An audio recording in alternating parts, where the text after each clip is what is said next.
in there. Holy shoot, it's a lot of stuff, look at it. I love this. That's why I'm saying You're so awesome. I really invested in it. I should have just said, we're cutting this in half, but I didn't. Well, I don't think people, I don't know that people could take 6 hours in a row, maybe, I don't know. But you could, whatever. Yes, I'll- she's in her. Like I said, I'll put you on the phone till I lose reception. Thank you, ma'am. Member Concha, can you hear us? Board member. Yes, I can. Where's Susan? Have we called her? She's on her way. She's- Okay, so you guys ready so I can hit record? Outside. Yes, here we go. Yes, ma'am. Yay, Elena, thank you for. So glad you're here.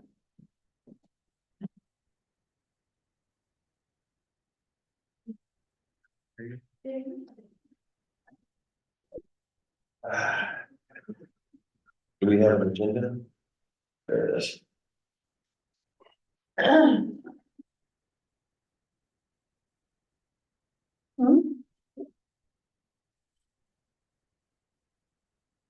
Oh, meeting, I forgot my wasn't here, sorry, I'm so sorry. I'm gonna call this meeting to order, I completely forgot. It is 9:06 in the morning, and it is August 31st, 2024. And this is a special board meeting. Also called a retreat, calling the meeting to order. Anna, would you do the roll call, please? President Flores, Vice President Spray, Here. Secretary Trujillo, Board Member King, Here. Board Member Concha. Here. Okay, thanks. I would like to, actually, would you do the pledge, please? Allegiance to the flag of the United States of America, and to the republic for which it stands, one nation, under God, indivisible, with liberty and justice for all.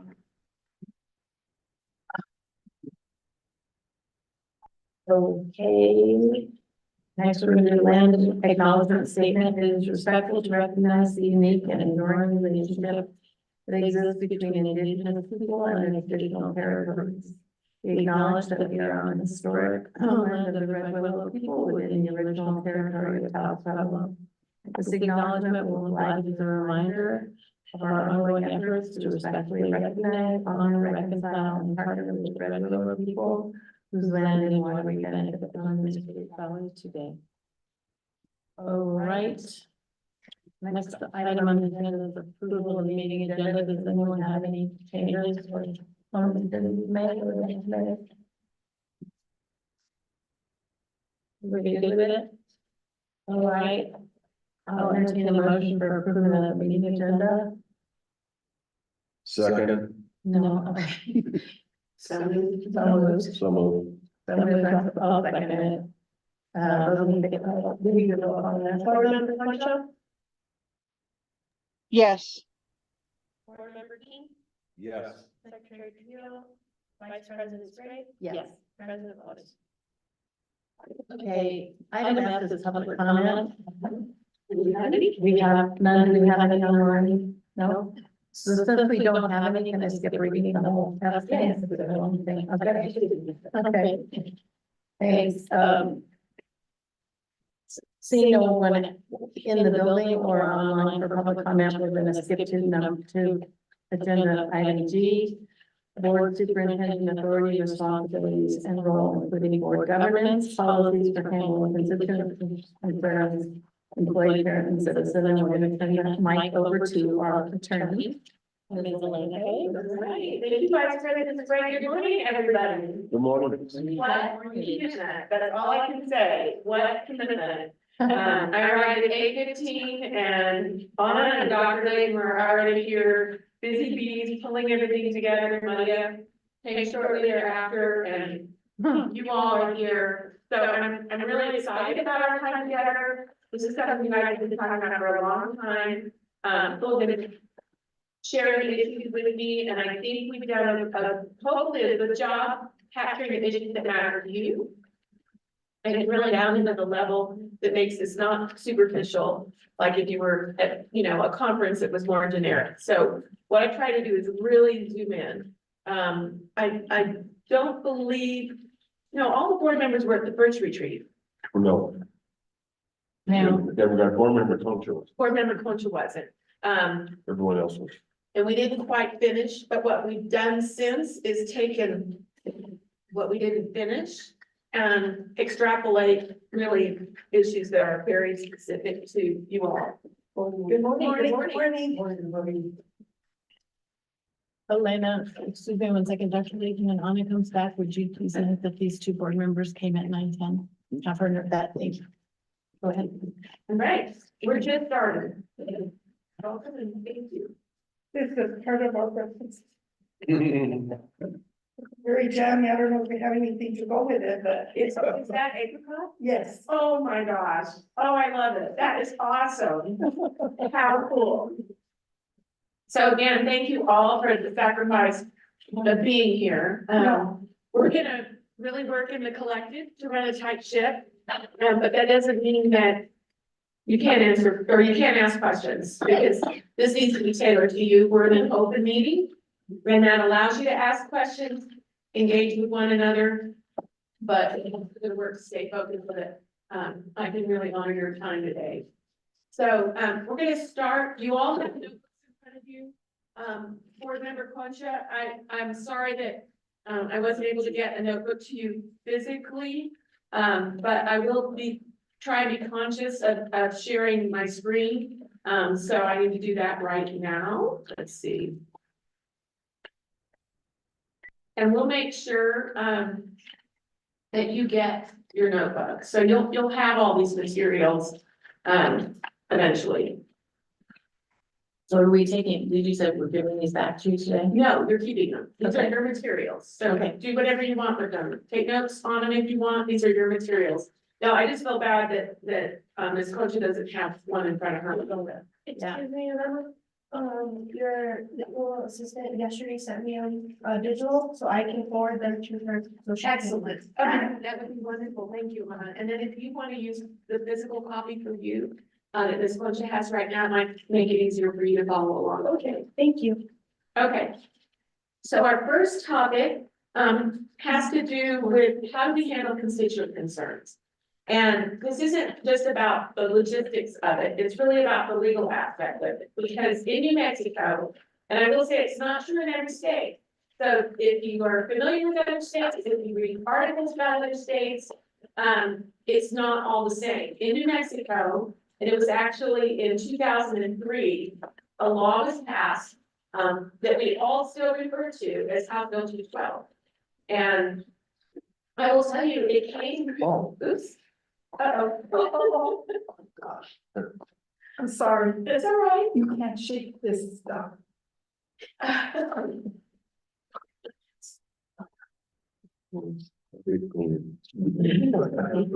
That's One more time. You can't shake it. Thank you. It's got power in it. It's an energy drink. It's got power in it. Yeah. So I think it's important to understand that when this law was passed, one of the things that's been debated across the country is why we even have local boards. What is the value of a local school board? Are you all more trouble than you're worth? And I'm saying that you all know the respect I have for local school boards. And I strongly feel like it helps communities to have that representation, elected school boards. But I think it's important to remember that it's not enshrined in the Constitution. And so there are states that have altered that. And in 2003, when House Bill 212 was passed, that was what was on the chopping block potentially, is this very existence. And so out of that came, instead, some separation of power that gutted some layer of authority that boards have been traditionally held over personnel, primarily over personnel. And so that created this wall that is not natural. So you find it frustrating at times. You're supposed to feel that way. You're supposed to feel like there's this tension that exists of where is my lane and how do I make sure I stay in it? But I will tell you that it's critical that you stay in it. I'm gonna show you a slide later where the Secretary of Education actually removed the board for stepping over its line. That power exists. Actually, the one that I'm quoting is Los Lunas from that decision. But yes, it's happened more than once. And the way that the statute is set up, one or two board bad actors and all of you get removed because the secretary can only remove all or none. And so that's why the board has to police itself. And so that's why much of what President Flores tried to do as board president is make sure that, you know, sometimes it's like herding cats. He probably finds his branch easier at times than his role as board president.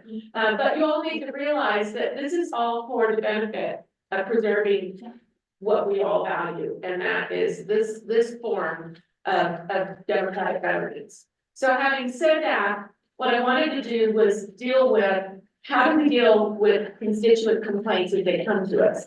The other thing too I want to say is, and I won't put anyone on the spot, but and I think, let me see, my sharing of screen is probably only specific to this presentation right now. But does everybody know how to get to MSBA policies online?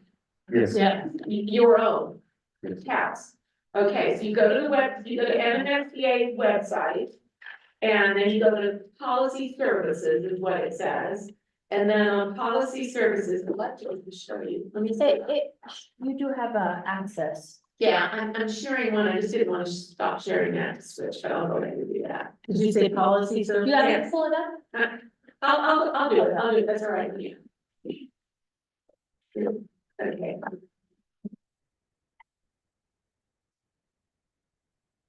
All right, so you're looking at a Firefox screen.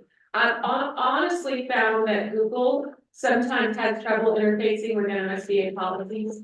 So I have to use the server, the Firefox platform. So when I'm entering policies, which by the way, I don't give you all legal advice about checking your policies. And they are massive, so some of this is self-discipline. You all need to get in the habit of checking to see, and you're not always gonna find the right one, right? You're not always going to. But get in the habit of doing searches to check your policies as a matter of course when you have a question, including legal questions. So if you go to MSBA's website, you're not gonna find it, I don't believe, on even a link on House's website, although maybe that might not be a bad idea. I have it Oh, you do have it? Okay. in 2 places. Okay, then it is, the link is on your website, but what I do is I go to MSBA policy service. And then you'll see that there's a how to search a policy manual, which you, unless you need that tutorial, I think you'll find it instinctive. And then the first one is go to policy service portal. So you click on that, and then you see this bar that says select here.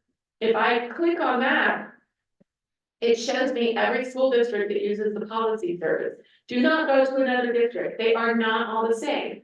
For example, and one of the things that Dr. Layton and Anna are gonna need to be doing is really bugging, you need to be the squeaky wheel in terms of getting NMSBA, now that your cell phone policy is developed, to add it to your manual. So I just clicked on House, and here they are. Now the beauty of this is, so here's the section, B is the board section. If I click on B, and one of the policies we're gonna be looking at has to do with communication. And in the search bar, I hit communication. It's gonna show me in section B, everywhere where it talks about communication. And look at this, policy BHD is for communications with the public, policy BHC is communications with staff. So that's just a little tutorial about how that works. Now, I will say from a legal standpoint, I won't ask for a showing of hands of how many of you have had your deposition taken. But I will tell you that if you're in a legal situation, you've heard the phrase, ignorance of the law is no defense. Ignorance of your policies is no defense either. And so it's really important that you all get in this habit. Dr. Layton get in the habit, and I've made myself get in the habit, and every day I'm on here. Among my districts, and I never look at I never look at, if I'm talking to District X, I'm not looking at district-wise policy. I'm looking at District X, just in case they're different. So there we go with that. Let me switch back to where we were. So, my point in all of that is there are policies that govern how you handle different categories of constituents. So I'm using the larger term constituents, but the truth is there are differences if you're talking to a parent about a student. If you're talking to an employee, or if you're talking to just a voter, concerned citizen who, can I get off my lawn, concerned citizen? That's different. And so in the interest of time, I want to just talk to you conceptually about this. None of you want to be read to, I realize. And I know we've got a time factor today, but the first policy I really want to highlight for you is this BHD, Board Communications with the Public. This is your broad, overarching kind of umbrella rule. I would call that your umbrella rule. And you have that now behind tab 1. And I've actually highlighted for you. I made it easy. I took my highlights for me and gave them to you. And so the key phrase I want you to see here is any community member who exhausts the opportunity of discussing a matter at the administrative level may communicate with the board in writing. No anonymous communication will be considered by the board. Now, I want you to understand something, and I'm really asking you to kind of recommit yourself to this concept that you're elected officials and people do not separate you, the individual, the Cynthia Spray, the Susan Trujillo, the Keith King, the Mark Flores, the Naomi Concha from your board role. If they're coming to you about a school-related issue, they are coming to you because you're a board member. It really doesn't even matter if they're a relative, a friend you knew before you were on the board. They're coming to you as a board member, and you have certain ethical and legal obligations at that point. And so them talking just between me and you is a problem for you. Because at the point that they're telling you something just between me and you, or for your FYI only, it's implicating other people's rights and your duty.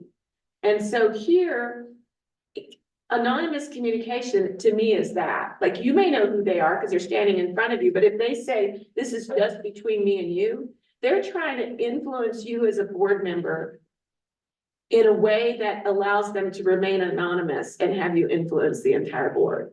And that's not right, that's not fair, and that presents legal problems. And so I really want you to think about this in terms of people using you as a means of communication, as a means of leverage, as a means of influence, and where that puts you ethically and legally in light of this overarching principle. So having said that, so PhD is kind of our overarching principle. And it goes on to say a member of the community who wishes to address the board in person may do so by following the procedures in policy EDH. So having said that, now we'll take you back to our chart and we're going to hit the categories.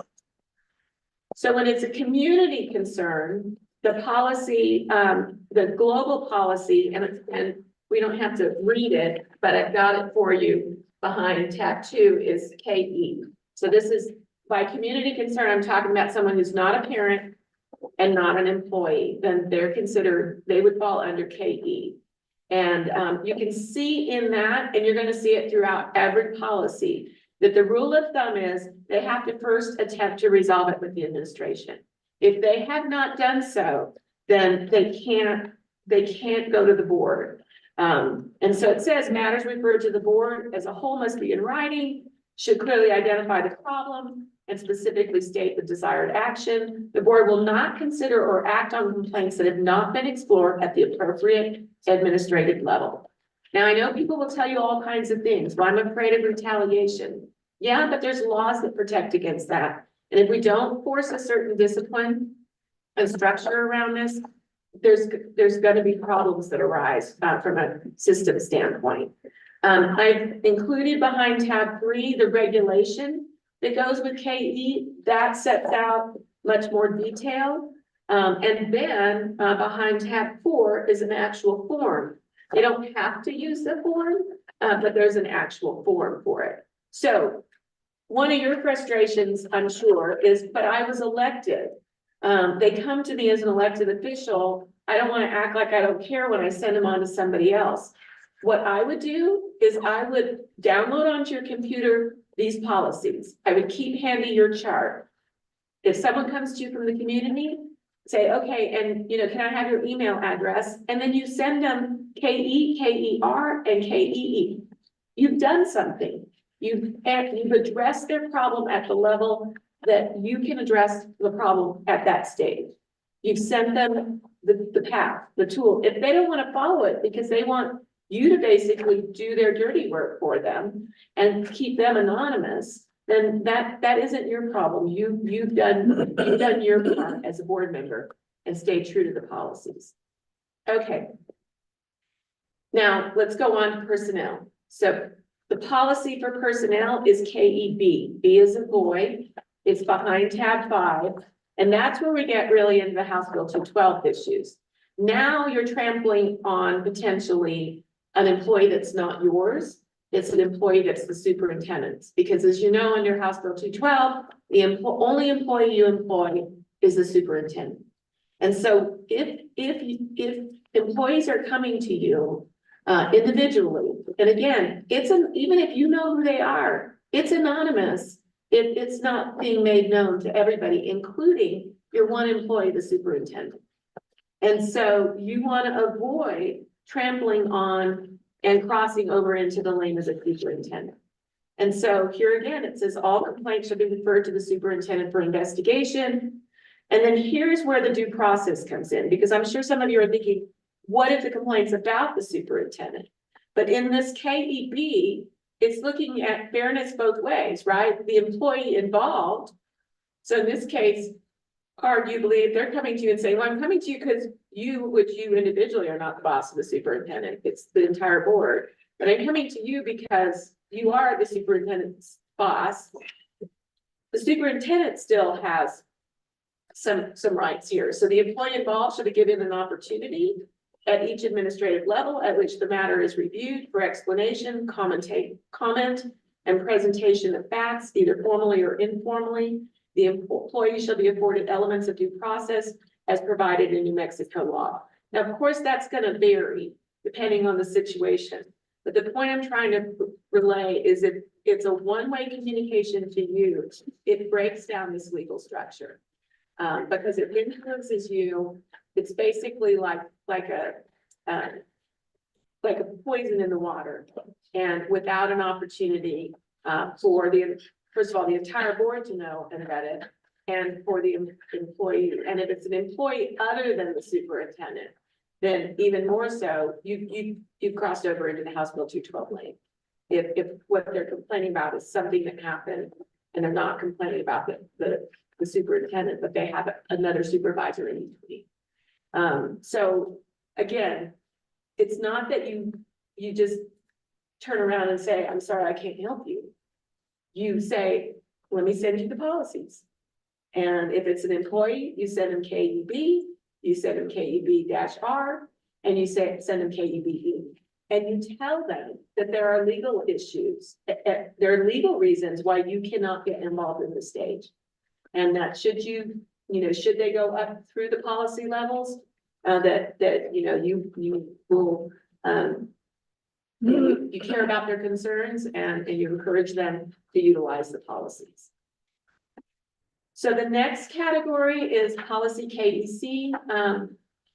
So then you've got the KEC series, and I'm not going to go into each of them. I think you're getting the sense that each of these policies have chain of command built into it. And they also have built into it concepts of due process. So chain of command and concepts of due process. So for KEC, there's several categories. There's concerns about instructional resources. There's concerns about facilities and services. And yeah, those two categories. Instructional resources and facilities and services. Now, facilities and services, I'm sure you guys hear all the time.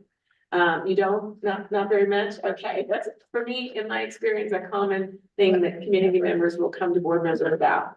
And so here again, it's not that you turn a blind eye, it's that you send the policy. I don't think, I mean, I think people will get used to your discipline if, when they come to you and you send them that email, you tell them, and I'll copy the superintendent so that she's aware that you've got a concern. So it just elevates the discipline involved in people following the appropriate channels. It also forces them to decide how serious are they? Are they just trying to vent and get something off their chest and have you sympathize with them and maybe do something about it without them having to go forward? Or is this something they're really serious about? The other thing I wanted to make you aware of is employee concerns and complaints through the grievance process. And so I've got GBK in here. And just a second, let me see something real quick.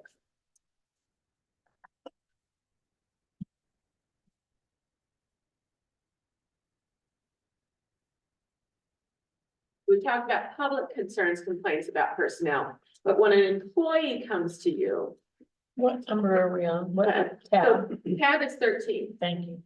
So this is if an employee has a complaint about an employee. And that employee could also be the superintendent. They can grieve. There are limitations, and I wanted you to see what those limitations are. Now, it's not for you when they come to you to figure out whether it falls within the limitations or not. But what you want to do is get this policy to them immediately. For one thing, and we're not going to go through all of it together here today, but when you start looking at it, you're going to see there are very strict timelines. And if the employee doesn't meet those timelines, they waive the right to grieve. And so if they think that you're going to entertain them in their personnel problem, they're only running the clock on their time to grieve. So if you're engaging with them, you may actually be depriving them of the right to grieve because they think you're going to help them when you really can't. And they're running the clock on their days. And so the best thing you can do to them is make sure they don't blow their timelines, send them a policy, and then it's on them to decide whether they're going to grieve or not. But I also wanted to make you aware, and again, this aligns with House Bill 212, that if it involves discretionary acts of professional judgment, let's say they're not happy with what their evaluation looks like. They feel like they were evaluated too harshly. There are areas that aren't grievable. The board's not going to get involved in deciding whether or not a teacher who was rated as poor performing or some other employee, whether that discretion that was exercised in deciding how they were evaluated was right or not. And so if you start looking at the limitations, those limitations very much tie to the limits on the board and the board's authority. So termination and discharge, if we're talking about a licensed employee, or if we're talking about an employee who under the School Personnel Act falls under basically the tenure rights, the rights under the School Personnel Act, the due process, then they're going to get a discharge or a termination hearing.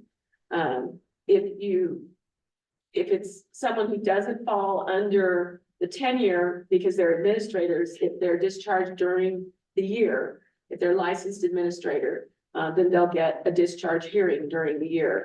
So there's processes and procedures. I know some of our experienced board members have probably been on the board long enough to have sat in a discharge or a termination hearing where you are the judge and jury on that. And so again, it's important that you not compromise your potential role in one of these personnel situations by getting involved. Yes. Elena, when that happens, does the board go over into, in regards to executive session? So to deliberate, Discuss, yeah. yes. When I do those, when I sit with the board for those, which I typically do, I noticed two sessions on the agenda. Because the employee has the right to have the hearing itself in closed unless they want it in open, and we often don't know ahead of time what they're gonna choose.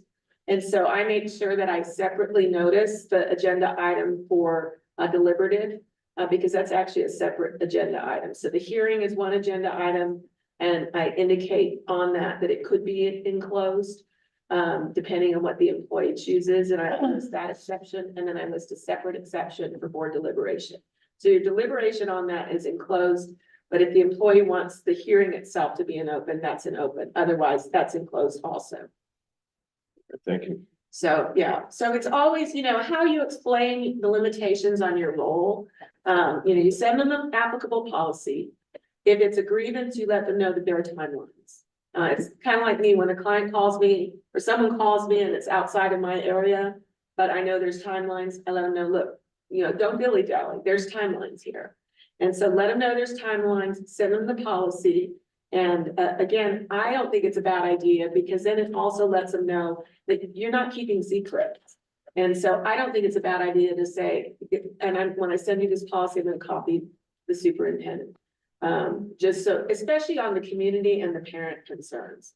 I'm gonna copy the superintendent. The employee concerns, again, copying the superintendent, depending on the layers of supervision in between, you may not want to appear to be giving the employee the ability to jump layers of supervision, because they've got to go to their next level supervisor, not to superintendent. So with that, I wouldn't, unless they were complaining about the superintendent, I wouldn't send that to the superintendent, but community coming to you or parent coming to you, and I would let them know, and I'm copying the superintendent. Now, of course, you're not copying the superintendent with the substance, you're just copying the superintendent on the email saying, thank you for, bringing your concerns to me, attached are the policies we discussed. I hope you find them helpful, or whatever you want to say on that. Another question. Yeah. So an employee with, let's just say, 2 layers of supervision below the superintendent has a complaint about their immediate supervisor. Right. And they bring it to a board member. Does the board member reply directly to the employee to bring it to their supervisor? Or does the board member send it to the superintendent to address and send it to the employee to go through that process? No, I think that they send the policy to the employee. Because it's on the employee to decide, is the employee going to go forward or not? And I don't think that they entertain the employee story at all. I'm not at liberty to discuss it with you at this stage. There are timelines involved. If you want to grieve it, I'm sending you, and even if they say, I've seen the grievance policy. By you sending it to them, it's like you've done your part and you've done your part. And you can show you've done your part. And so my thought is that the other thing I want to hit though, Dr. Layton, about the immediate supervisor, you will have employees all the time say to you, I don't want to go to my immediate supervisor. That's who I have problems with. I will tell you that a lot of problems can be solved by talking to the person you have problems with. So, over the now 36, going on 37 years that I've been doing this, I find it surprising that when people finally talk to each other and take some perspective directly and formalize it, sometimes it doesn't get resolved. Question, Elena. Yes. In the event they go to their immediate supervisor who they have an issue with, and it's discussed, but then that employee is receiving, or they feel they're getting retaliated against, like their duties change, or they're being treated indifferently, and then they come back to you and say, I did what you asked me to do, and I'm still having issues. So at that point in time, then you redirect them again to go to the next level.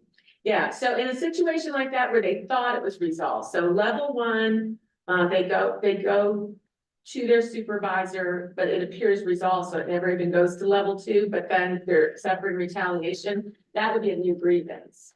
And so, and at that point, it's likely not going to resolve itself at level 1.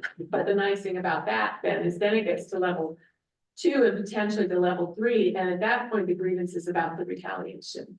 And then in the instance that this employee says, you shared with me the policy, I did as you directed, but in doing what you asked me to do, it made the situation worse. So then they're upset with you as a board member.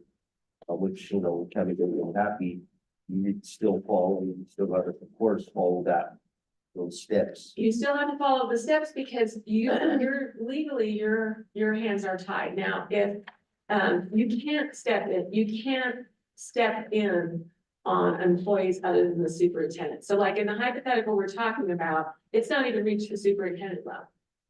Because at level one, the employee thought it was resolved and then they were mistreated. So then they file it again, maybe it gets to level, so level two is, in the event grievance is not satisfied with one, the decision may be appealed to the superintendent. So that's level two. If they feel like the superintendent is not being responsive, that's when I think it's important that you let this, that you, again, no promises of confidentiality. That's where it comes down to then this whole issue of letting the superintendent know what's being said. And what I have had situations on is when employees actually formally grieve. They may be asking for things that the relief they're wanting, for example, fire the superintendent or make the superintendent fire the principal or whatever. It may be outside of your authority, but when an employee follows the formal channels and it gets to you, then it really does allow you at that point as a board, even though you can't share everything with them, to then take it back as an evaluative issue with the superintendent. And so one of the things that I encourage, and I would encourage you, Dr. Layton, to do, now, we do have to give some specificity to the agenda item, but periodically at least, give the board some briefing on employee investigations. If an employee's, the classic categories that are gonna make their way up to the board is like when an employee is on leave with pay pending investigation. Or you know, a major reassignment that might be controversial. You're not going to the board for permission, but in executive session, you can share with the board. If you're talking about an identifiable employee, and again, the agenda item has to be pretty specific. But it doesn't have to identify the employee, but it has to be pretty specific about what you're talking about. No, it can't just say limited personnel matters. It has to go beyond that. But then you can share with the board, this is how I'm handling this situation. So that they're not just hearing rumors in the community, they're hearing it directly from you. Now, I know you can also theoretically do that one-on-one, but I think there's power in periodically doing it with the entire board. Because then they can also give you feedback about about their sense of the effectiveness of it. And they get a sense sort of in the collective of how you're leading, you know, kind of what your philosophy of leading is. Like, for example, remember a superintendent who he had certain like zero tolerances. I can't remember what it was, drugs, sex, and rock and roll, you know. These are my zero tolerances. And so it was really important to him for the board to know when an employee violated one of those things that was zero tolerance. And it was an interesting chance because otherwise this superintendent or the board felt very strongly that you don't have, you know, you work on improving performance, that morale was important and giving people an opportunity to improve their performance was important. So on the one hand, he had zero tolerance for certain things. On the other hand, the board expected him to be, you know, a compassionate leader, to coach people, to give people chances. And so that coming into executive session and saying, all right, this is how I'm coaching a struggling principal. And this is what I did when someone, you know, violated one of those zero tolerances. And it gave the board a sense of the superintendent's leadership so that when it came time for the superintendent to be evaluated, which we're going to talk about that today too, time to be evaluated. What boards often say is, well, I haven't had an opportunity to observe this. Well, yeah, you have. You've had an opportunity to hear how the superintendent leads. Superintendents who say, that's my lane and I'm not sharing it with the board, that's going to be problematic because this general, you know, kind of through the rumor mill general sense of the superintendent's leadership one way or another, it is going to form an impression. And so you handling it head on and not one-on-one. I mean, some things can certainly be one-on-one and time-sensitive things that might hit the press first. You always want to get with them and let them know. You know, we had an employee that was arrested last night, for example. I mean, hypothetical, but it might hit the press. You want your board members to know before they're reading it in the newspaper. So that sort of thing is going to improve the board's confidence in your leadership in an area that I've just made very clear to them is your area and not theirs, but they have to feel confident in your leadership. And so how you sort of bridge that is a gift, a talent, and an important part of the success of this team of 6. So question on that one then, so Sure. it would be under executive, It would be if you're talking about Limited personnel? identifying, limited personnel matters, so H2.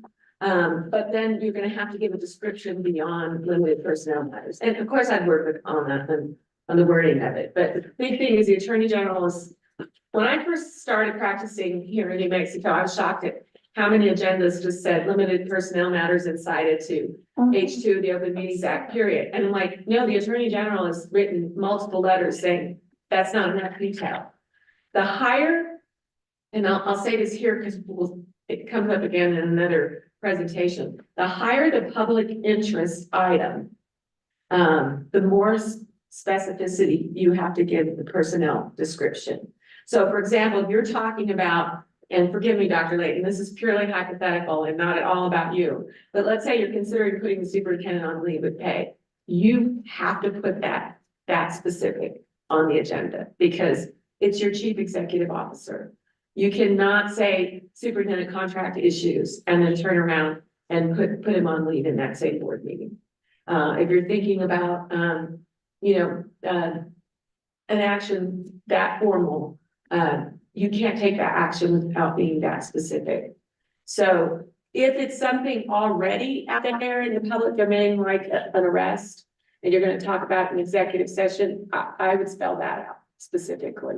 So that the public knows, because what you're trying to balance is the employee's privacy right. Their privacy right is to what you're talking about in there, not the fact that you're talking about them. But the lower the level of the employee, the more privacy they actually have. The higher the level of employee, the less expectation of, and Dr. your HR background, but the higher the level of the employee, the less expectation of privacy that they have. And the superintendent really has virtually zero expectation of privacy. And you all have zero. That's why we can never go into a board meeting, just, about board matters. It has to relate to something else. So any other questions about that? Was that helpful? and definitely, and this would systematically or, every other month, or is it just as needed? I think it's up, kind of up to kind of the culture of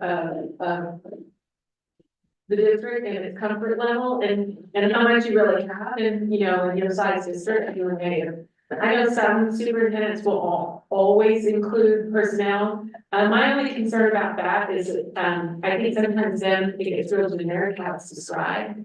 So I think, start seeing how valuable it is. I think one of the things, President Flores, I would say that you will need to manage in those executive sessions to make sure that it isn't near to the individual board members telling him what to do, and please start relating to make sure he's not asking you all what to do.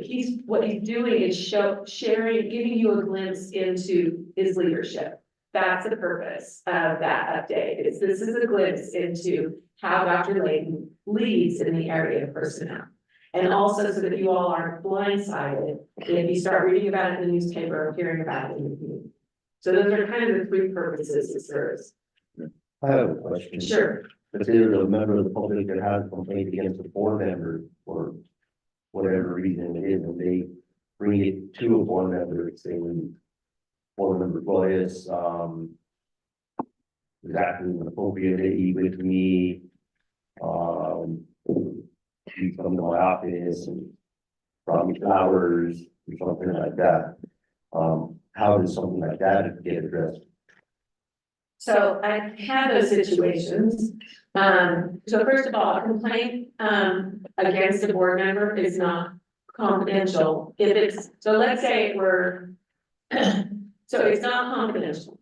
The problem is if it's an employee complaining about a board member, we do have to protect the employee's confidentiality. And so in a situation like that, we are able to go into executive session about under personnel, about the employee complaint. And because the employee has rights, if it's an employee complaining about a board member, I typically advise them to get an outside investigator to investigate it.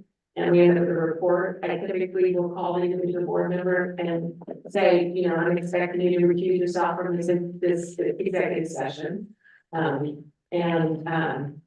how we deal with it. Now, if there's consequences in terms of, you know, the allegations are substantiated, and then there's an issue of whether or not there's going to be a censure, that would not be executive session material.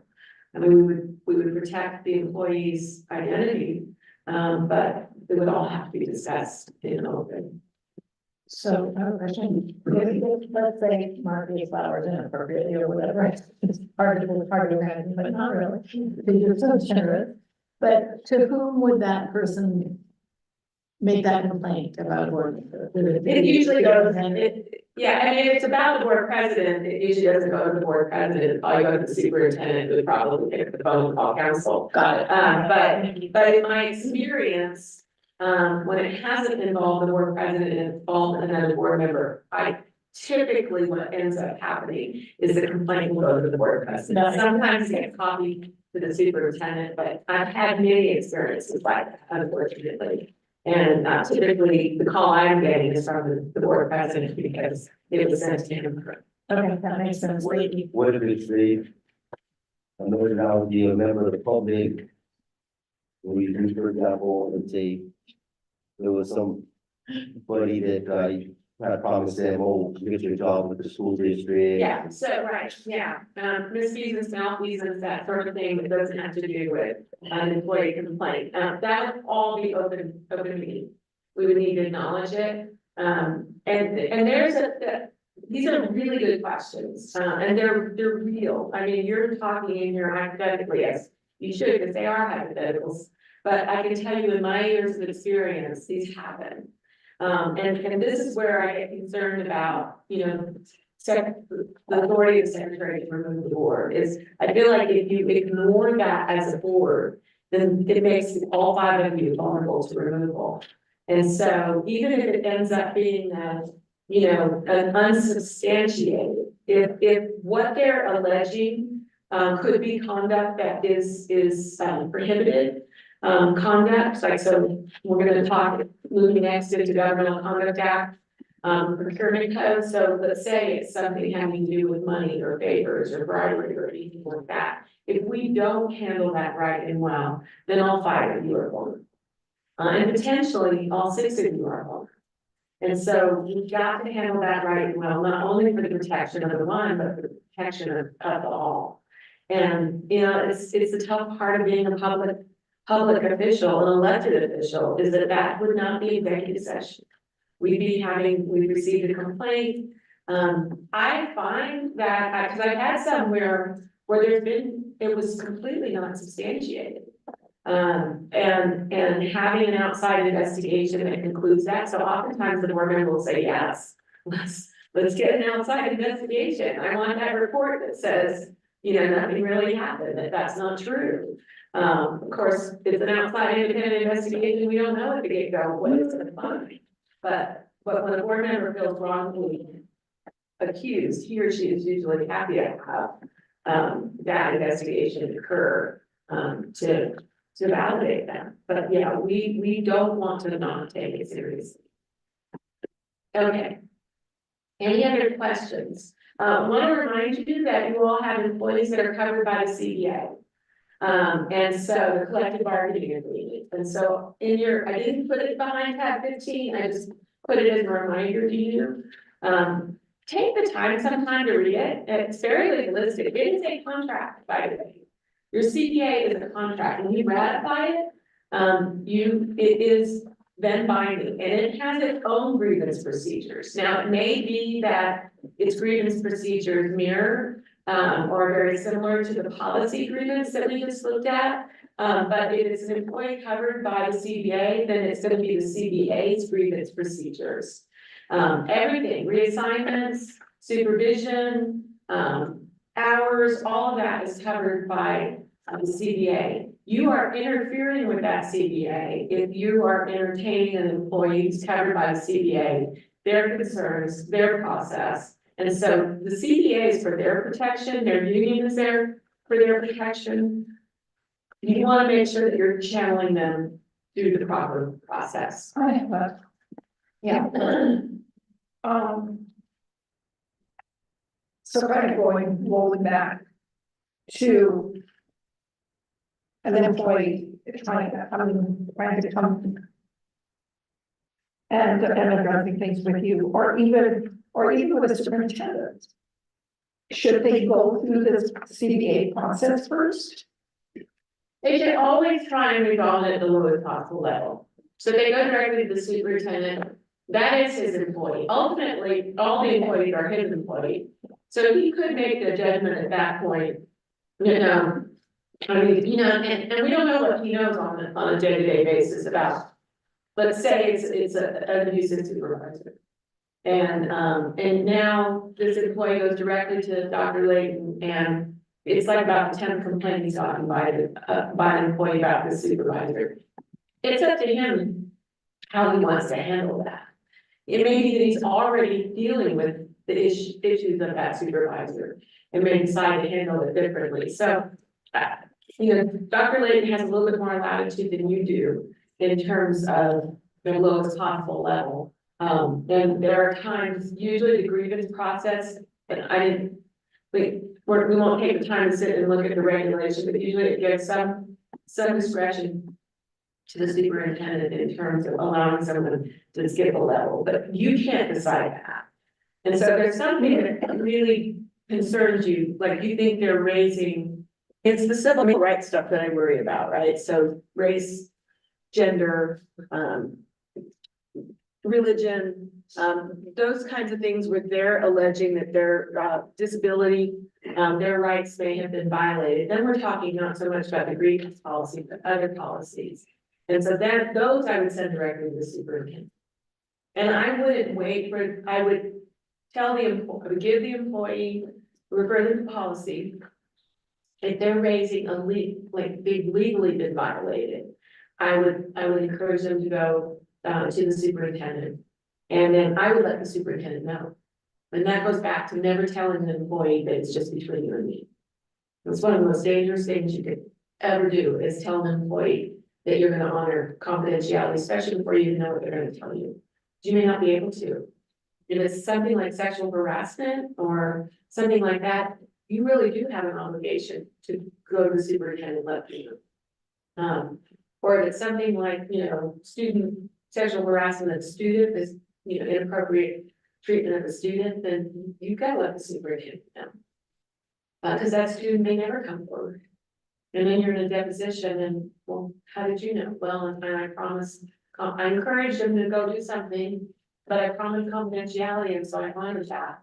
That's not gonna go over well. Because they're coming to you as a board. Yes, So just logistically, I have my laptop here. So I was checking, are these, when we log in, in regards to downloading this, so we have it, we just send it from our computer, is that the way to do it? that's what I would do. Okay, just download it, save it, Mhm, and then we send it if someone has an issue. mhm. Exactly. I have a question, so we're talking Or about, attach it.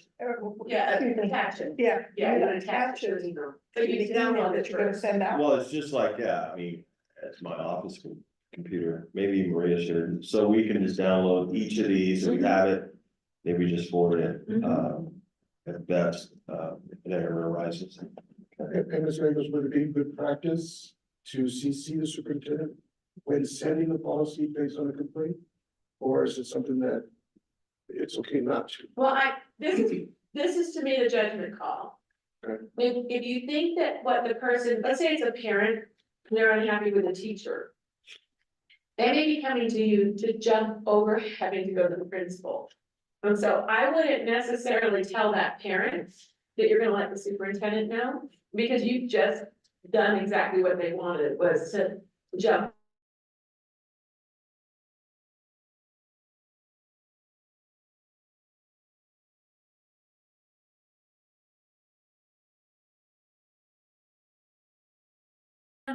Then I would, separate from having done that, then I would let the superintendent know. I would do both.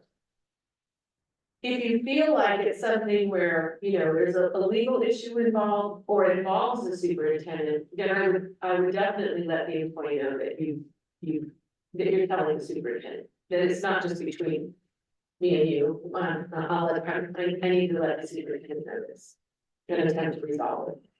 Because it's at the level of the superintendent, or it's a legal issue, the superintendent is gonna have responsibility to respond to.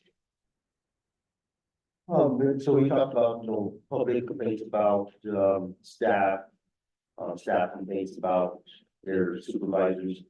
Public complaints about board, staff complaints about board. What if a board member has an issue with another board member, or there's concerns regarding, you know, the behavior of another board member, and that's brought forward to the board?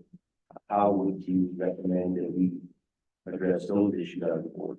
Well, I personally, think the policies are inadequate. Now, I can tell you how it typically happens. First of all, I always encourage board members to have There was a complaint against the board president, and they, you know, we typically go to the board president, and like, well, the problem is the policy doesn't address any of it. Like, they don't even direct board members to go to the board president. So what typically happens is a board member will go to the board president.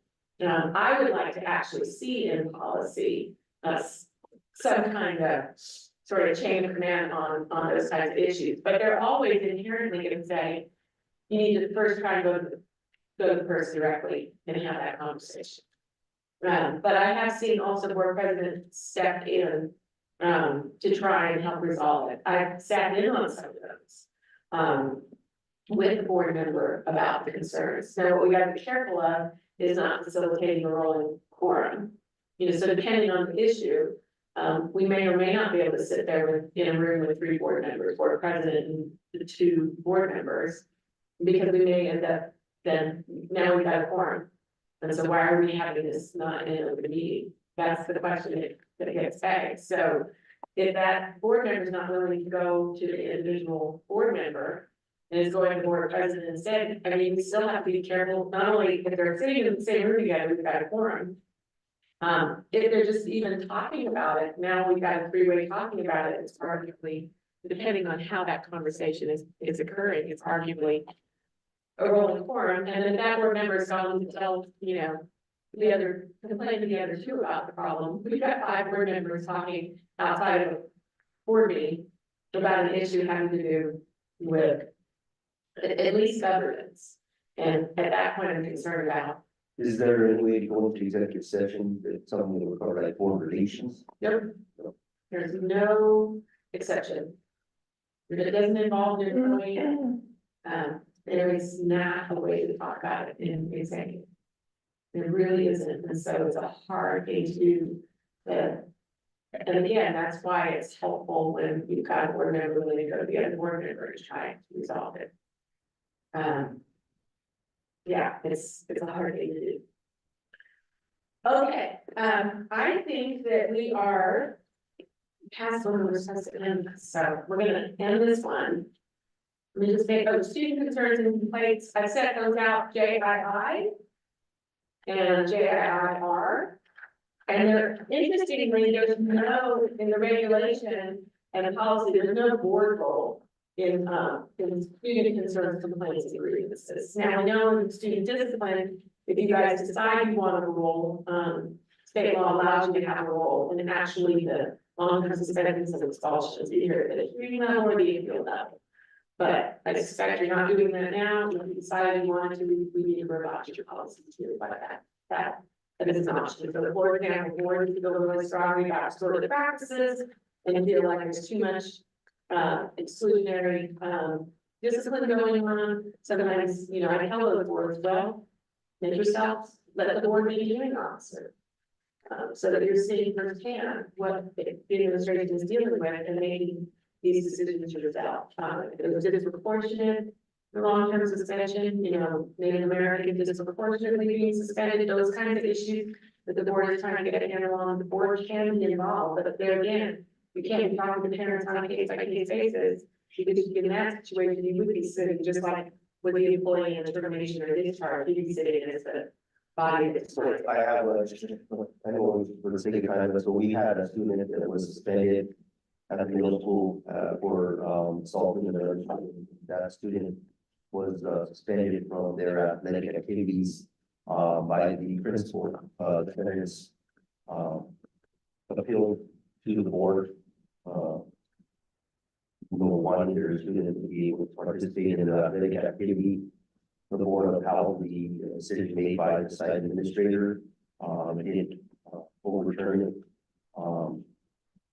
I myself ran into that parent in the public setting, you know, actually threatened, physically threatened the guy out of my face. Pretty much, it was getting ready for a funeral, and I was actually at the physical location, helping a friend prepare the graveside while this individual, a relative of my friend, he came up to me and pretty much threatened me of everybody, clear the area.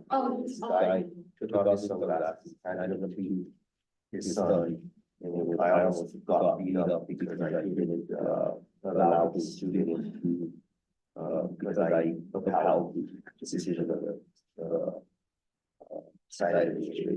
That sounds It was a really. awful and under awful, I mean, awful under any circumstance, but under those circumstances. It was tough, but that's the happened. Things more about it. So I have a quick clarification and question. I noticed that in the last few trainings we've gone to, state conferences and stuff, I'm hearing a lot more from the presenters about the board being involved in, or looking at expulsions and suspensions and how justified they are, or a different way of handling the problem than expelling a student. So if this board right now is the policy that we aren't. I'm assuming most boards just delegate that all to administration, including the appeals. So. Okay, well, at some point then, if we wanted to talk about that as a Yeah, board, we could. then. The other thing too, and where I would start, because I mean, I think President Flores, obviously, you know, that can happen to an administrator too, but. You know, most boards are comfortable just delegating it, they're not being in that role. But, and in that potential situation that President Flores just described, where I would start if you had concerns about exclusionary discipline is with the data. And so I have some of my boards, they have it as a quarterly standing agenda item. Is there data on how many long-term suspensions, how many called up? That data has to be, and it can be broken up by ethnicity. You know, basically all our Martinez jobs groups, so disability, all of our Martinez jobs groups, that data has to be reported to the state anyway. And so that's a good sort of way to let the administration know you're paying attention and what it is the board values. That's right. Because I can tell you that, I mean, we know that the Department of Ed has made clear that it's well established in research that exclusionary discipline does not improve behavior or keep campuses in the state. And so, you know, having that data brought to you, will help you all shape how the administration is addressing it, including with restorative justice. Great, thank you, that sounds really good. Or restorative practices, I should say. Can I just make a quick comment? You know, I think we have to kind of keep our goals, the roles that have been, or the policies that have been provided for us. As, I like the simplicity of it, and so that we can understand it.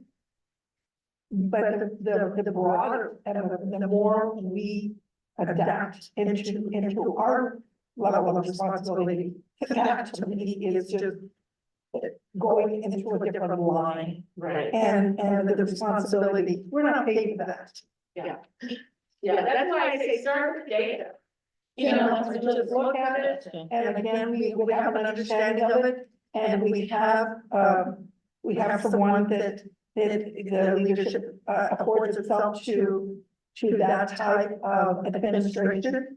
And just live there. Yeah, that's what I find, but I really think, you know, what we know about data on diet is, you know, there's several diets that are considered effective, but the common denominator on what makes a diet effective is a diet that involves you writing down what you ate every day. It's, when you observe something, it changes. And so if you're trying to shape the attitude about, you know, restorative practices versus punitive exclusionary discipline, just have reports on the data. And that's gonna in and of itself, improve the situation. Still, I think, again, looking at a picture and seeing what it looks like. And for our district and seeing how things are administered is important to us. But again, I don't think it's would be a whole. To get to the individual by individual. But if you had a situation where we decided that was a major problem in the district, Yeah. you can get where you're more hands-on. All right, we're 15 minutes behind. I don't think that's too bad. I really do think we'll make up time. But let's go ahead and go on. President Flores, if you're okay with it, to tab H and Governmental Conduct Act and the Procurement Code. So this is, I gutted out what we did already address. This was the one area we didn't get to finish at all. So, I do have a list, and I'm now on the screen, and board member Concha should be able to now see everything you all see in the same format. So I did list your specific responsibilities related to finance. As you know, you approve the annual budget. You're responsible for oversight of revenue and expenditures within that budget. You're responsible for acquiring, leasing, and disposing of property. All of this, I know you, every one of you, including our you're not new anymore, our newer board members have all had experience with this at this point. You issue general obligation bonds to the school district, and except for the expenditure for salaries, which again is not under you because those employees are employees of the superintendent. You contract for the expenditure of money. You do that though. However, that contracting has to conform with the procurement code. And then you are the Board of Finance, is technically your role in it. So you have a fiduciary duty. And I know you all take that duty seriously. So let me just kind of hit the practical stuff, that people run into. I find, you know, no question you all are conscientious. You are here on the Saturday at the weekend. So, you know, conscientious, nobody can accuse you of not being conscientious. It's odd to me though. But under the Governmental Conduct Act and the Procurement Code, it's the weird things that pop up where you think, oh, I didn't think about it that way.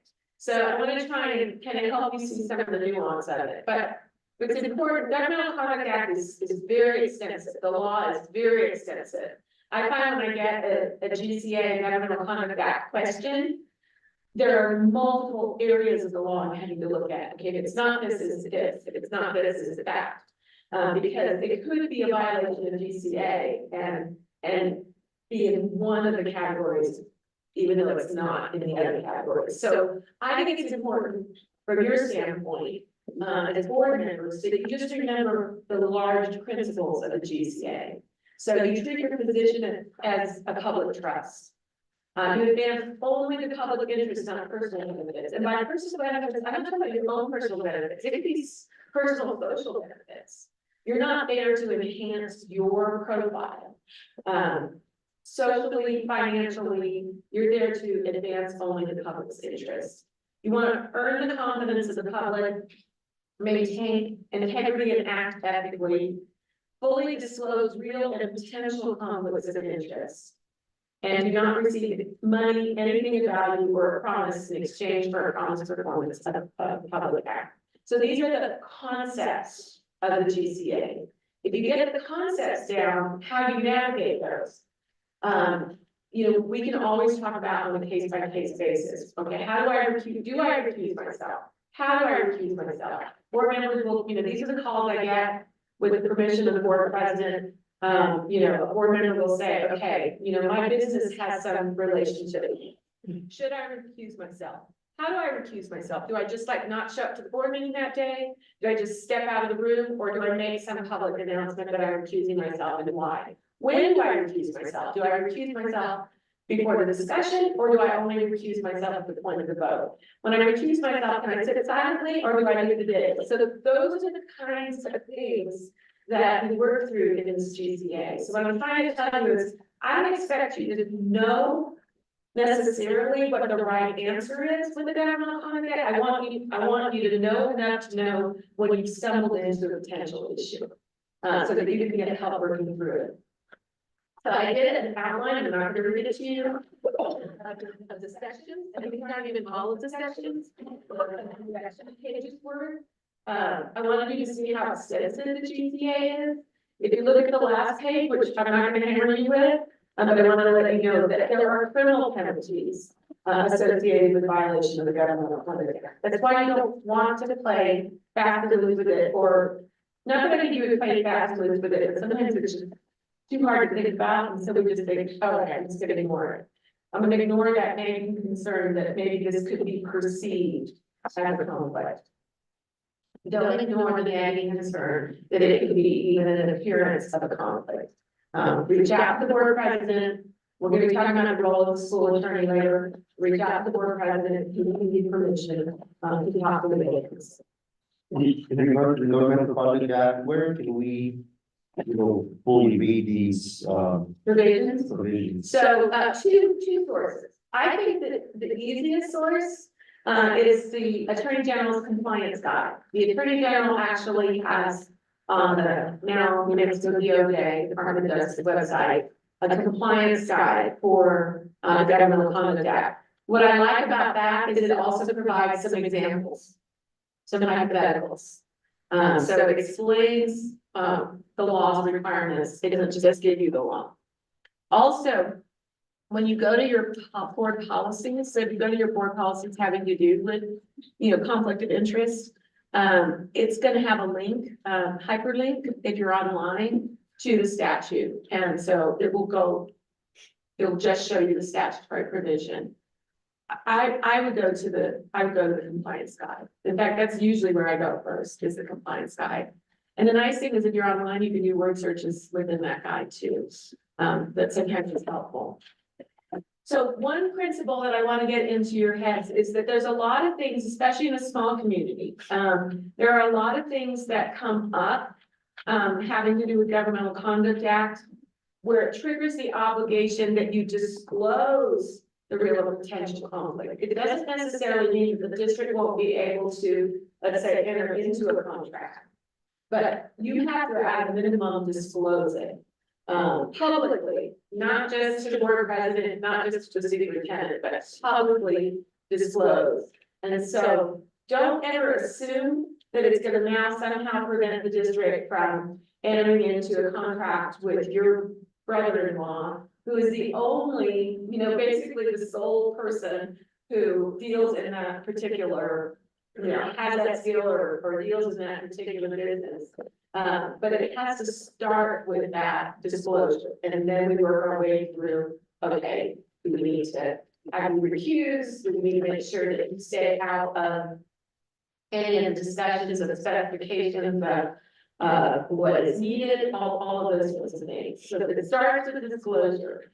It has to be, and this applies when the Governmental Conduct Act says public officer or employee. We can get sometimes distracted by an employee, but the public officer is you, and today we're focusing on you. So that disclosure has to be in writing. To the officer or employee's respective office. So that would be in writing to the board president, and it would need to be made public. Let's see. I have a quick question. Yes. It's a small town. There's only so many construction companies in that town. You're a partner in that construction company for many years. You decided to go up to school board. your company's been doing business with the school for many, many years. How you as a board member, for your company, the company stopped doing business with the school, and you probably realize that we go through the school board? Or do you as a board member pretty much recuse yourself from any goals that deal with that? Then you know your kind of overarching, cloud, you have that authority or like superintendent or other people know that, you know, you're partners or something like that, that's like that. So if it's narrower and your question clearly appreciates all the nuance of it, if it's something that's so overarching. That it almost, that the Kindle would almost mean of everything, you know, on the facilities committee, on, you know, issues having to do with facilities and how we prioritize and all of that.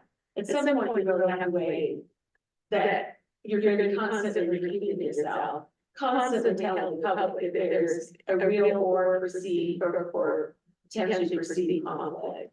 And so it's really worth being on board, that everybody can get it, you know, or eventually people may be thinking that you're doing this self-serving.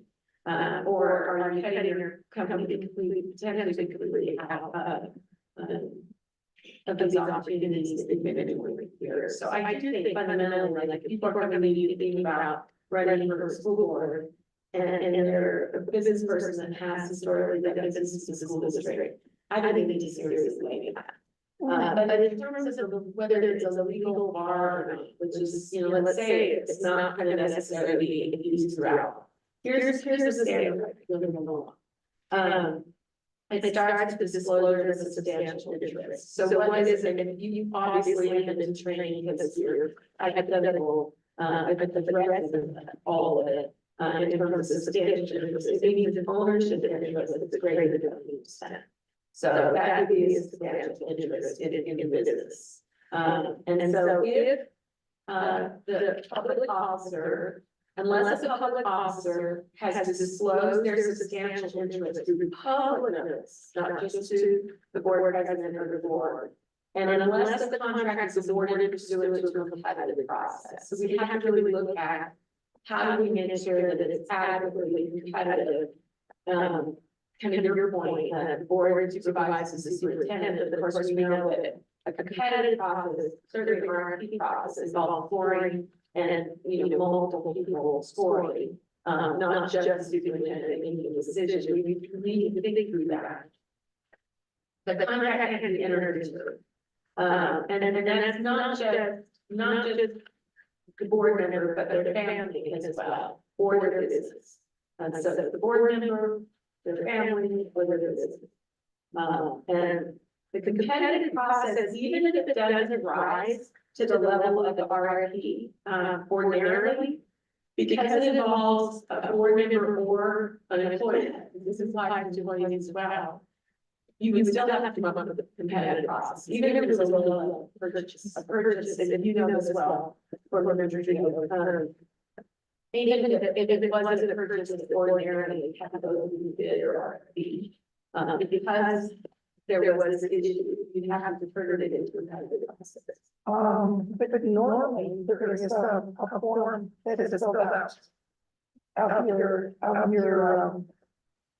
business, like disclosure, a form. I don't know if it's used in the schools. The school district has a form. My concern about the form is that sometimes I think that, well, first of all, I know that we had some attention to the need to make sure that one gets filled out. But a form is not necessarily a public disclosure, so there would need to be a public disclosure that the form can be filled out. So the form is what then triggers that public disclosure. Because of all the terms used in this, I don't want to get bogged down in the interest of time. I wanted to see, competitive process is not defined, so depending on the situation, you basically use your RFP and bid as an analogous, and maybe you have raters with people who come in and score. You know, you go through how you go about making sure that even though it's a smaller purchase, that you're still following the competitive process. We would then, go ahead. No, I realize that, but I think it's important that procurement understands this. Yes. Because they might think that the form is sufficient, and then it's not. It's not sufficient because of the public disclosure part. And that includes not just the board or the admin, but it All includes employees. all employees. Right. And so that's why, we continue to try and get that message out. Mhm. And improve our internal controls, which this board has been very dedicated to. I want to get the definition of family and governmental contact. It's your spouse, your parents, your children, your siblings, and that's by marriage or biology, either way. So consanguinity or affinity. And then, contract is defined as an agreement or transaction having a value of more than $1,000. So official act, so we talked about disclosure and what triggers disclosure. Once you disclose, the reason then that we look at whether you have to accuse and completely root yourself out of is that you can't take an official act, and this is a little bit broader. It's unlawful for a public officer or employee to take an official act for the primary purpose of directly enhancing that person's financial interest or financial position. And that's actually important for you to know, knowing that. So, if we end up back to President Pelosi's hypothetical of what happens if we get a complaint in the community. Well, if it's a 10 crime, we're gonna report it. Even though it's, if it's a board, we're gonna report it because it's not us. It's just that we're not. And then in terms of whether the consequences it keep, within the district as far as censure, we may still get our own investigation. Because it's that serious, we can't appear like we're sweeping under the rug an allegation that could constitute 4-degree retaliation. So I really think these are important, and again, people may think that it's harder to recuse oneself, but if you get in the habit of examining these things, especially in a small community, and just doing it, people will respect you for it, and then you're not worried at when you go to sleep at night that maybe there's gonna be a problem down the road. Can I add something to that? And only because it's kind of been on my mind, because we are a small community and we have friendships, let's say, with, the police or government officials or however, or DAs or anyone. And is that we have to understand the position that we're in. Like all of us, everyone in that public trust. Yes. And if you cannot separate yourself from that role, because that's a position, then you recruit yourself or pass it on, let's say, to another district or another office, and that's something else that would be able to have an impartial opinion or investigation. Right. So transparent, because it is, I'm seeing it, we've discussed it all since I've been here. Just the fact that we're so close in our community, in our relationships, and that's my take on it. You're absolutely right, Secretary Trujillo, and it's so hard to do, but when we learn the discipline of it, I think we're set free. Like, I really do. I think that when we learn the discipline of it, it's hard because it's kind of it seems counter to at first, the relational, kind of culture that we have. It's not counter to, because when people really understand that you're setting boundaries for their benefit, it's not for your benefit. You're setting boundaries in the end for their benefit. You're following processes and procedures for their benefit. When you help them get that, you raise everybody up. I want to hit this last provision on this slide, under official act. Because it's kind of the insider trading, one.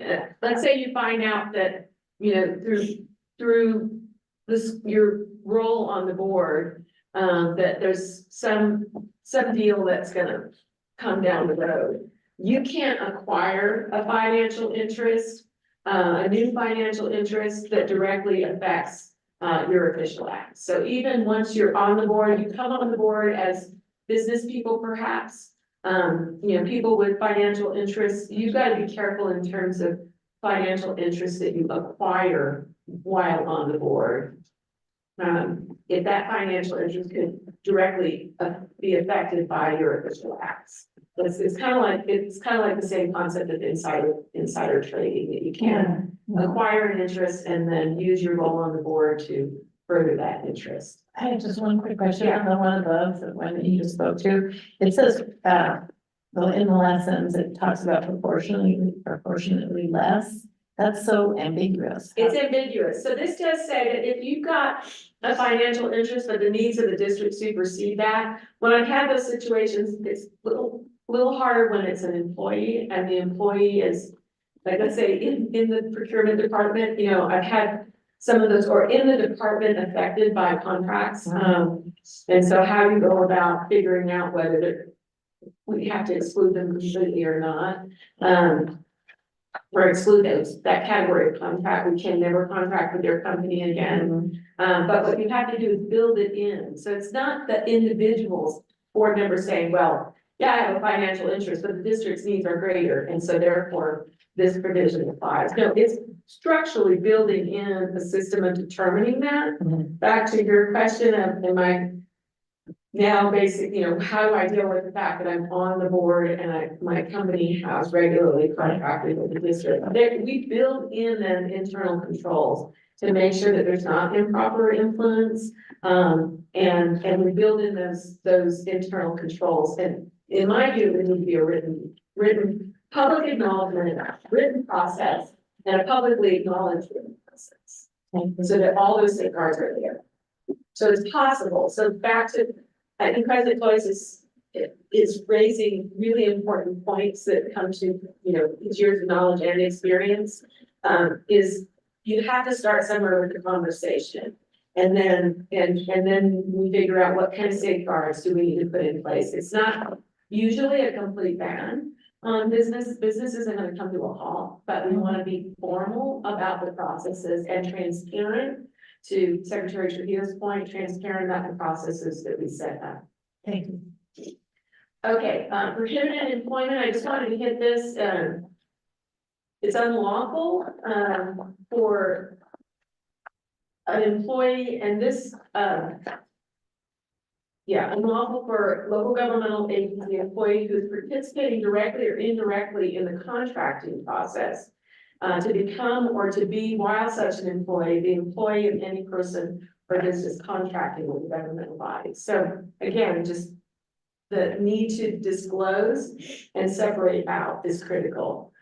This is another important one. If you're having a hard time keeping up with me on your papers, it's on the slide. But also the entity, so here Taos, cannot accept a bid or proposal from a person who directly participated in the preparation of specifications, qualifications, or evaluation criteria. And so this is critical. You can't both be involved in setting up the criteria in any way, for what we're purchasing, and then step in and then yourself expect to bid for it. This comes up a lot. And so what you want to be careful about in your case is not that I think you're going to do that, because that also would trigger other GCA implications. But you also can't let someone, like, for example, if you let an architect help you spell out what you're going to need for an architectural bid, then they can't turn around and bid. And so, same with legal services, when you all go out for RFP for legal services, if I plan to submit a proposal, I can't have any conversations with you about the scope of that proposal, what you might need, the timing, the legality of it, anything. You gotta go somewhere else to get that question answered. Otherwise, I disqualify my firm from submitting the proposal. So be conscious of that, because sometimes you'll go to someone that you respect in that profession, not meaning to disqualify them, and you just disqualify them by talking about it with them. Yes, So you could be one or the other. you're one or the other. So, You're one or the other, yeah. I mean, you can go to a confidant, but it better be someone that you're not, meaning to disqualify because you disqualified them. Can I just add something to that too? And that is, it kind of fits in here too, but with a contract too, is that, that's why to me, I'm always, I know we pay a lot, we're paying for the review of these contracts, but we can be caught on, in that it's a CES contract, whatever, because a lot of these contractors will have language in their contracts that protect them, but do not protect the school. And to me, it was just like, we're gonna prepare our contracts. And that's what we did at the county. And because again, it's like you said, they will have their own description, and but it's to protect them, not us. Right, yeah, definitely, yeah, I agree. Okay, honoraria, I just wanna make you aware that, you can request or receive an honorarium for a speech or service rendered that relates to the performance of your public duties. So. And then the definition of honorarium is, anything in excess of $100. It doesn't include reimbursement, so the reimbursement for meals, lodging, actual travel, for going to those. Okay, confidential information. This is the one that I find for members who are pretty conscientious of and have pretty good listening about, government contract, sometimes aren't aware of. And I really want you to look at the language here on this. You cannot disclose confidential information acquired by virtue of you being on the board. Not only for your gain, but another person's gain. And that's where I see the problem, is that you might be talking to a business acquaintance, not your business, and you have nothing financially to gain, but you're telling, your buddy Joe, who does have something financially to gain or something to gain. It says private gain, it doesn't say financial gain. And so again, you've got to be careful about what you're sharing about. You cannot share confidential information you acquire by virtue of being on the board with others, for another's private gain. Now, if something is, generally in the public, you post it out, something is posted, some sort of solicitation, for a proposal. For example, when the board decided to solicit a proposal for a search, firm, there's nothing wrong with you letting people know, hey, we're looking for a search firm, if you're interested, apply. We're looking for, special ed teacher, it's posted on the HR site, if you're interested, apply. That's not confidential information. It would be confidential information that you acquire by virtue of being on the board. Maybe it's by virtue of being on a committee, so you're studying something in depth. And you acquire knowledge, perhaps you acquire knowledge that will eventually be public, but it's not public right now. That's gonna be a problem. Okay, this particular provision goes to the actual entering into the contract and what else is required. And again, I want to avoid reading to you, but this gets into the entire process. This process is the entirety, the public disclosure, the competitive process, and the recusal of yourself in that process, making sure that you stay entirely out of the process. And it goes directly, this provision goes directly because it was question that then is the district prohibited from entering into a contract with a board member's business or whatever. No, you're not, but you will have needed, the district is not prohibited, but it will have needed to follow all of these practices. Yes. I'm just laughing because we're a school board members, but the Supreme Court justices then have anything this common for them. Oh, yeah, no, you're right. It's like, oh my goodness. This is scary. Mhm. A live appointment. Mhm. Big issues people are coming up these days. Okay,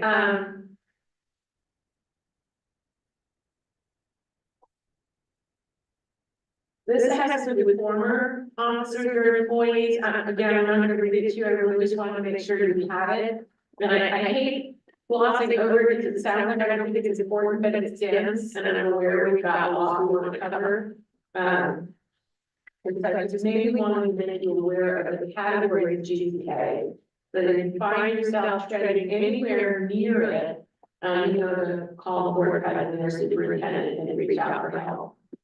Here's certain business sales to employees prohibited, so this is kind of tricky. This is a different nuance of the Governmental Conduct Act. This has to do with you selling to employees.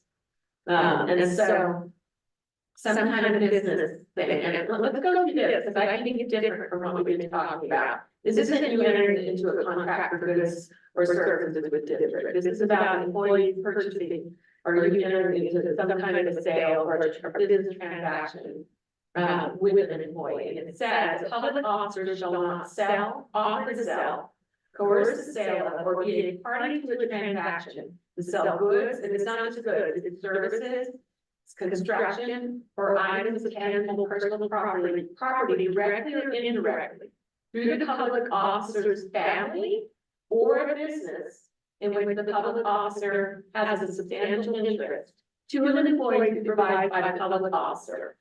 So this is an interesting issue. Now, it does, I want to read the exception here on the very last paragraph. It's not a violation if the public officer in good faith is not aware that the employee is under their supervision. So let's say they're not even aware that the person is an employee of the district. That would be different. Someone comes into Vice President's spray shop, she's not even aware that they're an employee of the district. Then that would apply. Now, what that clearly applies to, because who do you supervise? It clearly applies to superintendent. You know, technically, in terms of, we just have to talk about House Bill 212, and then I make it very clear, you don't supervise anybody other than the superintendent. But I really thought long and hard about the degree to which this extends under this law, which is not a full law, it is a broader law. It says, to an employee supervised by the public officer. I keep wondering, the fact that you can discharge and terminate at that, you know, hearing level, the fact that you are, so there's another rule that parallels that has to do with if you regulate. So here's the next one. It says a public officer, and I'm skipping employee to just make it simple, so board member shall not sell, offer to sell, coerce the sale of, or be a party to a transaction to sell goods, services of the same list of things, by the same people, by you or your family member, to a person over whom the officer has regulatory. So you really only have supervisory authority over the superintendent, but what I was struggling with was, but do you have regulatory authority over all the employees? And what's interesting is, there's the good faith defense that I just read to you, on the previous page, that if you didn't know that they were under your supervision, that's a good faith defense. But one of the things the Attorney General points out about this one having to do with regulatory authority is there's no good faith defense. And so if it would prohibit you basically, if a court were to view you as having now clearly licensing board, that's regulatory authority, you know, PRC utilities, that's regulatory authority. Whether your policy making authority is considered regulatory authority, I don't know the answer to that question, I'm not seeing it tested. But I think what I'm trying to convey to you is sort of the level of ethics that GCA provides and how you have to be careful that everyone is seeing you as a board member.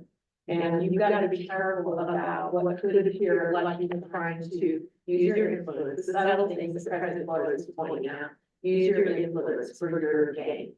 I'm going to run the board and get on board basically to enhance my business.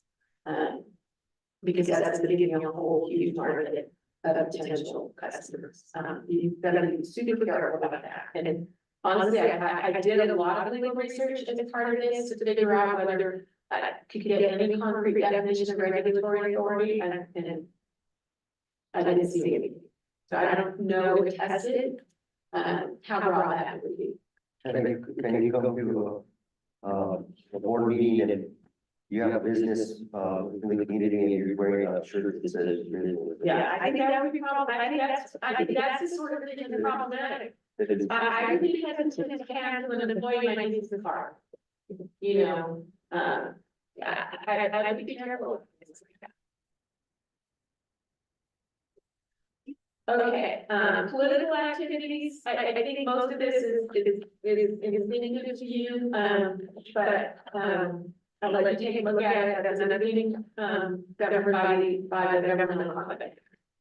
Take your time to read it, read all of these provisions, and again, I really want to encourage you, I'm glad President Flores asked in terms of source. The compliance guide is designed to be user friendly. It's not just for lawyers, and so I would encourage you to take time to take a look at it. So let's hit procurement code. Procurement code and governmental conduct act, if you look at the statutory side, that's in section 13.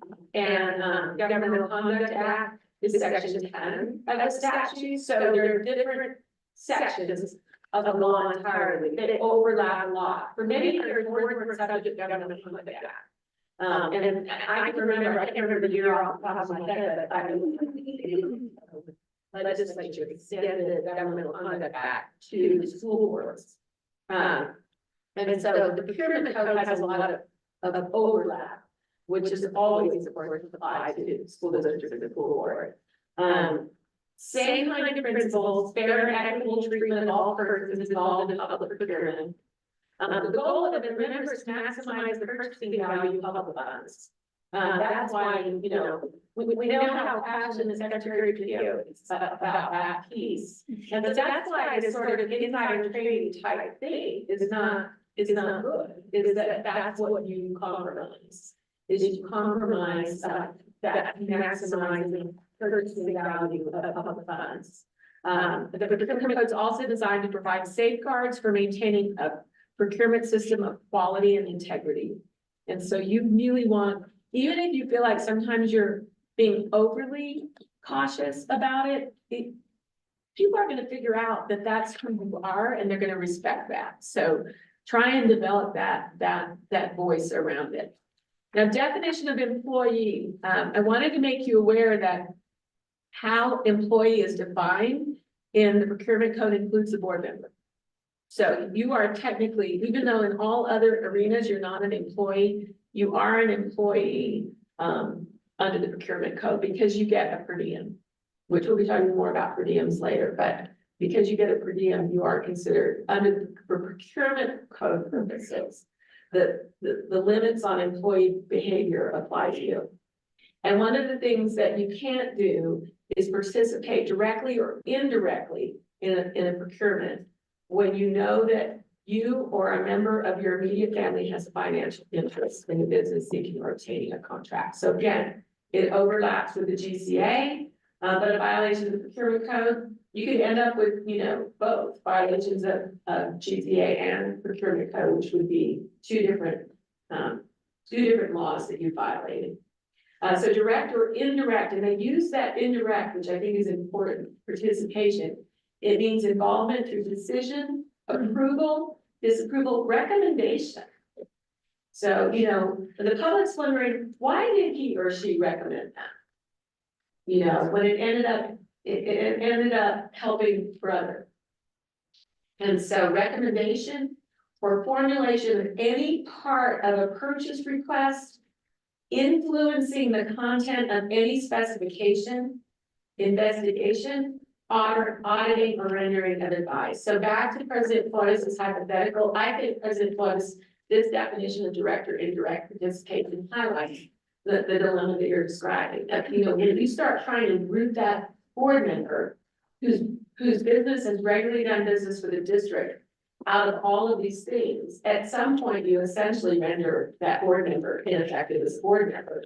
And they really have to probably make the choice, ideally before they run, whether they really want to be a board member.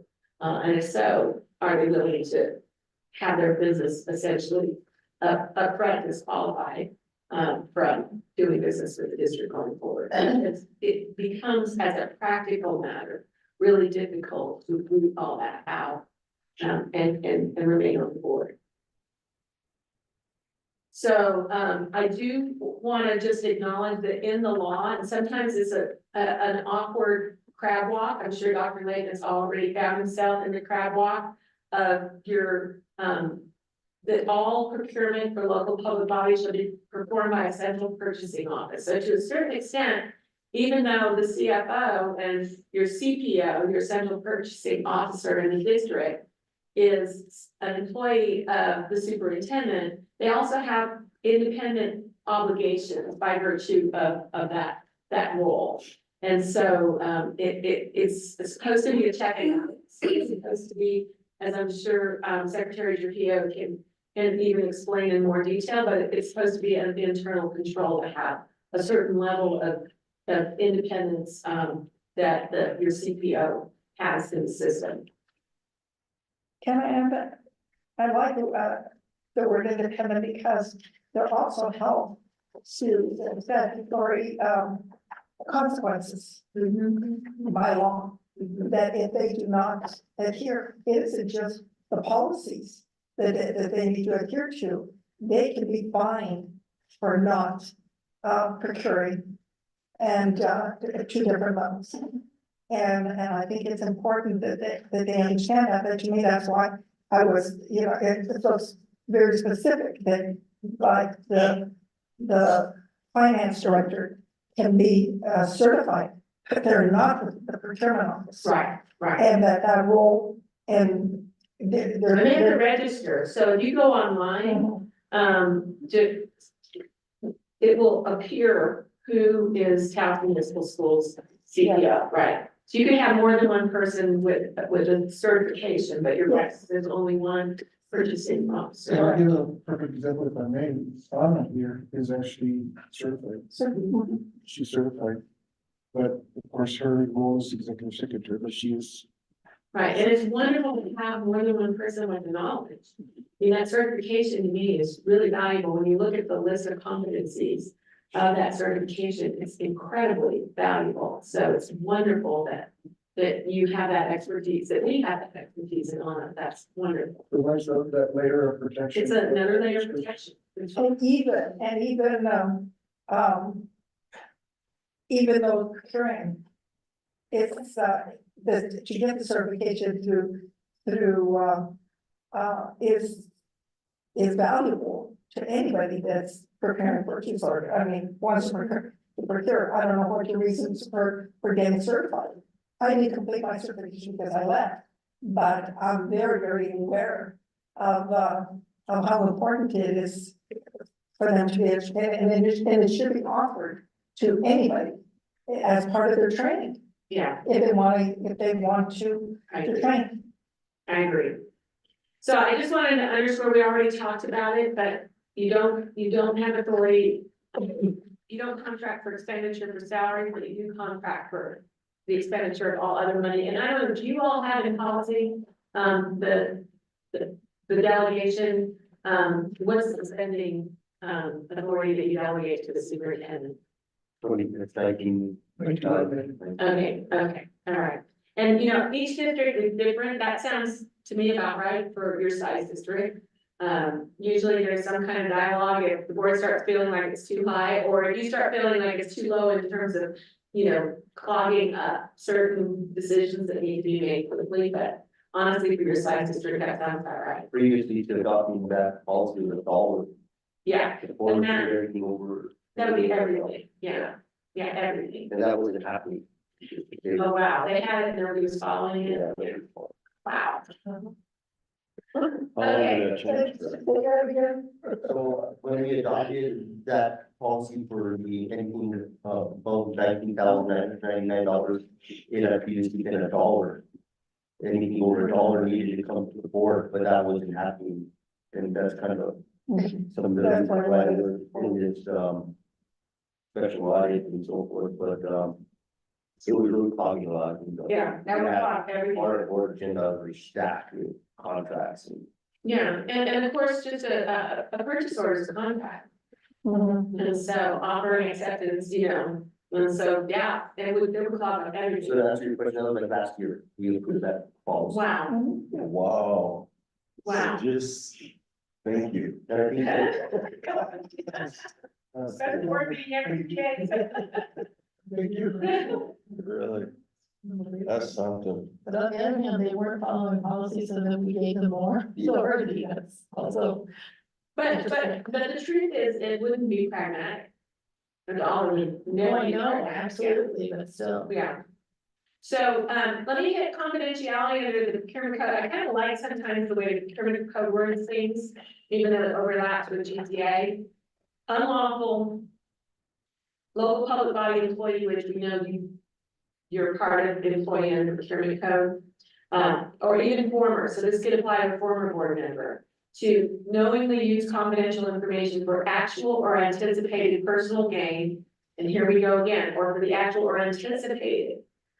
So this is more strict than GCA, anticipated personal gain of any other person. So.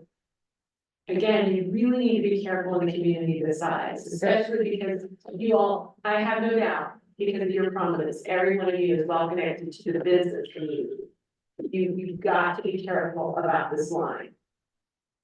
And it's anticipated, so something down the road, I think the board is considering, might that sort of thing is gonna be problematic. All right, we did it, we finished this one. Now I feel like, now we're kind of outside of the more dense stuff, and, let me see where we are on time. Whew, we caught up. President Flores, we caught up. All right, let me keep going then. I don't want, should we take a 5 minute, we caught up? Should we take a 5 minute break? President Flores? yes, Okay, I'm gonna set a timer for 5, but can we just do 5 minutes? We need to have a motion and everything. No. I think so. Okay, 5 minutes. I don't, let me get my. I'm going to mute. Okay. For the purchasing professionals.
5-5, chapter 22 of the school act. So this would just really limit you, during the term of your office. Is what it would be. The passive deployment really is specific under governmental conduct act to the employees. Okay, for the end mileage act, that's chapter 10, I listed that, just so you know where it's located. And what I wanted to focus on is this section having to do with per diem and mileage. I was here when your, person from finance gave you all the, fill out this form and fill out that form, and I was really glad they did that, between them and the secretary of the PO, you all have my knowledge, that's greater than mine in terms of how much you get for a meal, and what you do is out of state, and what you do if it's Saturday, and what you do if it's, you know, the limitations on you, if it's within your jurisdictional boundaries. What I really wanted to hit was a couple of things that I think are of concern to you. One is that the per diem expenses, if you look at this first paragraph, it covers even more than one board of community meeting that it occurs on the same day. So in other words, if you go to 2 meetings in one day, you can't claim it twice for that day. And so what is it for the attendance of a meeting in your jurisdiction? In other words, we don't have travel out of state or travel out of town involved. There's not meals and other things you're claiming reimbursement for. It's just the attendance of a board or committee meeting. We're gonna double down on what does committee meeting mean in a few minutes. But what you get is $45 if you physically attend the board or committee meeting and it lasts 4 hours or less. That includes attendance virtual. Are you gonna share your? Oh, I thought I was. I'm sorry. Thank you, Maria. Maria is my check and balance. No. Thank you. Anna or Dr. Layton, not sure which one came from Kim and told me. I apologize. Board member culture. Sorry about that, board member Concha. Okay, here we are. We're all together now. Thank you, Maria. I appreciate you. All right.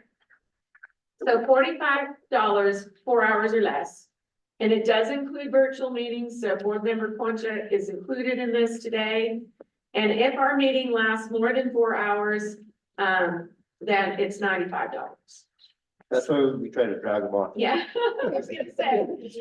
So midnight. So even if board member Spray has to get up and leave, I'll make sure we go at least 5 minutes over 4 hours. If it goes after midnight, we just say 5 minutes. $45, right? At that point, as we all know, we're all useless. Okay, so board or committee meeting defined. Here's the legal definition, not the Elena Gallegos definition, the legal definition. It means the formal convening of public officers who comprise a board, advisory board, commission, or committee, even if no further business can take place because of the lack of a quorum. So if you have less than a quorum, but it's a formal convening of public officers, so it could be 2 of you, who comprise. Now, the only thing about the comprise that throws me, and again, I'm telling you, some of this stuff doesn't have a legal answer to it. That bothered me, and coming from a Texas law practice, and Dr. Layton, you coming from a Texas administrator's practice, in Texas, because of the size of the state, if there's not a law or a state rule or regulation on it, between statute and regulation, 99.9% of the universe, there's an answer to it in that. But if there's not, then guaranteed there's an attorney general opinion or more on it, or a commissioner of education opinion that's binding. And so in Texas, when you practice law, you're just finding the answer and handing it to somebody. In New Mexico, when you're practicing law, you're saying this is what it says, and then you're reaching a reasonable judgment about it, or recommending to your client a reasonable judgment about it. This appears to be limited to, it says comprised of, and so it doesn't say comprised of at least. And so I think that conservatively, if you're on some big, community advisory board, made up of, business members and that sort of thing, and they've asked for a couple of board member volunteers. I'm not sure that that would capture this. But we'll talk about what it might capture. So there's the only definition we have. Again, I checked Attorney General opinions to see if it was further defined, and I checked case law, and neither one does it further define it. So what your current board policy says about board member compensation and expenses, which is policy BID, you can look it up, online like we talked about. It says board members may be reimbursed for expenses incurred in connection with any school business authorized by the board. So for example, I was just at a board meeting last week where a board, or 2 weeks ago, where a board authorized out-of-state travel of board members to a National School Boards Association conference. So that would be your reimbursement, your per diem reimbursement. That wouldn't be the 45 or the 95. 45 or 95, that would be your not your mileage, but your airplane flight and your per diem, caps on meals and lodging and all of that. So that would be actual. Right. Well, you've got it the just actual depends. or it depends on which you take, right? Yeah. And that I can't explain, and we're not gonna try here today. But definitely your department, has, I think, done a nice job spelling that out for our board members. And then your policy spells out that 45-day or $45, and basically your policy lines up with state law. I definitely think that finance subcommittee and audit committee fall within committee because they're statutorily required. You are required by law to have a finance committee, then the finance committees we've talked about can only be board members. And I know, President Flores, you're probably annoyed having to answer this question because I'm always asking because I get my boards confused. But finance committee, are you still just doing 2 or are you doing all now? Before. All, okay. And I like that, especially Excuse with, me. Anna, this is what I was referring to about the audit committee, that it falls under this. yeah. And so I think the 2 members, it's very clear to me though that non-board members would not be eligible for per diem. That 45 or 95. So it would not extend to, and I know that question came up about what about like, a former board member who's maybe on the audit committee or something like that. I don't believe it extends to that. Because they have to be employees. Well, if you go back to the definition, no, it goes to the definition of board or committee meeting. And it says comprised, public officers, the formal convening of public officers who comprise a board. So they're not public officers. Right, very quick. So it's really clear that the per diem is to public officers. This whole provision that sets out the 45 and 95 is what a public officer can be paid. In fact, it even says every non-salary, if you look at the slide I'm on, every non-salaried public officer shall receive. So this 45 and 95 wouldn't apply to, your ex officios on the audit committee, which is you and your CFO, either, because you're an employee, you're not a non-salaried public officer. So you have to be a non-salaried public officer for us to be even having this conversation. So really, the question mark is, what's a committee? Because it says board or committee meeting. And so I feel confident, as confident as one can be when there's some unanswered questions to the law, that it includes the 2 statutory. Elena, actually, it is defined in statute. I think that you had sent us a definition and I was gonna look it up. And, but it's in there. It's the audit. Yeah, the audit's defined in statute. I'm talking about what's not defined as what constitutes a committee. Oh, the A committee. board committee meeting. I mean, this is the extent of the definition, and I think it's in some ways inadequate to answer all of the questions we have. Because it says it defines it as the formal convening of public officers who comprise a board. So my concern is, what about convening of public officers who comprise a board plus others? So, or let's say Dr. Layton comes up, creates a committee. He wants an advisory committee, or let's say equity council, you know, do we have board members on the equity council in this district? I have encouraged, you know, by law, the superintendent, or it wasn't by law, when, I think it was, a directive from the Department of Ed, the New Mexico, the PED. But when, the PED first came out with, the requirement that we have, equity committees, the responsibility was placed on superintendents to appoint the members.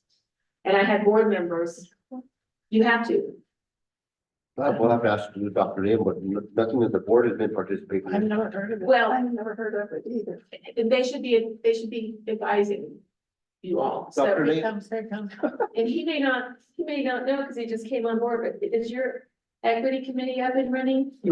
I have not seen it or heard of it. So Okay, so when Martinez, I'll just make this brief, but it's important, so definitely Anna put it down for, on the to-do list for Dr. Layton and his leadership team. if it has been, it hasn't been. Active. we've never, I've been on the board 11 years. Okay, so let me give you the background and tell you why I think it's important and what I would do if I were you as a board. So when Martinez Yazzie, when the state decided not to appeal the judge's decision, and now I know Dr. Layton, you're familiar with Martinez Yazzie as well. And so when the governor and the PED decided we're not going to appeal the decision, then that decision at the district court level became the law of the land. And then the state was in negotiations with plaintiffs groups about, okay, how are we going to now resolve this and create equitable systems? And one of the early requirements, if you go on, I think there's probably still a Martinez Yazzie tab on the PED's website. What among the negotiations is that every district would have an equity committee. And, you know, I always look for job descriptions of a committee, right? And so just like you and I have been talking about job descriptions for board committees, you're gonna wanna pull up, because I don't have it memorized, but the job description and composition of the equity committee. I know it's supposed to have Martinez Yazzie representatives, basically representatives that can, you know, represent the interests of each of the Martinez Yazzie categories. The superintendent was the one when it was first mandated. And again, you won't find it in law or rule. It was basically part of attempting to negotiate settlement, you know, compliance agreement, for Martinez Yazzie. So it's really the PED website you need to go to. The instruction was the superintendent was to appoint that committee. And so then I started getting calls from my board president saying, you know, can we have board members on the committee? Was a little bit awkward because it wasn't a board committee. It wasn't a board created committee. It wasn't a committee the board could appoint. He's a superintendent. But I did talk to my superintendents individually and I said, I think it's a good idea for you to have less than a quorum on that committee. And so where that conversation took place, I know in many of my districts, I've got 1 or 2 board members on the equity committee. I will tell you why I like that is it keeps, no one's looking at each other going, do we have a committee? Have they met? Because you've got 2 members on it. It also bridges some of the things that by Vice President Spray's questions, I get, you've got this board has passion around equity issues. It keeps that knowledge and alliance and creativity. And then, but whether there's a board member on it or not, there again, I really feel that it's important that when you observe it, you know, it creates change. And what good does a committee do if they're just talking about stuff and not making a difference? And so, again, I would go to, and maybe this is something that Dr. Layton and President Flores could sit down and look at. I'm happy to look at it with you. I need to refresh my memory on kind of the objectives of the committee. I know for sure the committee's responsibility is to make recommendations to the superintendent. But I remember feeling at the time, like there was also, which helped support my recommendation that there be 1 to 2 board members on that equity committee, was the idea that that equity committee would also have some ability to make recommendations to the board, policy recommendations, that sort of thing. So those are the kind of formal channels back to this whole when constituents come to us. You know, I have one board I'm thinking of where they had a constituent group that was up in arms about an issue. And it was, you know, it was kind of a social issue. And, the board member was frustrated trying to channel this energy. And the board member finally sat down and got this group fired up about working on a policy that the group took to the board. So you can channel energy. What we've got to do is make sure that we're channeling energy in the right direction. So equity committee, whether there's board representation on it or not, let's get knowledgeable about it. Maybe Dr. Layton, you can have it studied and then brought forward as a presentation to the board about what it is, how long we were supposed to have it in existence. Once you find out about the history of, did we ever create it? If so, who was on it? What happened to it? How often did they meet? What came out of it? Where is it now? And then let's get it going again. Yeah. We can channel energy. You know, when I tell you, stay in your lane, it doesn't mean don't do anything. There's plenty that you all can do. It's just, we just gotta channel it in the right ways. How long has it, No, go ahead. how long has it been, this Yazzie Martinez? About 4 or 5 years. Yeah, your memory on years is better than mine. I would say 45, about 5 years. Just to help Superintendent Layton and, the existing board, since, Board Member Concha is new like myself. With my wife being part of the charter, she's been on that committee about 2 years, so I think it's relatively new. And it may have just gotten with the transition of Taos Municipal Schools being the third superintendent in 2 years. You guys just may have just missed it because. It may have just been a little loud. Yeah, it's just so many, you know, with the leadership changing. But I think the point, even if it's up and running, the point is well taken, that when board members aren't even clear who's on it, that tells me that we're not, the equity committee is not having the impact on your district that we want it to have. We want it to be impactful. We want that to be a powerful stakeholder group. I sit in some board meetings where it's powerful, and I'm used to a common question of the board is, what does the equity committee think?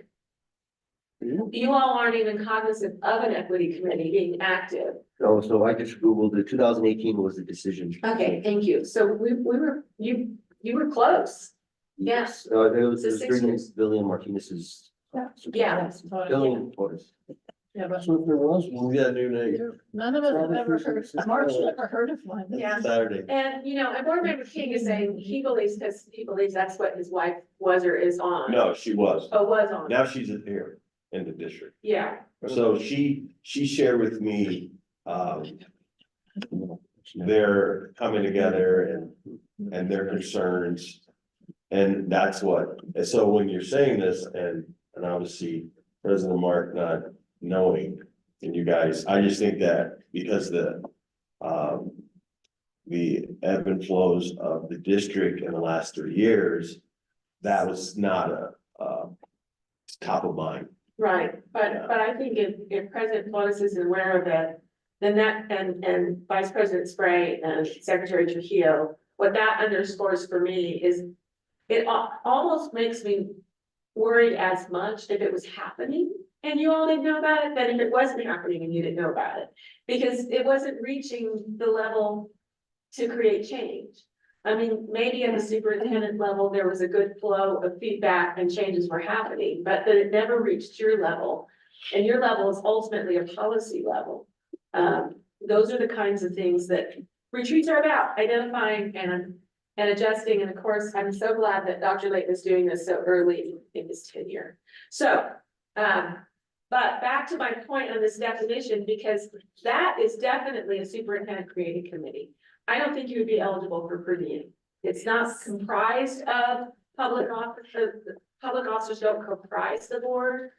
And it's not board created. So if you're asked to do it, I think that we would probably be playing a bit fast and loose with these definitions, possibly, I don't know.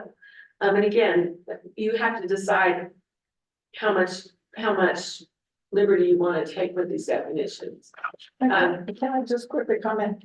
To me, it just seems that we have all these policies, but to be able to engage in them, to be able to bring light to this board.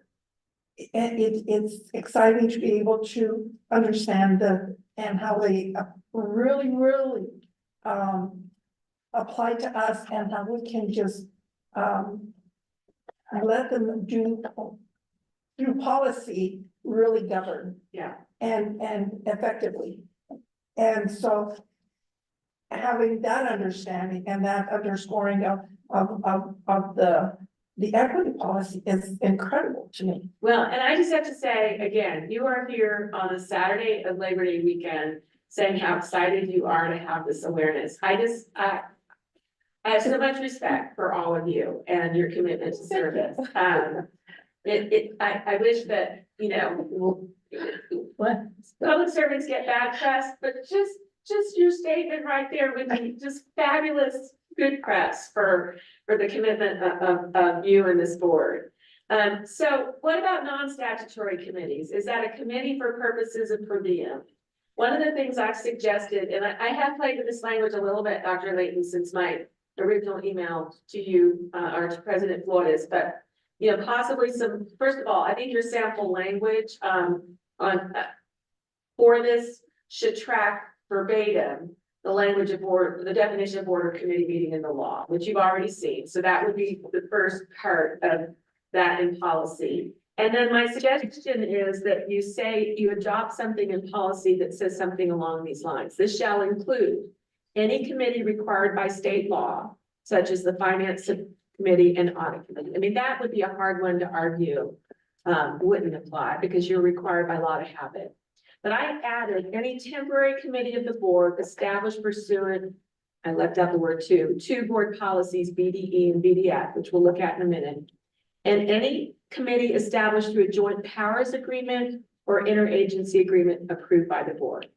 Now, I don't want to get bogged down right now because we could spend the rest of our allotted time on it, but I know there's been some conversation about a UNM advisory committee that that one or two board members serve on. If this language were to, You know, we all do. oh, you all do. Do they do an OMA notice for it? Yes. Yes. Okay, so then it must be done by a joint powers agreement. I'm guessing there's either a joint powers agreement or an interagency agreement.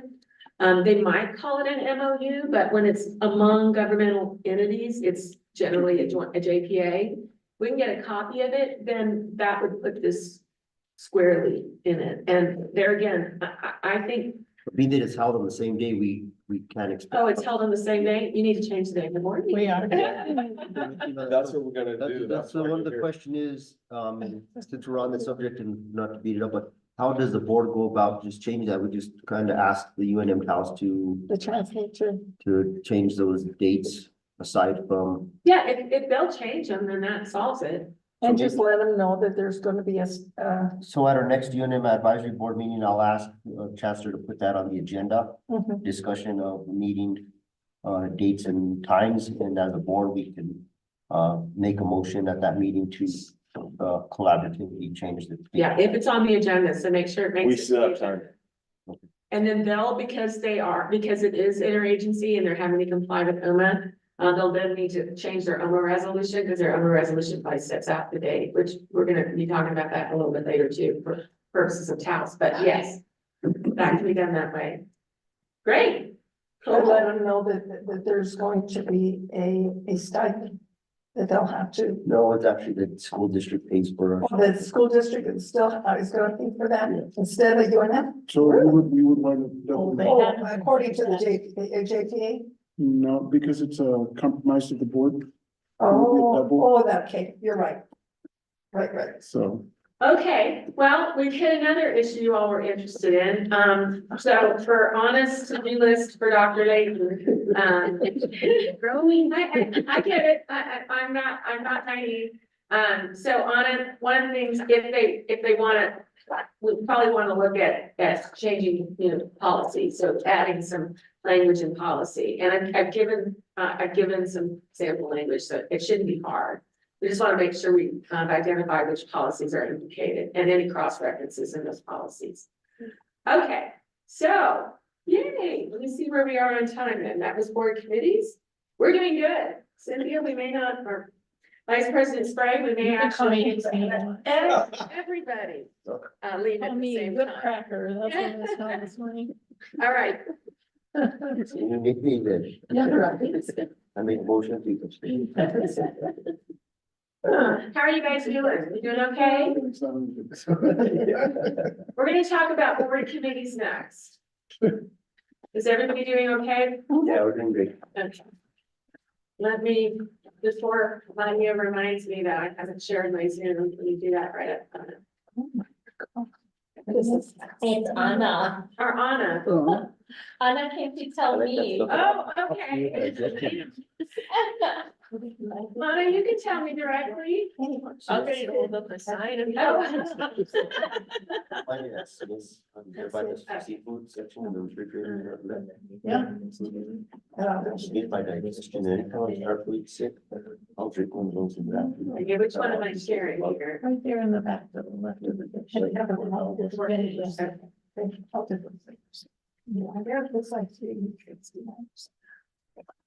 Anyway, Okay. couple of those a week. Everybody breathe. Okay, Pretty good, thank you, and I keep it very interactive. well, I'm feeling a little bit more calm because we got through some of the dense stuff and now, yeah, this help, be sure and Now we interact. can go off. Uh-huh. We don't have to be like powering through it. So here's our board committees. And one of the things I hope this inspires is you all really checking your policies more. And I know that when you call me, I know that part of my job description is law and then policy, because remember, policy is your local law. So if you're in a deposition, if you're in a lawsuit, they're gonna be checking for your compliance with the law and your local law, which is policy.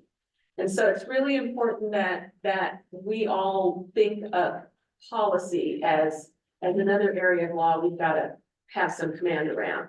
And so one of the things that came up recently was, I love, the nice thing about a new superintendent is obviously he's drinking out of a fire hose, but he ends up asking questions that maybe, should have been asked a long time ago. But he's asking because he's new, and so it's nice because it oftentimes brings to the forefront things that maybe have kind of gone dormant. And it appears, and part of why President Flores and Dr. Layton wanted this on the agenda is it appears that board committees, which of course that came up in the context of the questions about per diem. So all of you are impacting this agenda today in terms of questions you've been asking and things you've been wanting to address. This ended up there because we started talking about.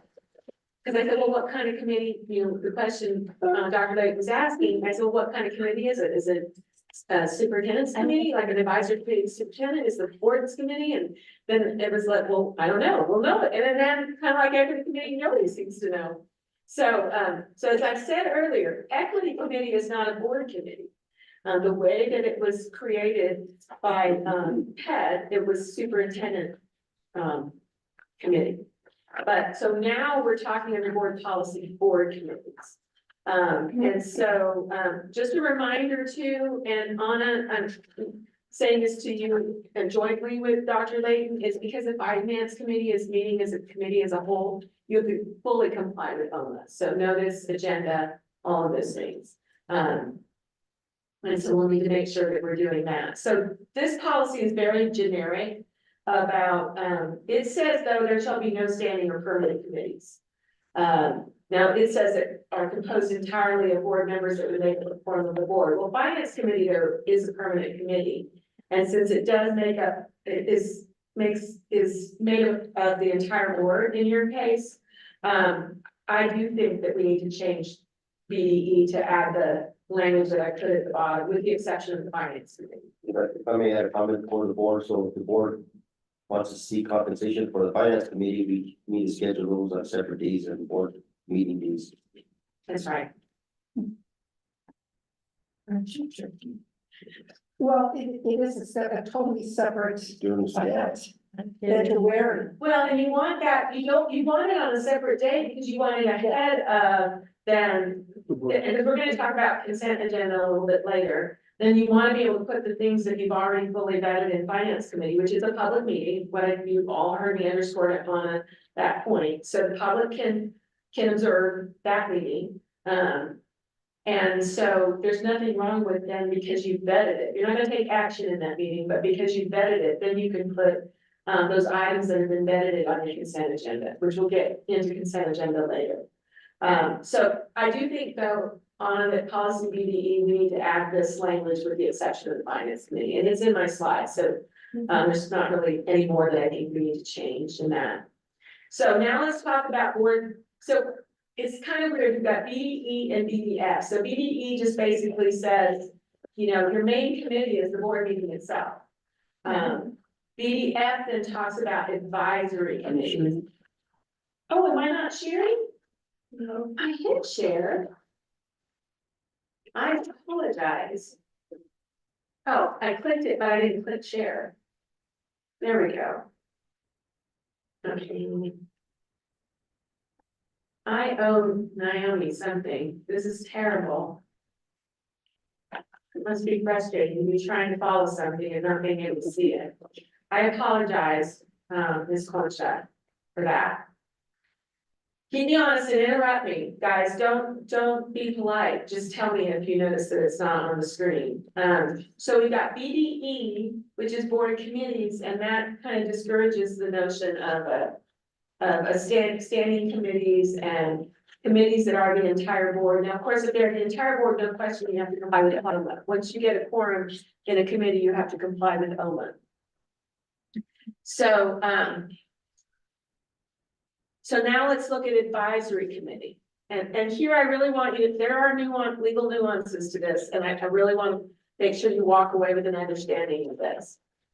So what your policy says is that you may by majority vote appoint ad hoc advisory committees when deemed advisable. So the board can create advisory committees.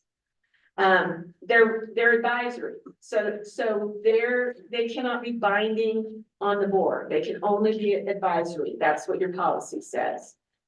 These committees will be responsible for presenting to the board recommendations for action based on research and facts. So number one, if you have an advisory committee and that advisory committee is not presenting to the board, why are you doing it? You are never there to advise the superintendent, and as a backdoor, and I'm going to talk to you about this. You cannot use advisory committees as a backdoor to get out of your lane. And so if it's an advisory committee, who you're advising is not the superintendent, you're advising the board.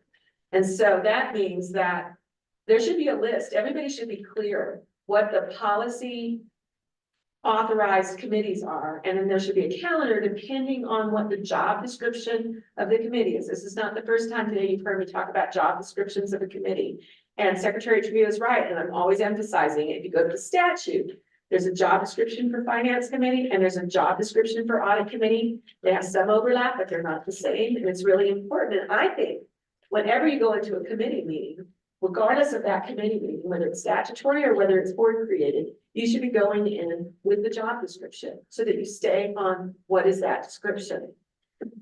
So depending on the job description, then you should be setting up, and Dr. Layton and Anna, you guys can work on a calendar. Like we talked a minute ago about, okay, maybe from an equity standpoint, it'd be good to have the statistics on exclusionary, a long-term exclusionary discipline reported to the board. And I suggested quarterly, you may want it semesterly. So those go on a master calendar. And let's look at all the board committees we have. What are the job descriptions of each of those committees? If it's just a seasonal thing, then you might have them present at the beginning of the season and the end of the season what their recommendations are. If it's for a very limited purpose, you would have them present when they've completed their purpose. But if they're not putting forward recommendations to the board, then why do we have the committee? So it says these committees will be responsible for presenting to the board recommendations for action based on research and facts.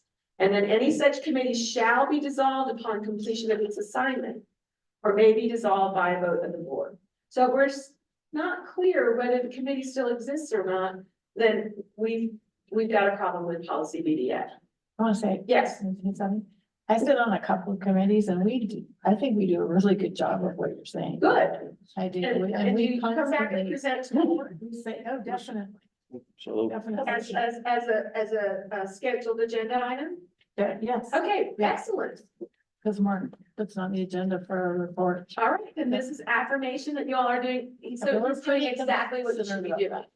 And I would think about it as a master calendar kind of thing. I mean, obviously President Flores in his years of experience, you're getting the benefit of, he has a master calendar in his head.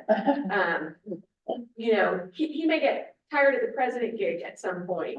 And that, I will tell you, presidents who have that kind of experience, and Yes. have that kind of calendar in their head, you guys are getting, all of you are getting the benefit of that. And you wanna try and not take it for granted and number one, and number two, capture it in some kind of a master calendar.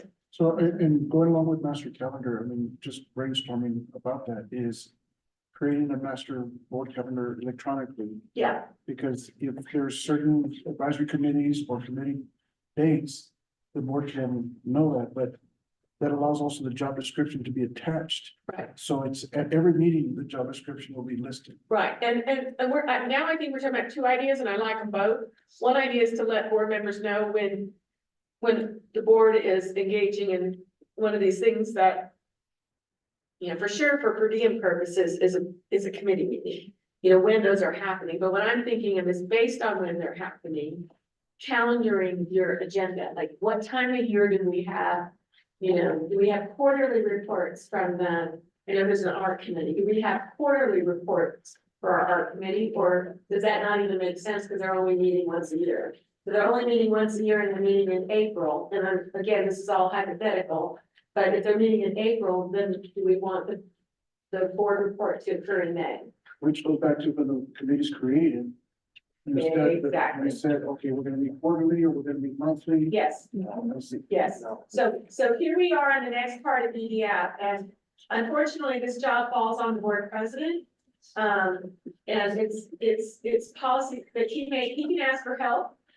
He can call a friend. As long as he's not calling two other board friends, he can call a friend, maybe the vice president. But this says, the board president shall develop guidelines for each committee. These guidelines then shall be approved by the board prior to the first meeting of each committee. So board president or a friend, will take the guidelines to the entire board as an agenda item to approve it. So when I talk about job description, this is what has to be in the guidelines. By policy, a written specific statement of the purpose of the committee, the dates on which interim and final reports to the committee are to be rendered, the date, remember, the policy says no standing committees, no committees that just go on forever.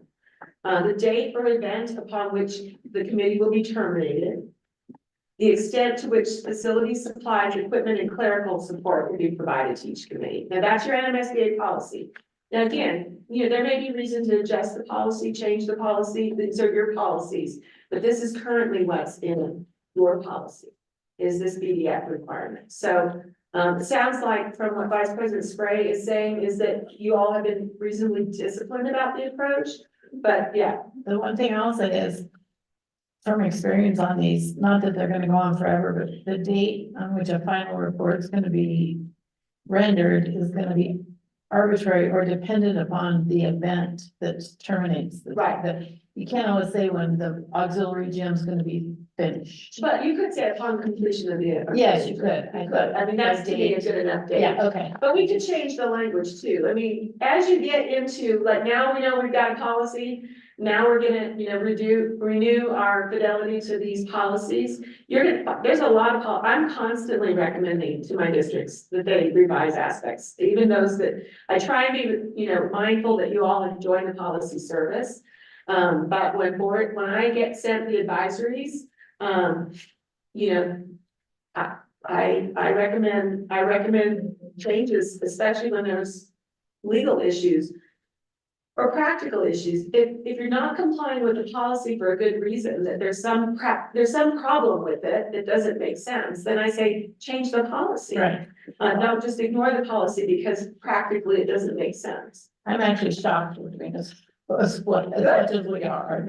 Well, we'll celebrate that. That's a point of celebration. So then the next requirement, under the same policy, having to do with committees, is a superintendent responsibility. So we've seen board president, now superintendent. Superintendent will ensure that the following actions are taken for each committee established by the board. So the committee has to be briefed on OMA. I'm not quite sure, if it's not a statutory committee and it's less than a quorum of the board, other than to be aware of a few OMA implications. But you're to brief them on OMA as it applies to committees, which I'm about to do. Notices and agendas of all meetings of the committee will be posted. I don't know why they did that. They seem to imply that having an advisory committee. Again, that is not legally right. I mean, you can do it. You'd be doing it above and beyond, but don't keep it in your policy if you're not doing it. Now, there's no requirement that you do it 72 hours in advance because these are advisory committees of less than a quorum of the board. Advisory committees of less than a quorum of the board. The only exception to that, and I've got a slide on this, but I'll tell it to you now. The only exception is if you're advisory is not delegating, you're not delegating decision-making authority. You're not delegating, over giving up a responsibility of the board. So you're not required to comply with OMA. Therefore, you're not required under OMA, the Open Meetings Act, to have notices and agendas posted. But if you created a local rule, which is what policy is, you need to be doing that, is posting it. And so you guys got to decide whether you, if you haven't been, whether you start posting it. But I'll say this to Maria as well as Anna, I wouldn't post it like you're like an OMA, because it's not an OMA notice and agenda. And it wouldn't have to be, 72 hours or 10 days. It wouldn't have to be part of your OMA resolution, but if you keep this in policy, you should be posting it as like an announcement. I think it'd be wise if upon the development of a master calendar with highlights when we meet for those advisory meetings, that it be posted on the website. Yeah, that does it. And there actually is a component of the website that just puts things that we can put on dates, if I'm not mistaken, right? For the events. And thrill share, right, Mhm. events, and that enough is, so you put it 3 months ahead of time, as the weeks go by, it'll roll up on. That's nice. Yeah, and I said this before you all came in, I'm so impressed with what Money has done with your website. It's just, I find I'm a user, I'm on all the time, your website for different reasons. And it's just like, I get a thrill now every time I look at the improvements that you've made. It's really quite nice. Thank you. Your policy also says that you'll keep minutes of the meeting. I mean, if you're there, and especially if you're getting per diem for it, because it's, committee of the board, I feel like, yeah, and of course your minutes are gonna be public records. You wanna make sure that they're preserved, so there needs to be some sort of funnel to probably the superintendent's, executive administrator, Which we were just discussing, that would mean I would have her in there to take the minutes. that would be ideal. Mhm. That would be ideal, Was just wondering about that. yeah. That's exactly what we're discussing right now. So, but think of, and from what Vice President Spray is saying, and I have no doubt, because I know what level of commitment this board has, that you guys are already doing all of this quite well. If we just elevate some of this just a notch, I think you guys are gonna feel a lot of gratification over what you've been trying to accomplish and do. You're gonna feel the impact even more. It's just elevating it all a notch. Like, I just think, between the superintendent and his right hand and left hand who are here in this room, it's like really exciting to me, because I feel like this day isn't a waste, that you guys are gonna find some real gratification in some of this minor tweaking that we're talking about. We're not walking away feeling like, oh my gosh, we're not doing anything right. I think what I'm hearing is we're doing a lot right, and we're excited about doing it even better, so that our impact can be greater, our footprint can be greater. So here's the Open Meetings Act cautions that I want to make, and I'm not going to read this to you, but I want to remind you that, policy making is one of, and by policy making, I'm not talking about policy manual, I'm talking about these concepts and ideas you all are pushing forward. So the concept of equity, that's, your policy bent around that. And I keep using this as an example because I see this as a theme of a lot of boards and I'm hearing it out of Vice President Spray's mouth, in terms of concerns about, is our discipline consistent with our equity values? And so those kinds of things are policy. And so the formation of that policy, the public has the right to observe. And so what you want to make sure is that you're never delegating so much to a committee that's not under the Open Meetings Act. That you end up circumventing the public's right to see you all in action, to see those little, Secretary Trujillo, she's not, she doesn't speak nonstop during a board meeting, but when you speak, it's powerful in terms of what you say. You're passionate, your thoughts and beliefs about students and the school and ethics and how we should operate. Like, I have your voice in my head. The public has the right to observe that because it's that collaborative. You sharing that with your fellow board members in a public meeting allows the board to watch the sausage making process that then becomes, formal action, including formal policy. And so make sure that when you're working on, that when you're using committees and when you're using other forms of communicating that are legal, that you're not inadvertently creating an illegality by depriving the public, I'm gonna talk about consent agenda in a few minutes, that you're not depriving the public of the opportunity to observe you all sharing ideas with one another and then generating an idea. Does that make sense? The committee reports in an open meeting to the board, that sort of sparks people's. That does that, understanding. yes, Right, that's what exactly, does it. Okay. exactly, and the observation of that. Right, As opposed to, an inadvertent rolling forum Yeah. or the committee inadvertently generating the power to tell the superintendent, this is how we're gonna do it. Those are the things you gotta be careful about with committees, is that it becomes really a committee to advise the superintendent as opposed to advising the board on board functions. And so going back to by placing the agendas, or not the agenda, or the meetings on the, what we're talking about scrolling the website, that allows for the public to know that this is occurring. That it's occurring, doesn't give them the right to attend and observe because it's not subject to OMA, but it does allow them, and it allows them to know you're creating minutes, they can make HIPAA requests, public records requests for any records of that committee, which is fair. I mean, those are things we want to be transparent about, so yes. I do want to go back to one last bullet point on the superintendent's responsibilities. It says a representative of the superintendent will serve as ex officio members. Oh, right. Yeah, thank you for catching that. I noticed that when I wrote it down, I forgot to point it out. Yeah, so you would want either you or somebody on your team to attend and serve as an ex officio member. Now, reminder on ex officio members, all that means is they're not less of a member, it just means by virtue of their office, they're a member. So by virtue of your office, you're a member. Ex officio doesn't make you less of a member. And if you appoint somebody, then they're a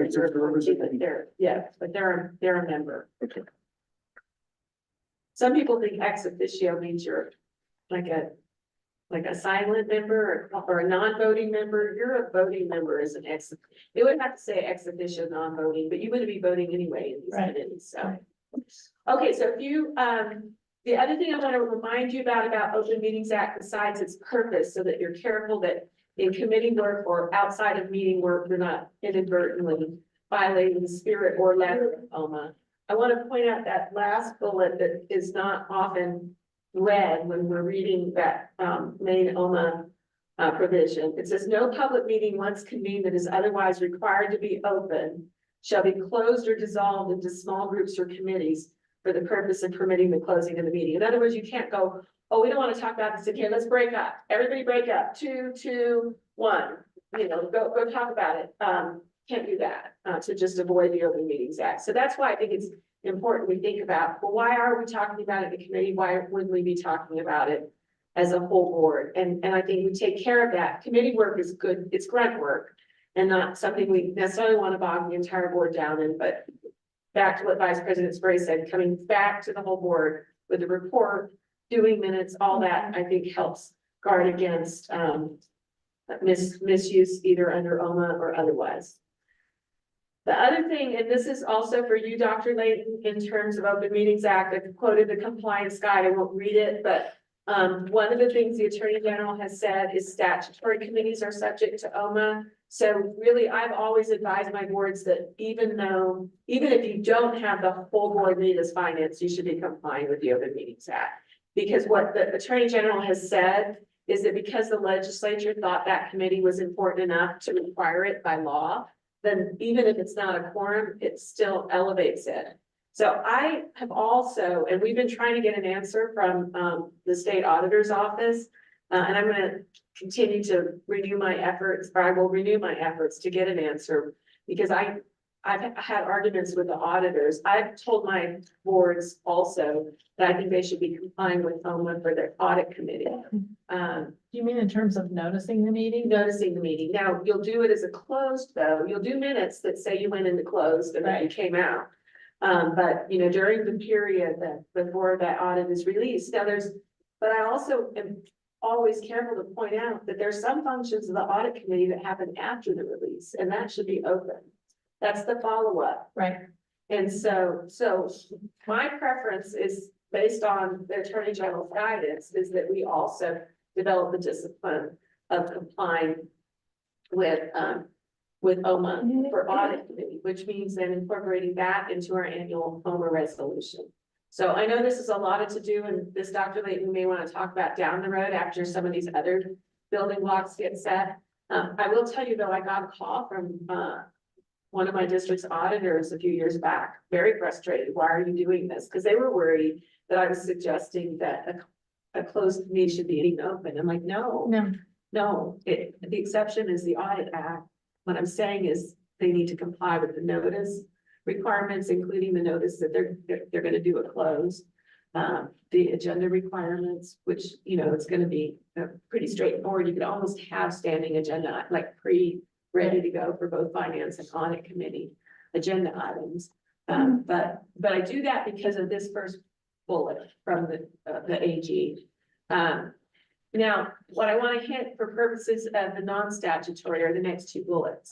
The Attorney General says even a non-statutory committee appointed by a public body may constitute a policy-making body, meaning you have to comply with OMA if you give them binding authority. That's why you have to be really clear that you cannot let, and I'm just using as an example because it's the only committee I know you have.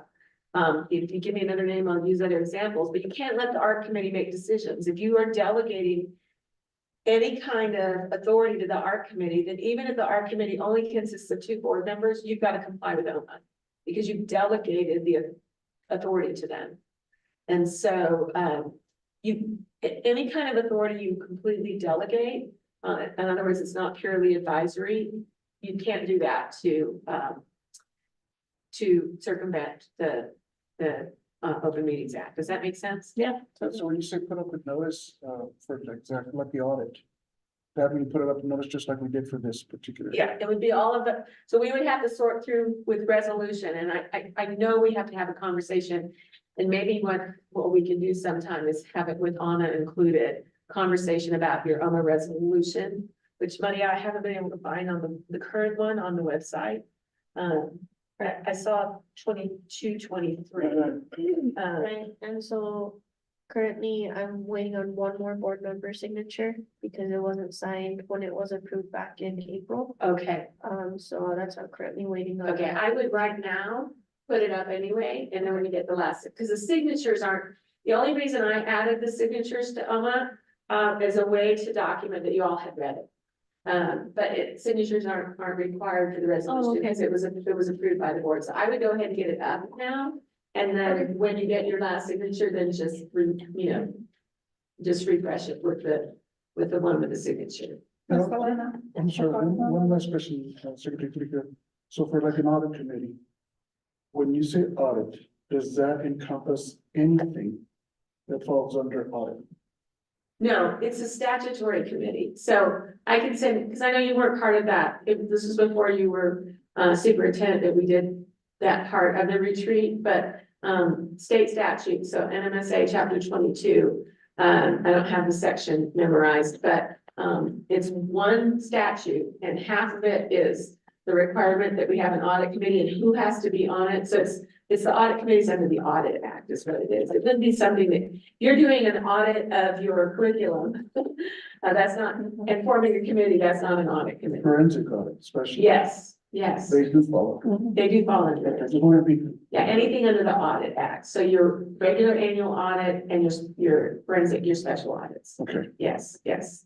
And I think I'm probably kind of backing up a little bit, because, like I said earlier, we wear two hats. One is our regular meeting, but the other one is our, and it's being called a finance committee. Mhm. And to me, it needs to say, a finance board.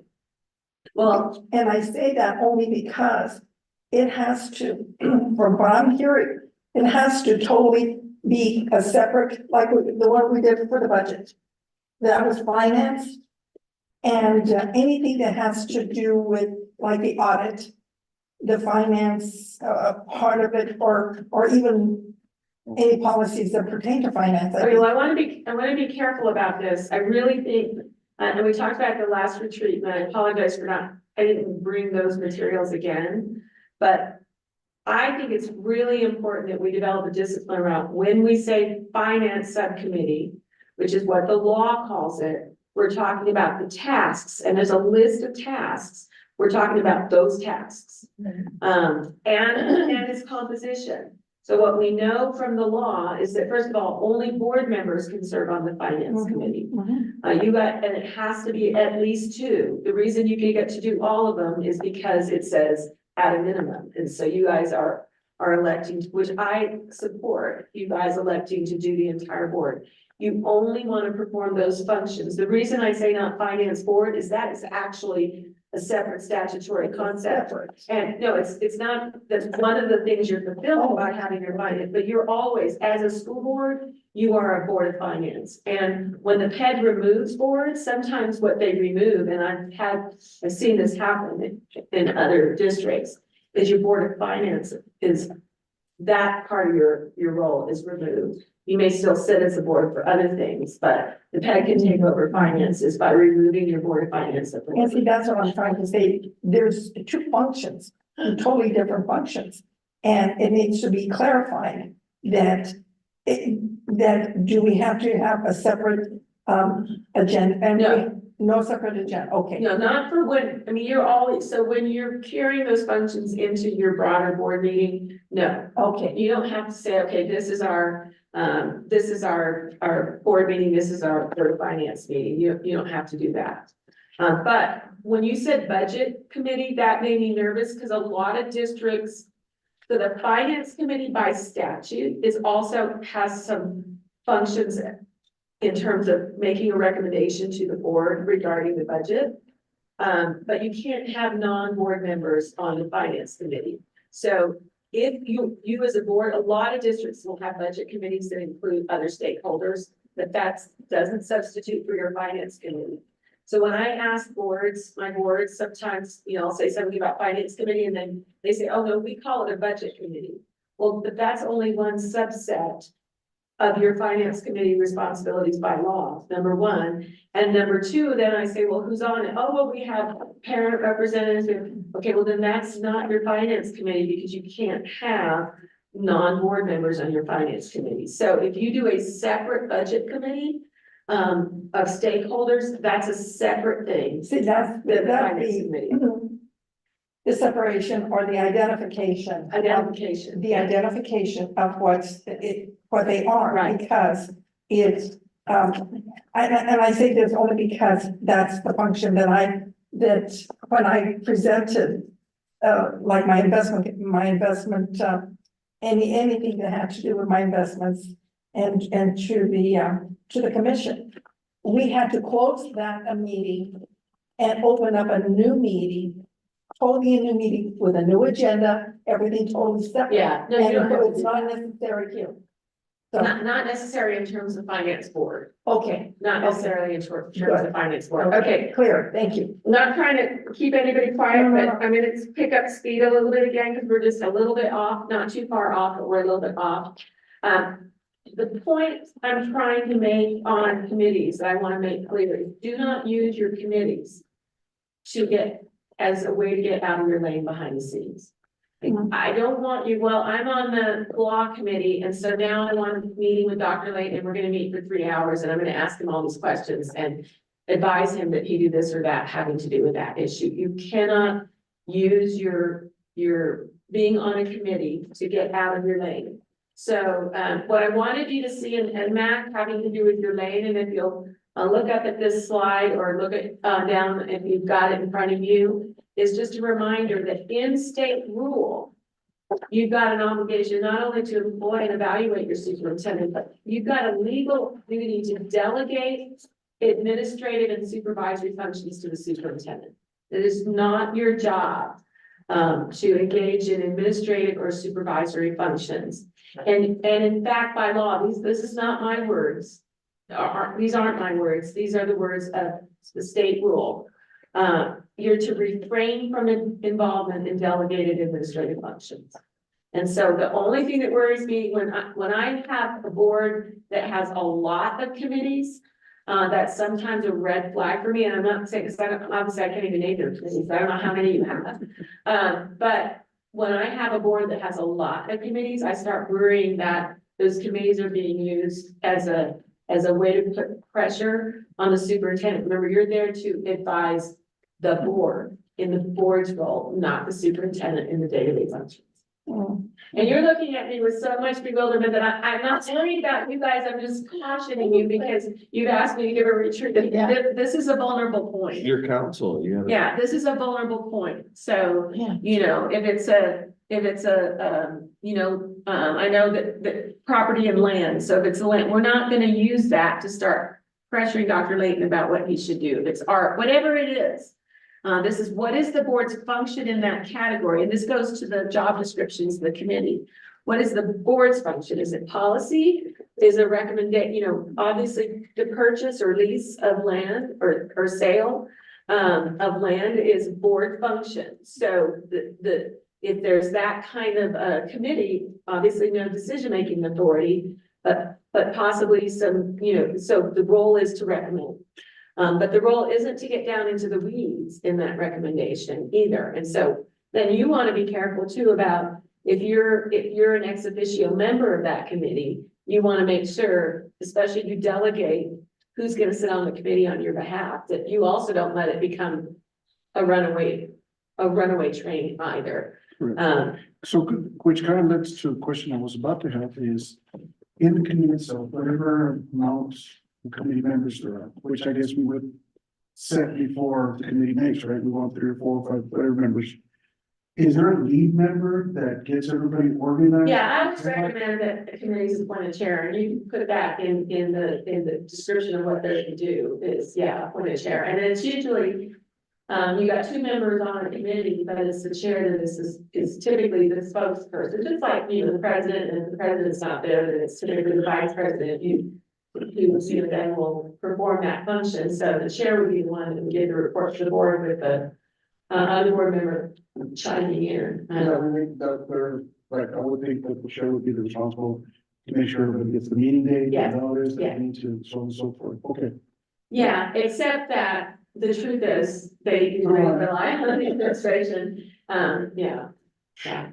Okay.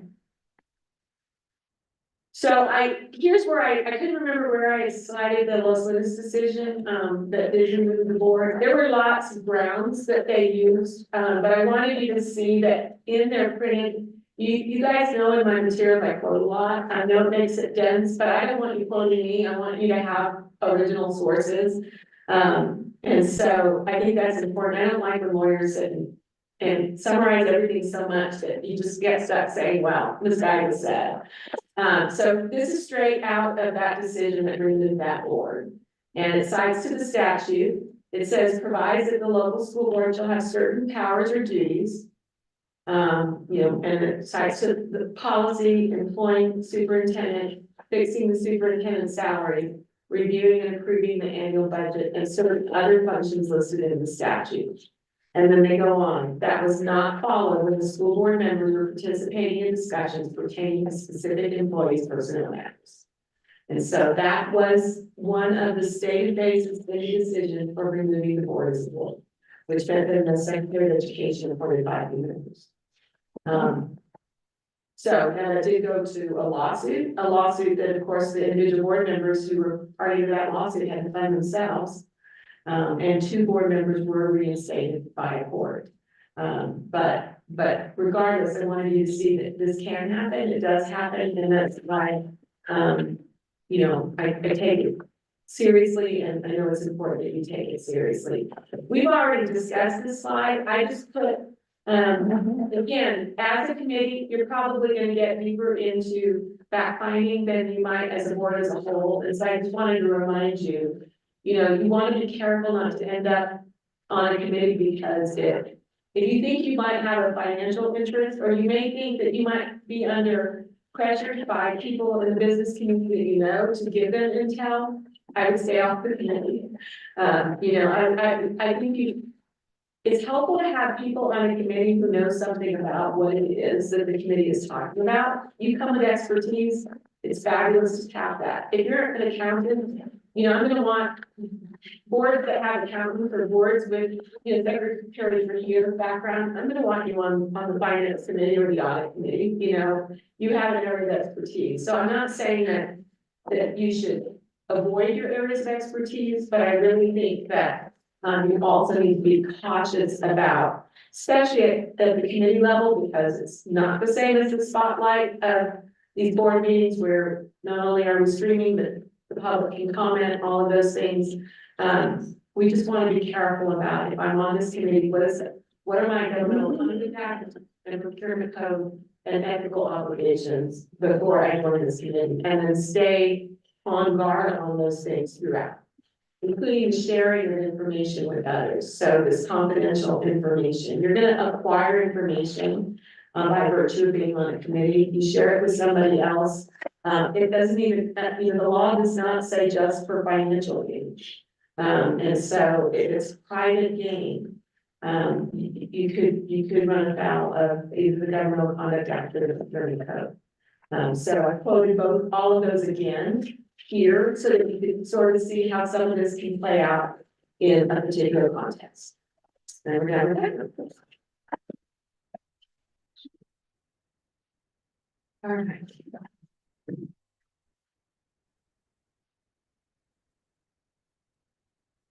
So we're just 15 minutes off of what, schedule wise, I think we'll catch up, but President Woods also want to be sensitive to needs, so you tell me at what time, you think we need to take a break or whatever, we can do that. I think we're good to keep going. Yeah. Okay.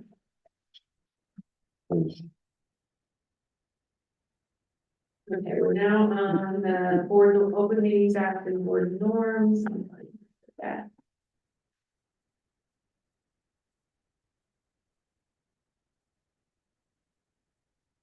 I had fun doing these, by the way. So I feel like. So you know, I kept thinking about like all these different conversations that I've had with you guys at different times, or things that we, or just after like, you know, coming on board and his eagerness to have all these puzzle pieces fit together. And so it was kind of fun working on it. So what we wanted, and this came out of some of the conversations specifically that I've had with Dr. Layton about, you know, why we do what we do, and is there a legal component to it, or is it just, you know, custom and practice, that sort of thing. And so what I tried to do is hit some of the legal and policy components to a few of the things we do in the context of a board meeting. So I did put out the job description of a board president, and wanted to really emphasize what I see President Publix doing actively, and that's, you know, I call it herding cats. And sometimes, as much as I love you all can be like herding cats. And so I just wanted to remind you, and I think you all are really trying that, President Boyce is not doing it just because, he gets a kick out of it. It's his job. And so, to preside over all meetings and conduct meetings in accordance with New Mexico law, the Secretary of Public Education rules, which would be our NMAC, and policies of the district. And I'm not sharing my screen. Dang it. Share, I'm gonna share. Here we go. So that is policy BDB. I won't go over all of his responsibilities. Of course, some of that is agenda setting. Fairness, order, encourage and maintain orderly and democratic participation. That's not easy, guys. You're 5 different minds, 5 different backgrounds, 5 different gifts, 5 different voices. And so, the rules of decorum that he has conveyed you, and of course, today in a retreat setting, we're more relaxed. But the rules of decorum he's conveyed is to attempt to fulfill this job description. And in it, ultimately, it helps us comply with the Open Meetings Act. The specificity requirements that we stay within, all of the lanes that we're required to stay within. So I wanted to hit the webcasting requirement real quickly. I know we talked about it a little bit last time I was here, but I wanted you to see that part of Senate Bill 137. And I wanted to just kind of update you on some of the discussions I've been having with other districts about this, but the key language, of course, in terms of order, we've got to be conscientious, and we are, I think, between Maria and Anna, they're really great at making sure that we're turning on the recording, or the webcasting, at the beginning of the meeting. And it says a webcast should begin as soon as practicable after the chair has called the meeting to order and shall terminate as soon as practicable after the local school board has adjourned. And, I see you all doing all of that. It's to be posted on the website within 1 week of the meeting's conclusion. So we need to be doing that. We have to make it publicly available for at least 3 years. So that goes to our records retention schedule. And we have to have a user interface that allows members of the public to submit written or verbal comment. That's been the part that has been most controversial because what that means is not clear in the law. I've got some boards that are choosing to follow it by letting people post and then treating it like an extension of public comment. The problem that I have with that is the problem of, the sign up, all the other rules that you have for public comment. And so one of the things that we can talk about more, and I thought I had it in here specifically. It was narratives from the last NMSBA conference that we had. Came back with that information, and so that we actually. You're looking at that We then. actually do post through YouTube live as well, but based on the conferences, it was where we understood the difference between public comments and comments from the And public. comments. And so what you want to make sure is those comments from the public, they'll get relayed, not during the meeting, but after the meeting. And I thought I had put it in the slide. If I did, we'll get to it. I'm going to click, but some policy language I've been recommending for my boards that are doing it that way. So make sure that. I have a question. Sure. Okay, sorry about that. So since we are posting, we are live on YouTube even right now as we Mhm. speak. The videos automatically go to our channel, to our Nice. Taos Schools channel. Would that be within the 1 week compliance or it specifically has to be on the website page? I think if there's a link to it, then that's on, if you, on your website page, you have a link. Just in case some weeks are crazier than others and. Do you have a link to it? I could go ahead and add our YouTube Yeah, link you to add it. the link. And that way it's covered automatically. That way It's covered to all the channels. Exactly, All it'll be the- automatically Right. covered, and then I'll still get it, and I'll still put it the way I've been putting it, but Yeah, it's automatically I on did. their page. that's great. That's Okay. great. Okay. Okay. And so then I think what the board, just like you wouldn't ignore emails, I think to be true to the spirit of this law, I think you need to make sure that you treat the comments on the YouTube as like an email communication to you. You're gonna take the time after a board meeting to review those and give them the respect that they're due and not just turn a deaf ear to it. So I would put that on, just treat it like you would an email. I feel confident that this board reads every email of a constituent that comes to them. Maybe not every day immediately when it drops in your inbox, but enough. Okay, perfect. And then get with me, if it doesn't appear on slide, get with me on some policy language in line with what you're doing. Thank you for letting me know where you all were with that. Okay. So, you prescribed rules for your meeting. And, this has some language in BEDD about a few things I wanted to point out to you. So you do have, and you guys do it beautifully, you've done it today. Each action item shall require a motion, all motions require a second. I have some boards that only have they don't require a second. They just do it on one motion and then take a vote. You are a district where the president can make or second the motions. I will tell you that some districts follow a rule where the president can't do either, but most of my boards, the president can. I think in a 5-member board, you almost have to. I think it's silly not to. So, and vote on all motions. Motion to adjourn, you can do it any time. Such a motion shall require a second and a majority vote, but no discussion is in order. A motion to table can be done at any time.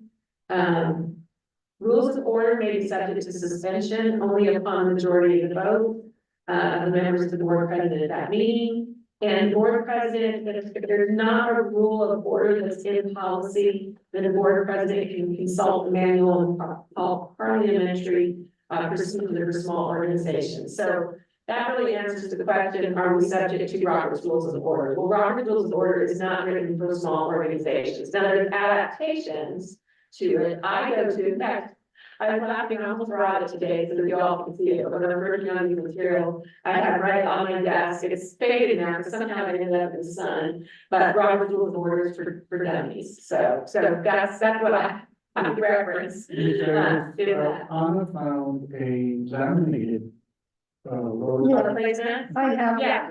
Were you the one that provided Yes, that? our firms, yes. And what we encourage, I've got some boards that keep it on their desk as a placemat for each of the board members. you know, I was gonna ask, I don't know if it's possible, but to get that By board, eight, yeah. 8.5 by 11, because I would. I don't know that we might be able to print something smaller for you. That way, we can get placement in the board. Yeah, follow up, in an email, but also if you want more for the days, we can do that too. Yeah. So I wanted to hit some things, parliamentary procedure things. So if you guys do roll call, I just noticed that this is completely up to you. I'm not trying to change your ways. I just want to let you know. Yeah, so, I've noticed that you guys do roll call on every vote, no matter how insignificant it will be. You have to, but the only time you have to by law do a roll call vote where you go down the line and each person indicates their vote is going into executive. You have to by law do a roll call vote to go into executive. Why? I don't know. I have no idea, but you do. Every other vote can be a voice call vote. And so how that would go is, so the motion is made and then a second is given and the board president will say something like the secretary will now call the roll. And you all already have a way of saying that, but it's the same thing. In this case, it's the executive assistant. So, Ms. what's on last name? Will now call the roll. And so then she goes through the names. Now, I was asked recently the order of the names. Robert's Rules of Order and all the adaptations do consistently say that the chair, that would be the president, is asked last. Which seems, at first glance, like, well, why wouldn't we give the president the courtesy at first? Because your president is the most influential, and one of the president's jobs is to make sure that he or she does not kind of coerce. And so when you go in order, and the reason why I'm not crazy about doing roll call every time is because sometimes that kind of gives you a chance. If you're on the fence, it's like, okay, well, I wanna see what Vice President Sprague, how she's gonna vote first, before I, when you're doing a voice vote, what you say, all those in favor say aye. And yeah, you can kind of, you know, tag behind on aye if you have to, if you're really dying to see how everybody else says it. But it's a little bit more like, we all just gotta kind of get our idea out there and not kind of be persuaded by the group thing, yes. Just, I just wanted to mention that the way that I was trained to call for votes, insignificant things, voice votes fine, but on one that's particularly Heavy, yeah. heavy, it protects everyone, I think, if you do the roll call. I think it's just, the public knows Where you stand, yeah. Now, but you're also by law, the minutes have to say how every board member voted. so that even on a voice vote, she would be recording. She's recording, so she's not gonna say 5-0, it's 5-0, but if it's 4-1 with Secretary of the Field voting no, then the minutes have to say that. They have to, you can never in minutes just say 4-1. You have to say how that was, and if she's not clear, the person who's responsible ultimately for generating the minutes, which technically is the secretary, the board secretary. If it's not clear to you for purposes of Anna, who's gonna be doing those minutes, who it was, who the two were that voted nay, or, you know, that how that did get, because you couldn't tell in the voice vote, who those two were, then you wanna make sure it gets clarified, because the minutes have to record it. And it's okay if we continue to whatever we're doing.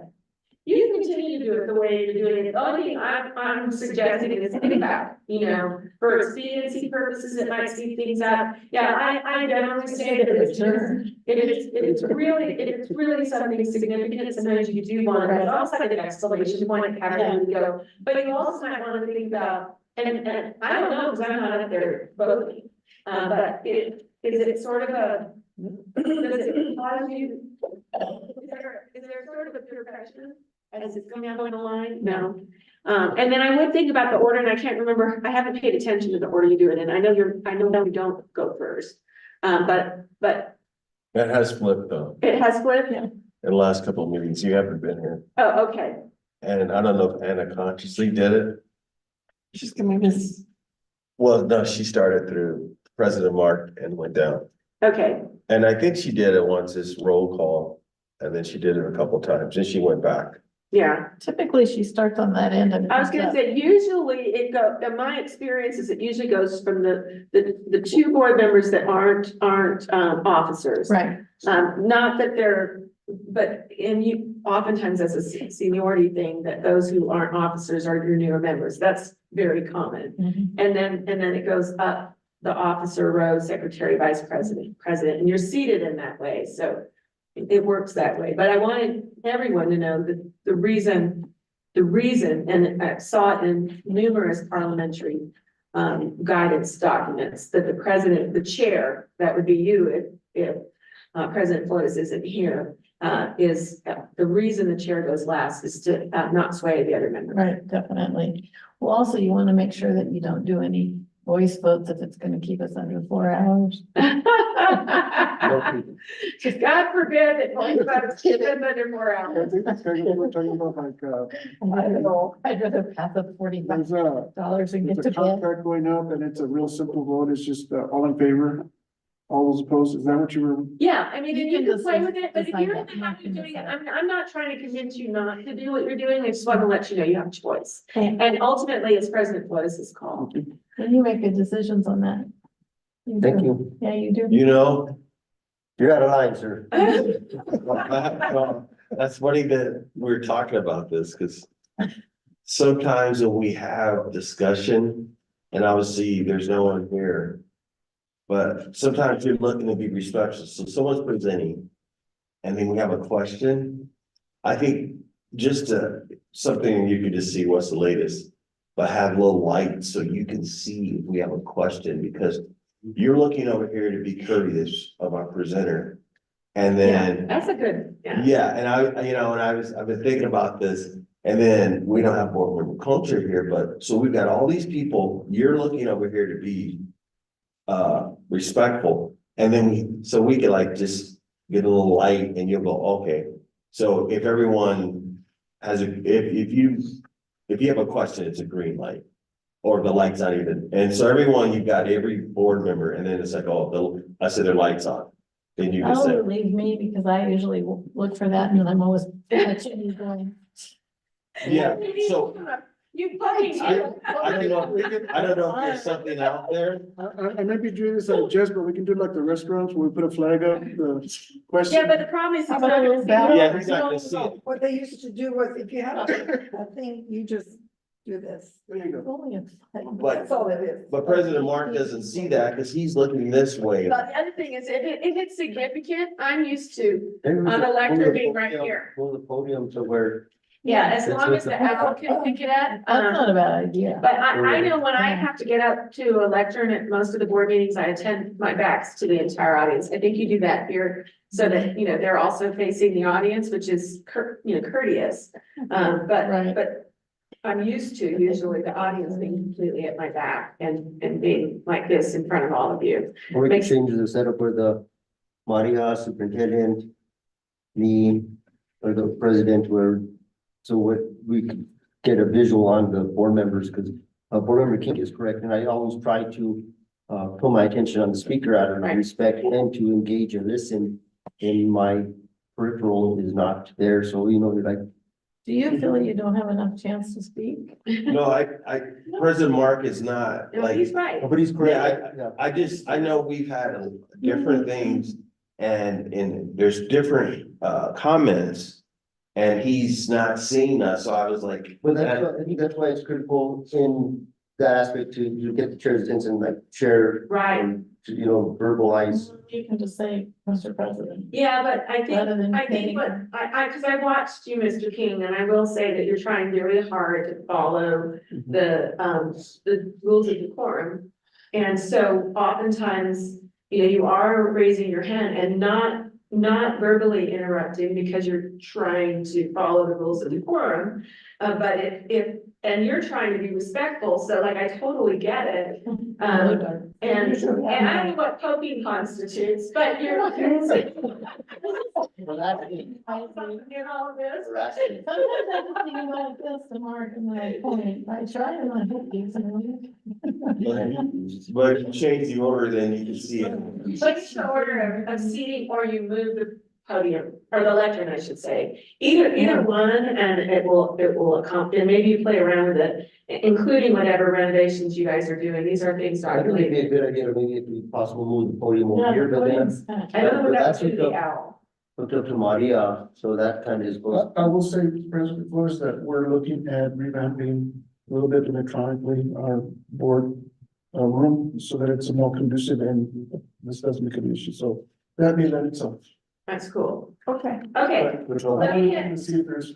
I'm not gonna hit everything on the agenda, but I want to hit a few other things, just to make you aware. So what about approval of the meeting agenda? You all go through sort of an elaborate script of would you like to add, change anything on the agenda? You're actually limited by Open Meetings Act because you can't add things to the agenda that weren't posted 72 hours in advance.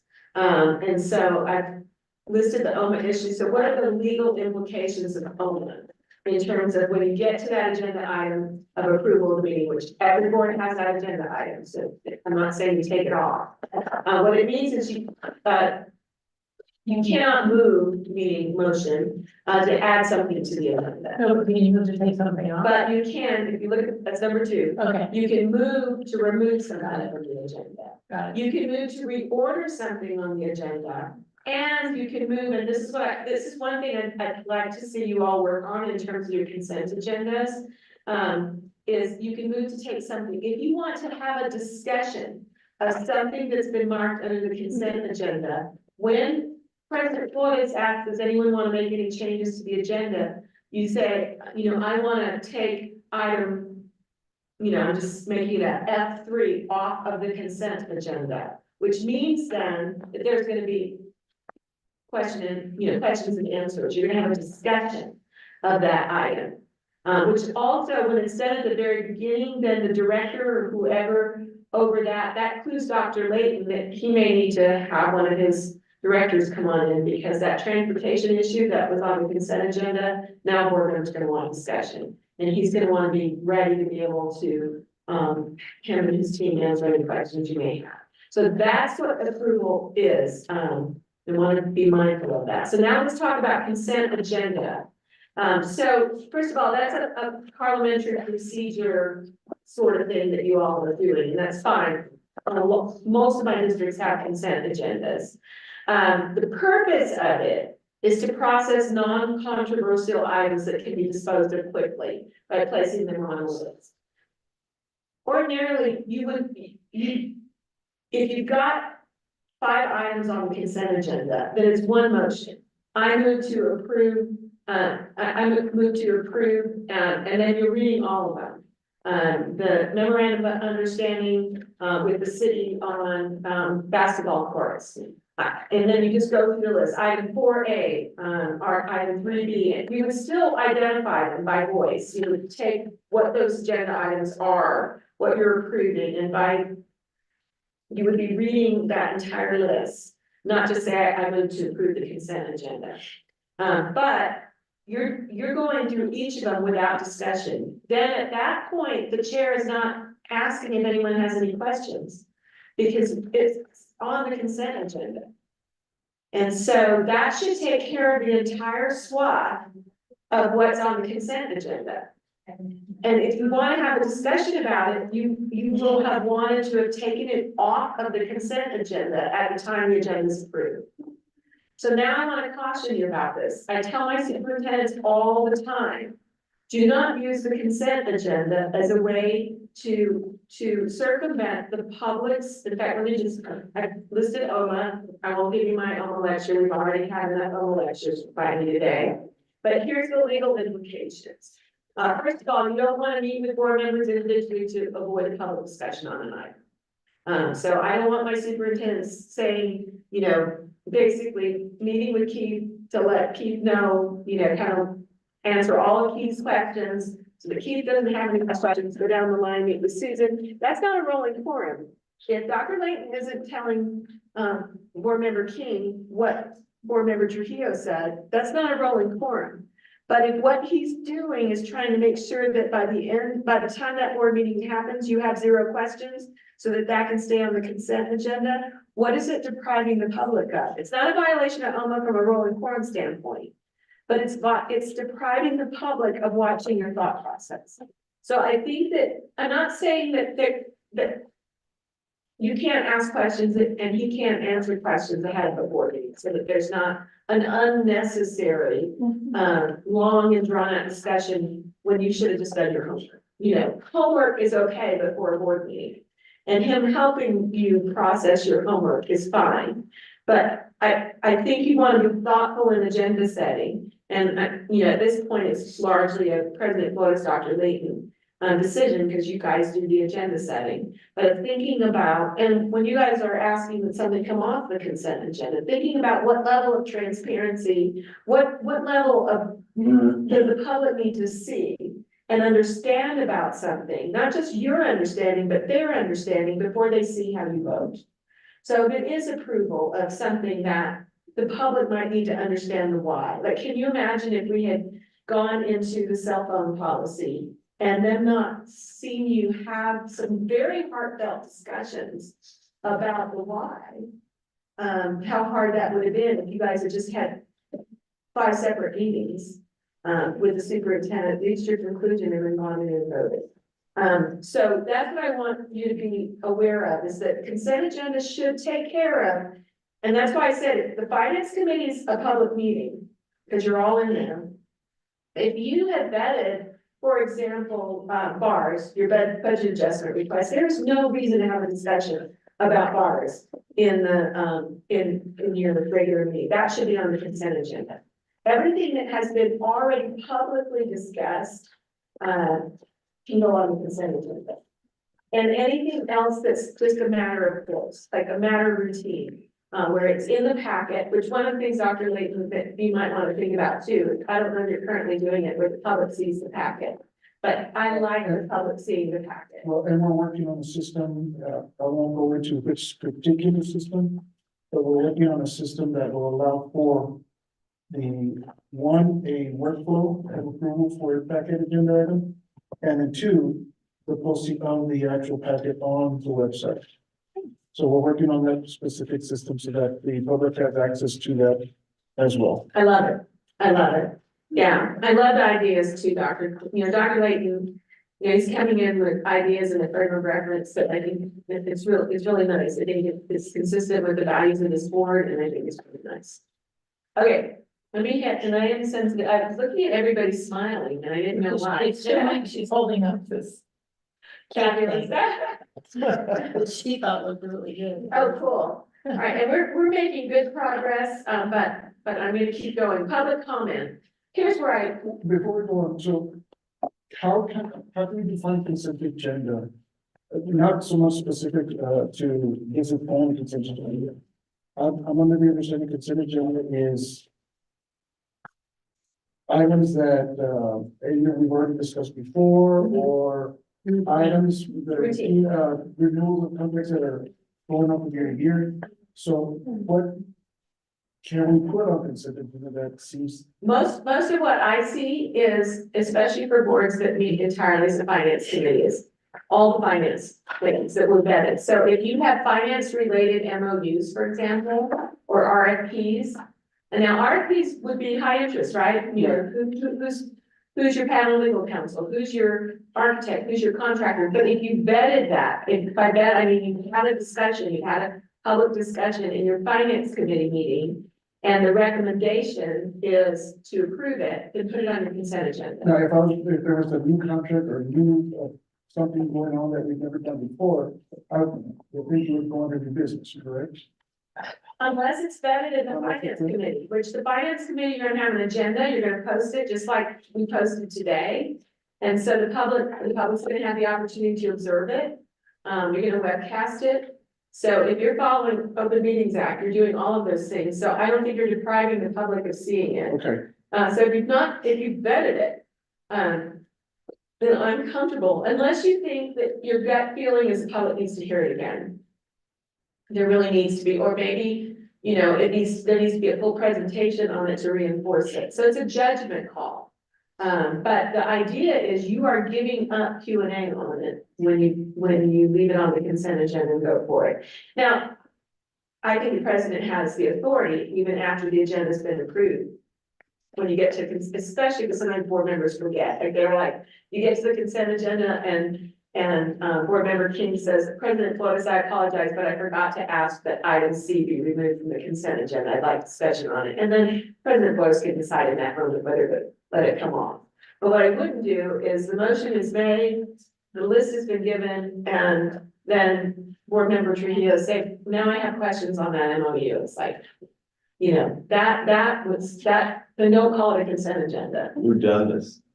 We've discussed, more than once, and we're not a perfect board.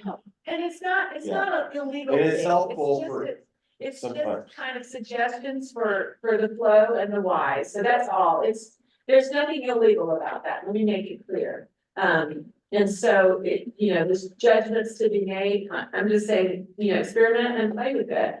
And see if you can maybe get it more aligned with the concept of consent agenda, or I've got some boards that don't like consent agendas and they're not gonna have anything on a consent agenda.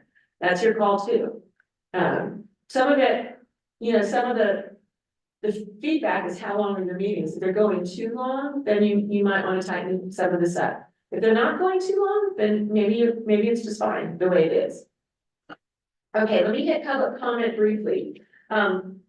I do want to make clear that under Open Meetings Act, the only right that the member of the public has is to observe the meeting. They don't have any right under OMA to speak.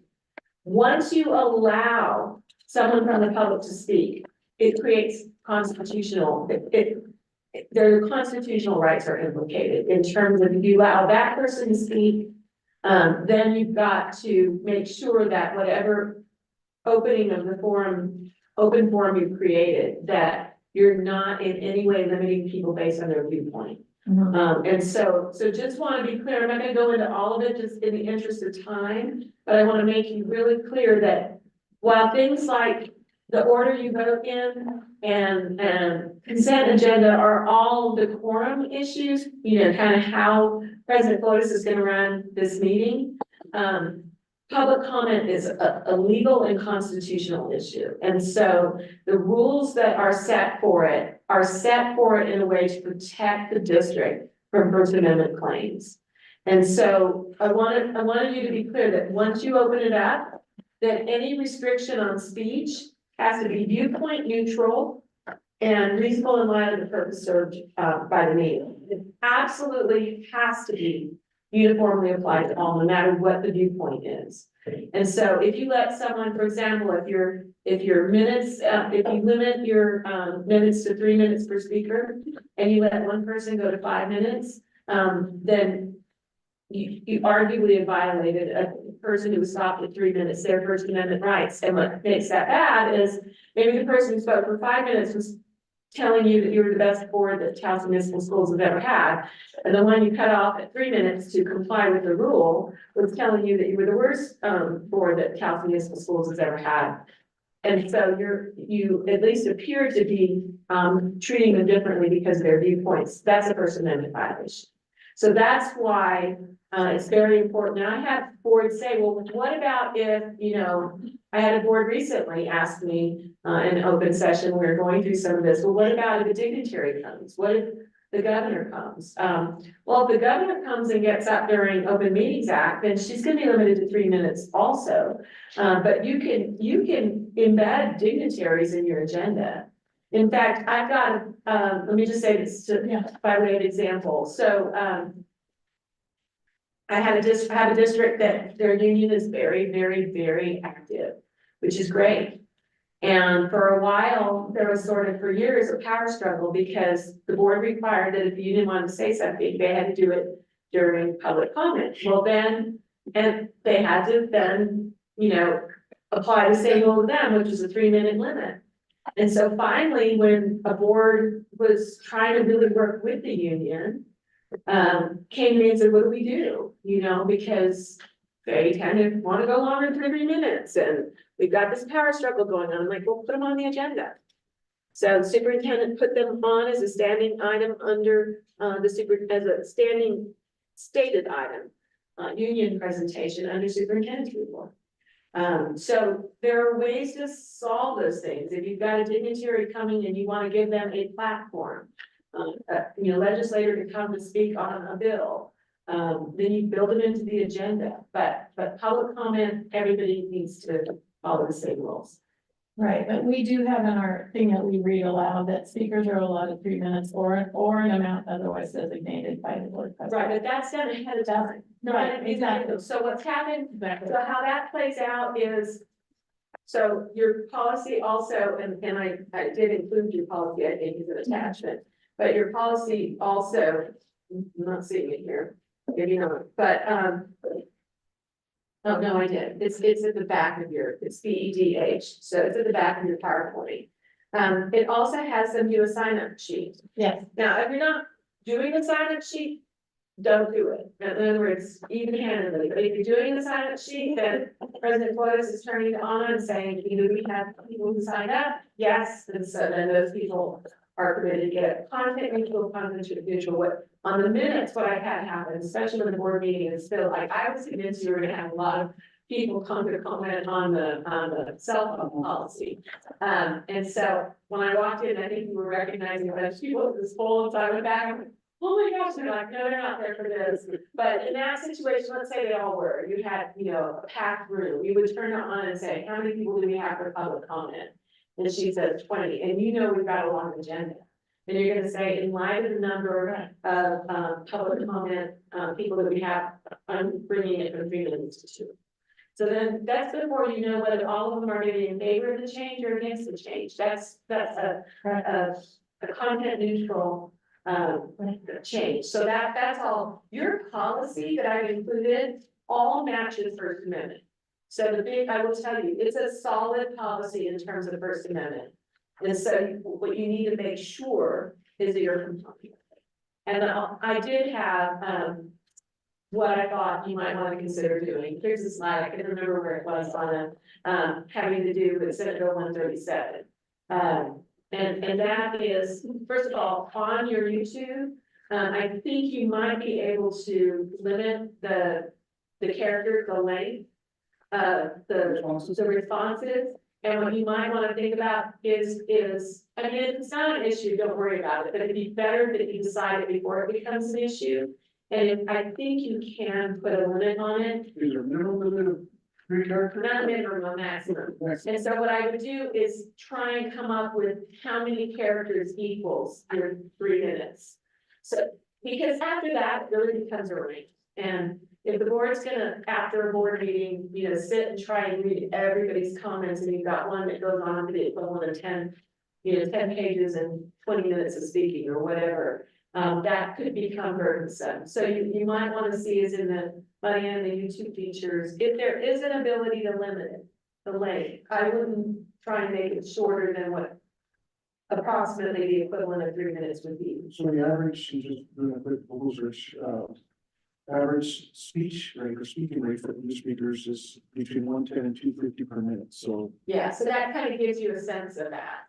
And then, the other thing I've said is if the interface, contains a microphone access feature that will allow, so I don't know if on YouTube, there's a, like on my texting, if I go to my text bar, it will allow me to hit a microphone and voice speak it. I think that is make sure that that feature is turned on if that's available through YouTube, because that gives you that Well, whole verbal and written. they can't interact from YouTube, it's just viewing. Hmm. But through Zoom, they can. Okay, so you've not turned any of the commenting features The on? commenting features are on through Zoom. Oh, you do? Yes, Okay. yes. I have heard, you might wanna look into this, I've had boards compare, the two to see which one would best allow them to. My board really is the administration, looking into the comment features on Zoom versus YouTube, because one of the things too, they don't want the comments to distract the board during the meeting. So I would look at how, but so Zoom, same thing, if there is a microphone access feature, make sure you don't turn that off. So that they can voice speak, their comments, but again, these aren't comments that are gonna be read during the meeting. Or in any way disrupt the meeting. The other thing I would suggest you do, one board was very clear, that no board members, we don't want, Vice President Spray reading during the meeting, the comments as they're coming up. And then the others not seeing it, influencing her and the public not knowing why she's saying what she's saying. That I think circumvents the open meetings act. So either you're all gonna access it after a meeting, or you're gonna let it, let it interject in the meeting, but it should be everybody doing the same. So I had, so comments submitted through this alternative channel. I've had boards actually put that it shall not disrupt the meeting by being visible for reading during the meeting, but instead should be made accessible to the board following the board meeting. So that last bullet is some language that one of my boards. Okay. So, that's that. Superintendent report and department presentations. You guys are doing it beautifully, by the way, and that is, if it's high interest, you can't hide things under the superintendent's report. So let's say, the new, communications policy, your cell phone policy, electronic communications policy, whatever it's called. My brain's starting to fry on me, but anyway, he couldn't just say superintendent's report and then give this very, long defense of the policy and all of the, I'm just making this up, all of the public criticism of it, without letting the public know he's gonna be talking about it, because that's a high interest topic. And so, the quotes I have here from your OMA compliance guide basically has to do with specificity. You need to make sure you're specific enough that the public knows what you might be talking about, and the more likely that they're gonna care about it. The more important it is that you spell it out. And so, So I did this example of how to do it right, and I showed you what you did on either, it was your last board meeting or board meeting before. You had superintendent update, Dr. Amelia Layton, and then he itemized A through E, so those are your, can he tell you that he visited, it's Garcia Elementary, right? Enos Garcia Elementary and attended a student presentation, that doesn't have to be listed. It can be listed under a very broad category, because people aren't gonna decide whether to come to the meeting or not to find out that you visited, Garcia and attended a play. But the high things like cell phone policy implementation update, that was critical to do exactly what he did, and don't hide it under a board director report, it's high interest. So of course, that promotes Dr. Layton telling his team, look, if you want to get something in front of the board, you're gonna need to, have this deadline, because I need to know when to include it in the agenda. So all of what you guys are doing there, I will tell you, you appear to be doing it right and well, and good job. Announcement of upcoming meeting date, time and location, I want to give you a little cautionary note on that. I know routinely you guys announce that, I think it's great that you announce it. But if what you're doing is changing the meeting location to a location other than the boardroom, unless your Open Meetings Act resolution lists that your November meeting will be held at the high school campus, in the gymnasium or cafeteria, you now have to give 10 days notice of that change.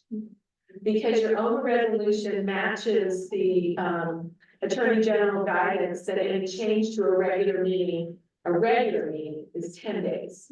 A change to a special meeting is 3 days. So if it's a regular meeting and you're changing the location, it's fine if you're more than 10 days out, but then honest, and I are gonna need to post the legal notice of it, not that the Jen still does 72 hours, but the legal notice of that change. Just announcing it in a board meeting alone is not enough.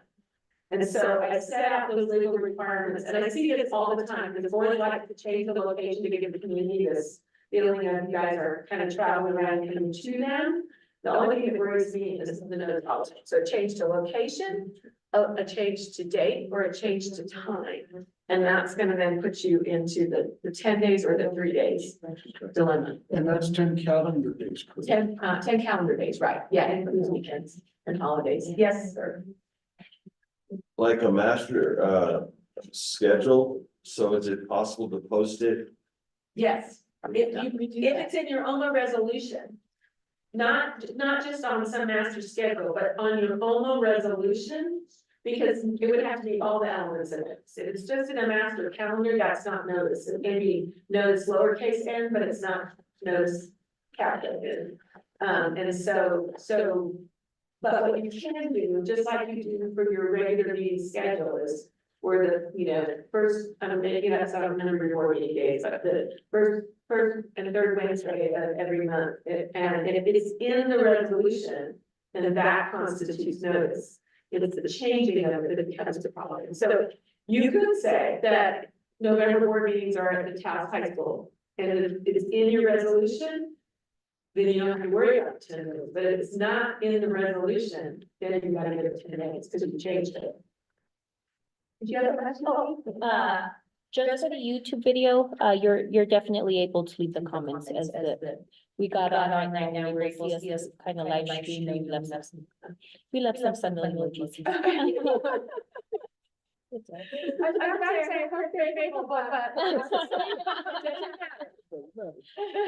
And so when we go back and review the video, even when it's put, I'm sure we'll see them popping up, but I've seen it before. Awesome. Okay, that does, I would be curious, let me know about whether it's possible on user to do it by voice and not. I don't know that, like. It doesn't let us use the voice on our side, but we can definitely go in there and make whatever comments, and then they'll show, those comments will show on the YouTube.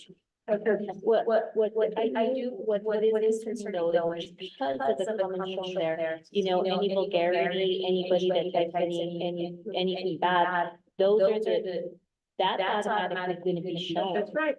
and you want that to be shown. Well, problem is that that's on for certificate. Mhm. And just like we have that statement, and we may want to do a run statement, reminder to the public, like you do for, public comment, that, you know, libel, slander, they be individually, liable, but that's not our speech, that's their speech.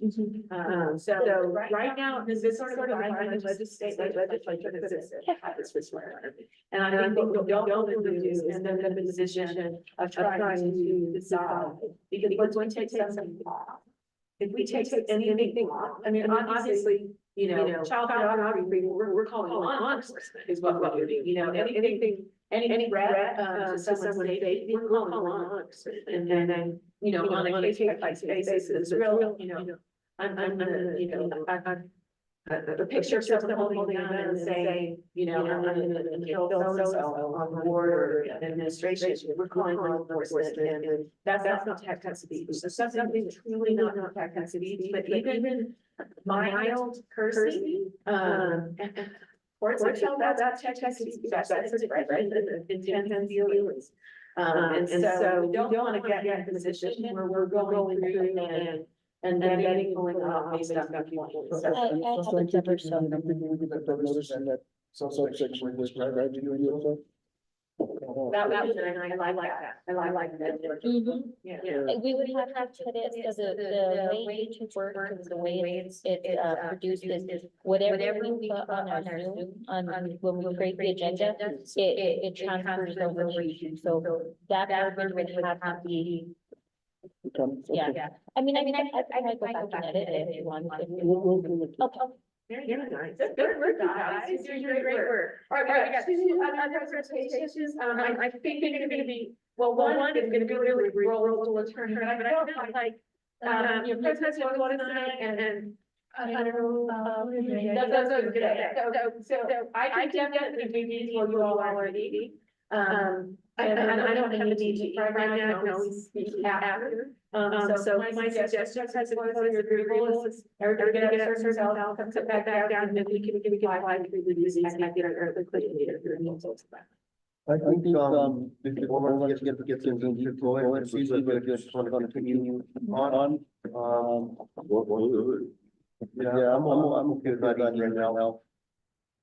I didn't know that, I think you've got heading out very soon. I don't, but I'm going to do two more on my phone up on the session, and I promise you I'll read all this. And I promise you I have questions. I promise you I'll read it. And I'm sorry, but. Yeah, and that's what I know that I had hoped we could, I haven't wanted to questions to the break. I think I admit we were a little too ambitious on the agenda. It feels like, you know, we need to. I'm okay with continuing on, cover some of these. I think we did want to have a discussion with the president for the item, and of using. Yeah, which I think is great. I saw that. Good, I'm happy to. Please get up there, sir, Sal. And I know you hear while you're reading this, so if you want me to talk on it, I can go. What is this? Wow. Okay, I'm just with Harvey here.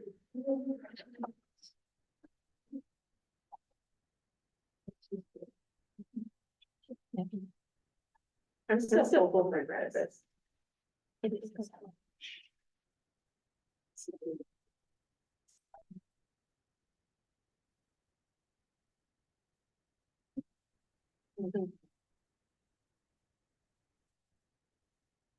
All right, so I wanted to just briefly hit it, because I think sometimes board members, it's not clear, in terms of access to legal counsel, how it works, and what the role of legal counsel is, and I don't know if it's, you know, very well. And they are, you know, obviously it's a different state, but I think understand the principles, but I really thought it was important. All the board understand what the role of this attorney is and how that works via policy. So something we can just, yeah. So. I'll get the okay.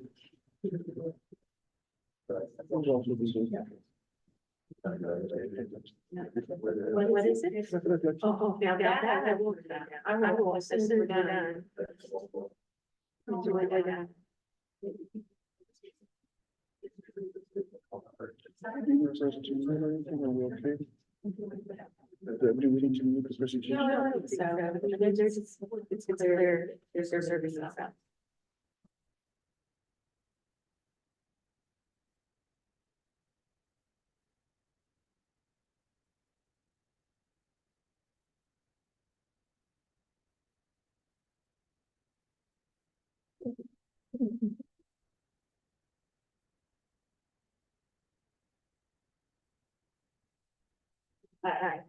All right, so roll them.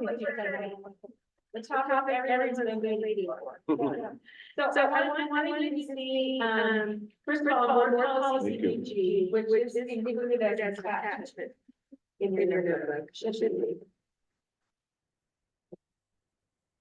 No, but it's correct. You all don't have to get to policy now. The board policy PG, it does say things I want to clarify, I know terminology. I'm running up against a lot of my language. Like board council. There's really only one kind of council. In the district, and that's the board's council. Why? Because it's the board that has power to institute. So when you look at your board policy, the term they use is school attorney. And they talk about a board needing a school attorney. In light of, all of the complex legal issues that the board and its operations as a district deal with. And so it says, the attorneys may be asked to provide legal advice, render legal opinions, prepare resolutions, review proposals, board actions, represent the board in a court of law, or provide other legal service board superintendent and request as an account of the district. So who all of your legal counsel, regardless of whether you work on one term or 10, one person or 10, they are all ethically, we represent the district, the organization, and the board is the one with the power to do this. Technically, we will say the board council, that's simply it. That's a way of saying we represent entities. So one of the things that I wanted you to see is, for example, in the legal.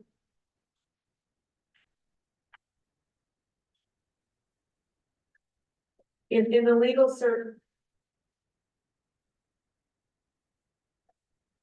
in the legal services agreement that was our RFP, it includes general litigation, employment and administrative law, financial, business, governance matters, real estate matters, labor law, collective bargaining, immigration law, state and federal constitutional issues, special ed, 504 student matters. So basically all of the legal issues that arise. So when Dr. Layton's the one calling me and asking me the questions, it doesn't mean that I'm Dr. Layton's counsel.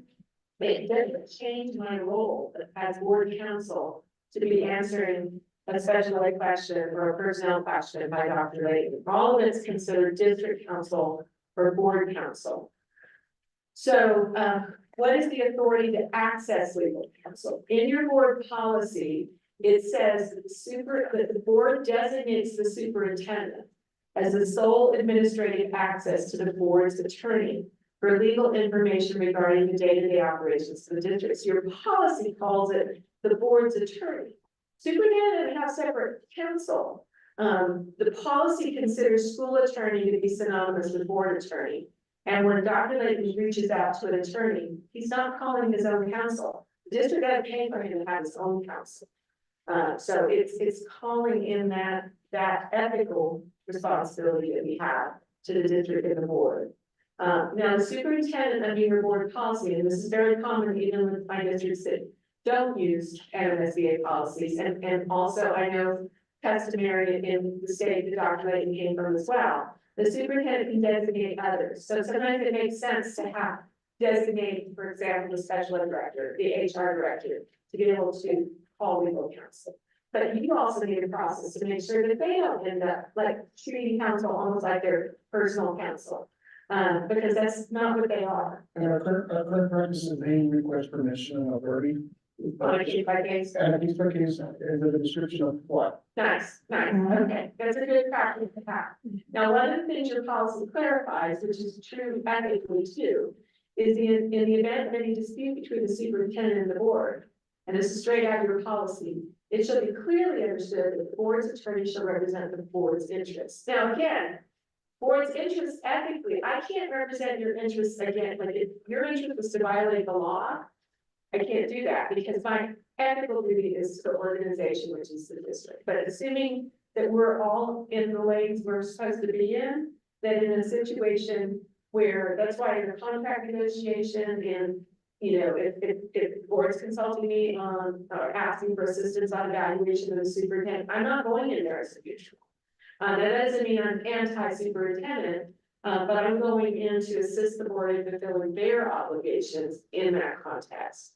And then if there's a dispute, then yes, the school attorney, the district's counsel is the board's counsel in that situation.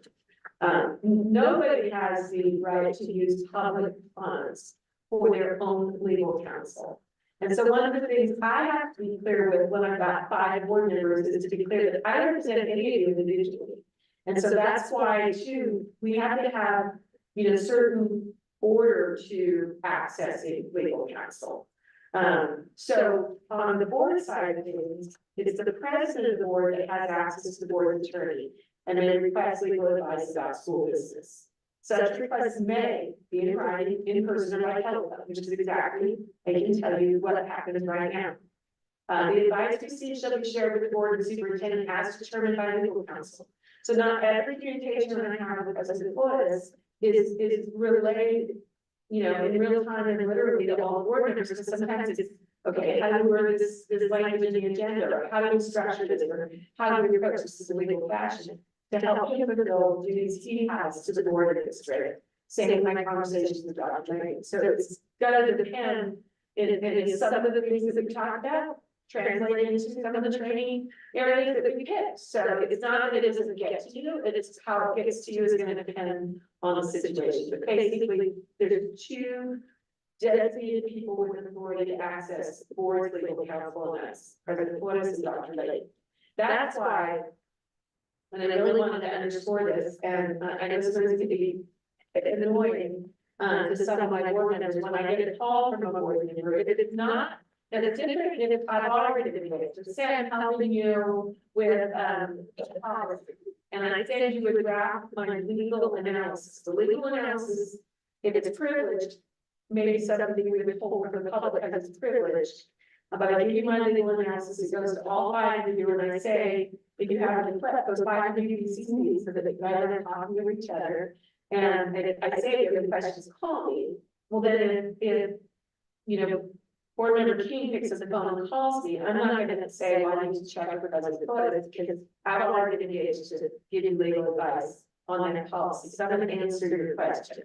But if you call me out of the blue and say, I had something come up, you know, from the art committee yesterday, and I need to ask you a question, I'm gonna say, did you get permission from President Flores? I've also got to weigh at that point, what good is my advising you? You know, in other words, I'm gonna need to look at, because I'm not your legal counsel, is, okay, then I'm probably going to follow up with the President Flores, let me know what advice they gave, make sure that the entity or Dr. Layton, make sure that that legal advice serves a district purpose. So it's not just him handing out, you know, tickets to talk to the lawyer. It's, okay, what purpose is that serving? Because it's a public fund and it's a public duty, and I have an ethical duty to make sure that representation is representation at the end. So I wanted you all to understand how that works.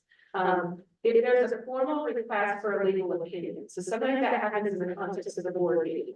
Well, you know, we're not so sure about the pretty and one legal opinion. In that case, then the superintendent has a responsibility. You know, I would have to put it in writing. That's like, I don't know why it's been doing that. It's just, I've been turning it. So, you know, we actually, do have, and I owe you a opinion letter, it's ready to go, I see you look at it, but, do have something like that. You know, when it's requested, then I will go to every, that's over. And so, you know, that will go to all board and superintendent, and then you guys can decide to go for there. But day-to-day kind of operational calls, those don't necessarily get everything. Privilege, I don't know many challenges through, but I just really wanted to underscore, that privilege is have to be maintained. What we did, board as a whole can waive privilege. And so if you're releasing, if you're saying, well, our legal counsel said, you're waiving without authority that privilege. And so it's really important that people be careful. The minute they say our lawyer said, you're implicating the privilege. So while you're doing what you're doing, you don't want to be using legal advice as a sword.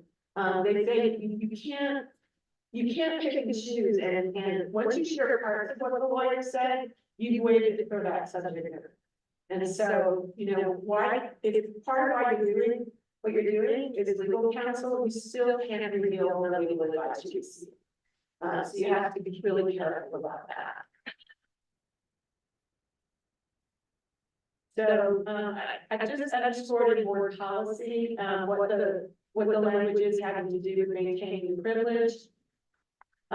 Certainly, executive session, I wanted to clear up a few things too. President Boyd was talking about what could go into an executive session. We're talking about, you know, there's a board issue. In Texas, you can go into the executive session and receive any kind of legal advice.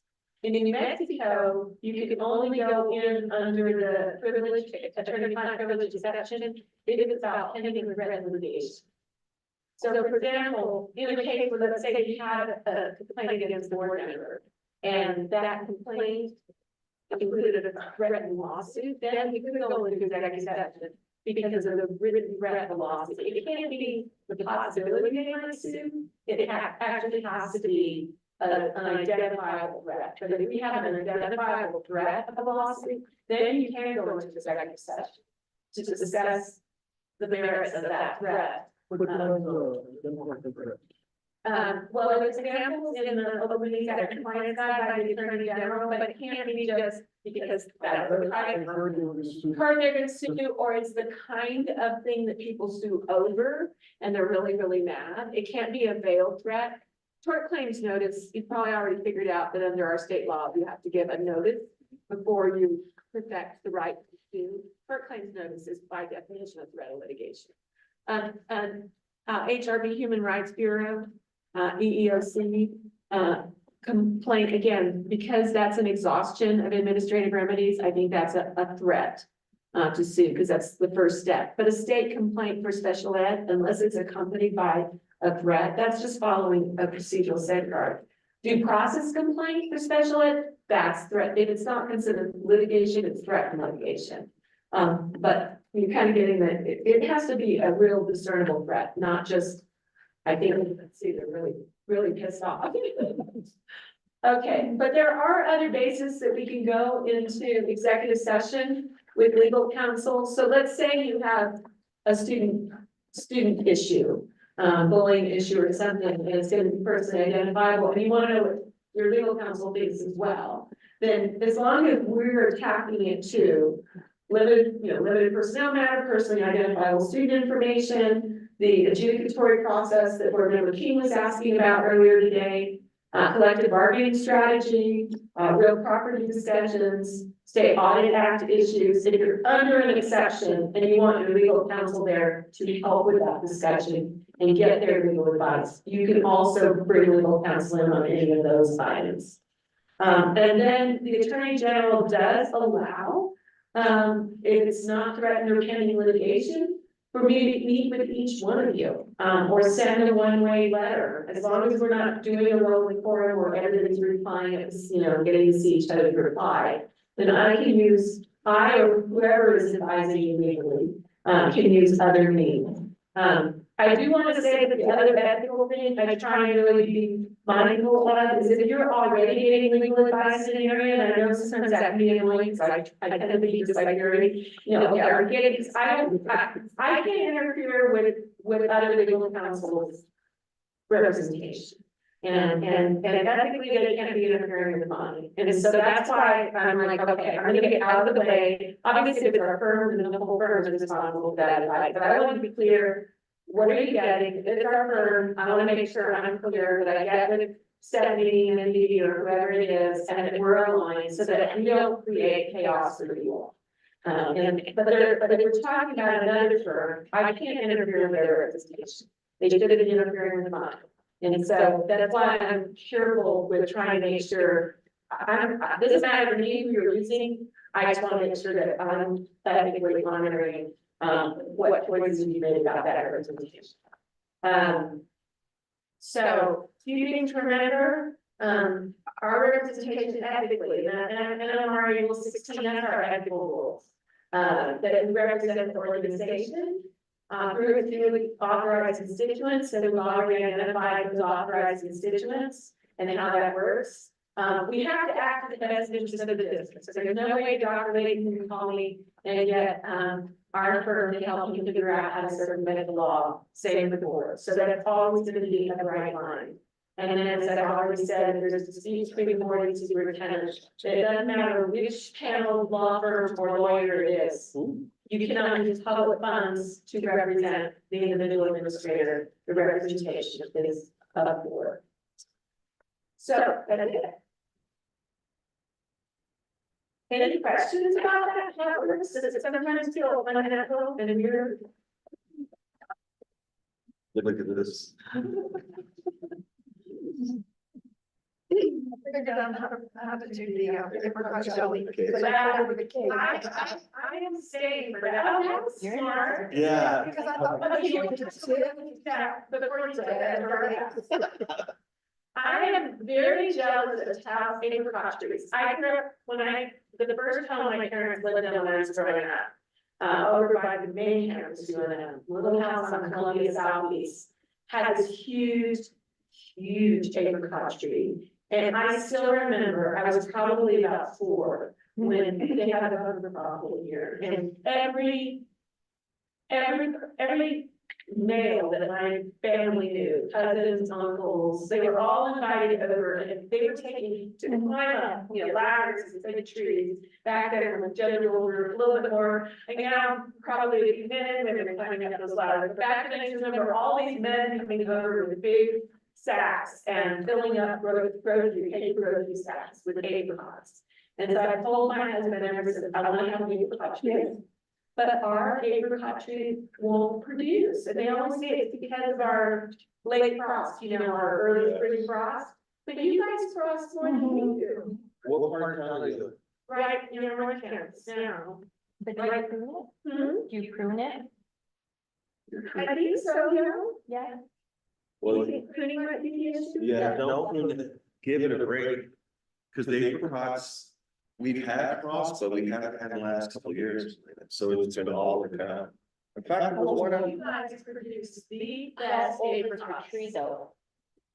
It's not, and it's for the first year of like barely, like the respectful amount, like maybe 20. And after that, then we're probably about 4 years old, 5 years old. You're fine. I think, we planted probably like 40 fruit trees. Some years they produce, some years they don't. Or first time it took it 10 years to produce. Really? 15 years to produce. I kept saying, I'm doing something wrong. I'm gonna this was really another thing. Pruning is what they told me. I grew my tree. And you did it. Last year I did it, but How do you prune it? I messed up, I needed to come more. They don't know what they're doing.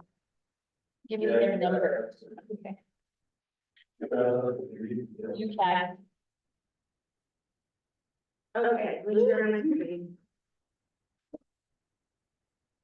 And Mr. Evans, just to let you know, the aroma is it will be ready to. Oh, sweet, okay, thank you. Did you have some joke on it? Mm-mm. I'm one of those ones that don't mix my food. Oh.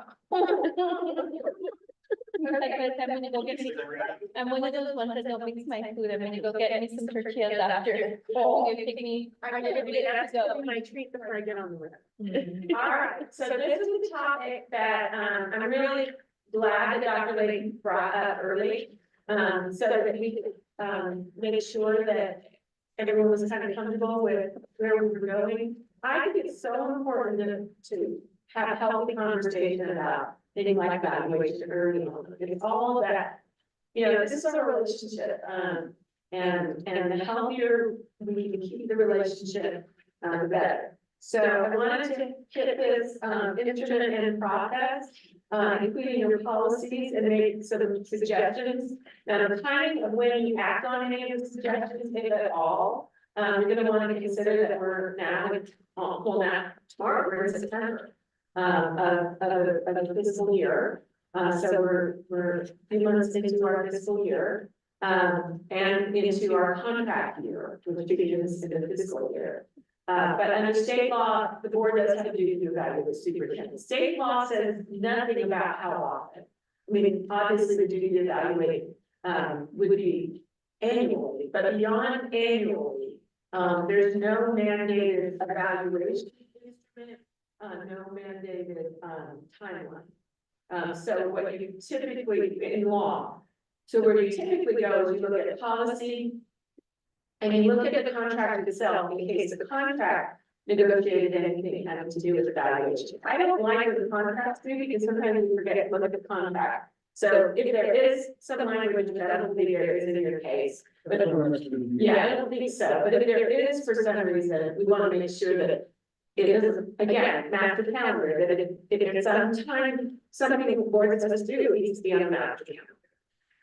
Which also, I think your evaluation process needs to get on the master calendar, and unless the board changes the policy, there's gonna be definitely some dates you need to plug in. So it's really policy that we look primarily at. And I'm skipping ahead on a few slides. Most of them are just the importance of feedback. I'm gonna skip all of the concepts. You all are, I think, already know all of these. What I want to hit is your policy CBI, and CBIE. So policy CBI, is attached. And if you want to split it to the very back and then just, look at the slide on the screen, the very back, after the last page, which is our, kind of final page on PowerPoint, you're gonna see policy CBI. And it is titled Evaluation of the Superintendent, and the instrument, that you all have been using is CBIE. So the process and instrument, I wanna, before we get into the policy, if you just go ahead and look at the slide. I wanted to just say a few general observations and then we'll look at it. The indicators, I counted how many indicators you have on your superintendent evaluation instrument. There are 34. I think that's a lot. And I also think, and I didn't go and try and do an item analysis, but I'm guessing that there's potentially a lot of overlap. So you end up probably saying the same thing more than once. Number one, and number two, there may be things in there that are very hard to observe.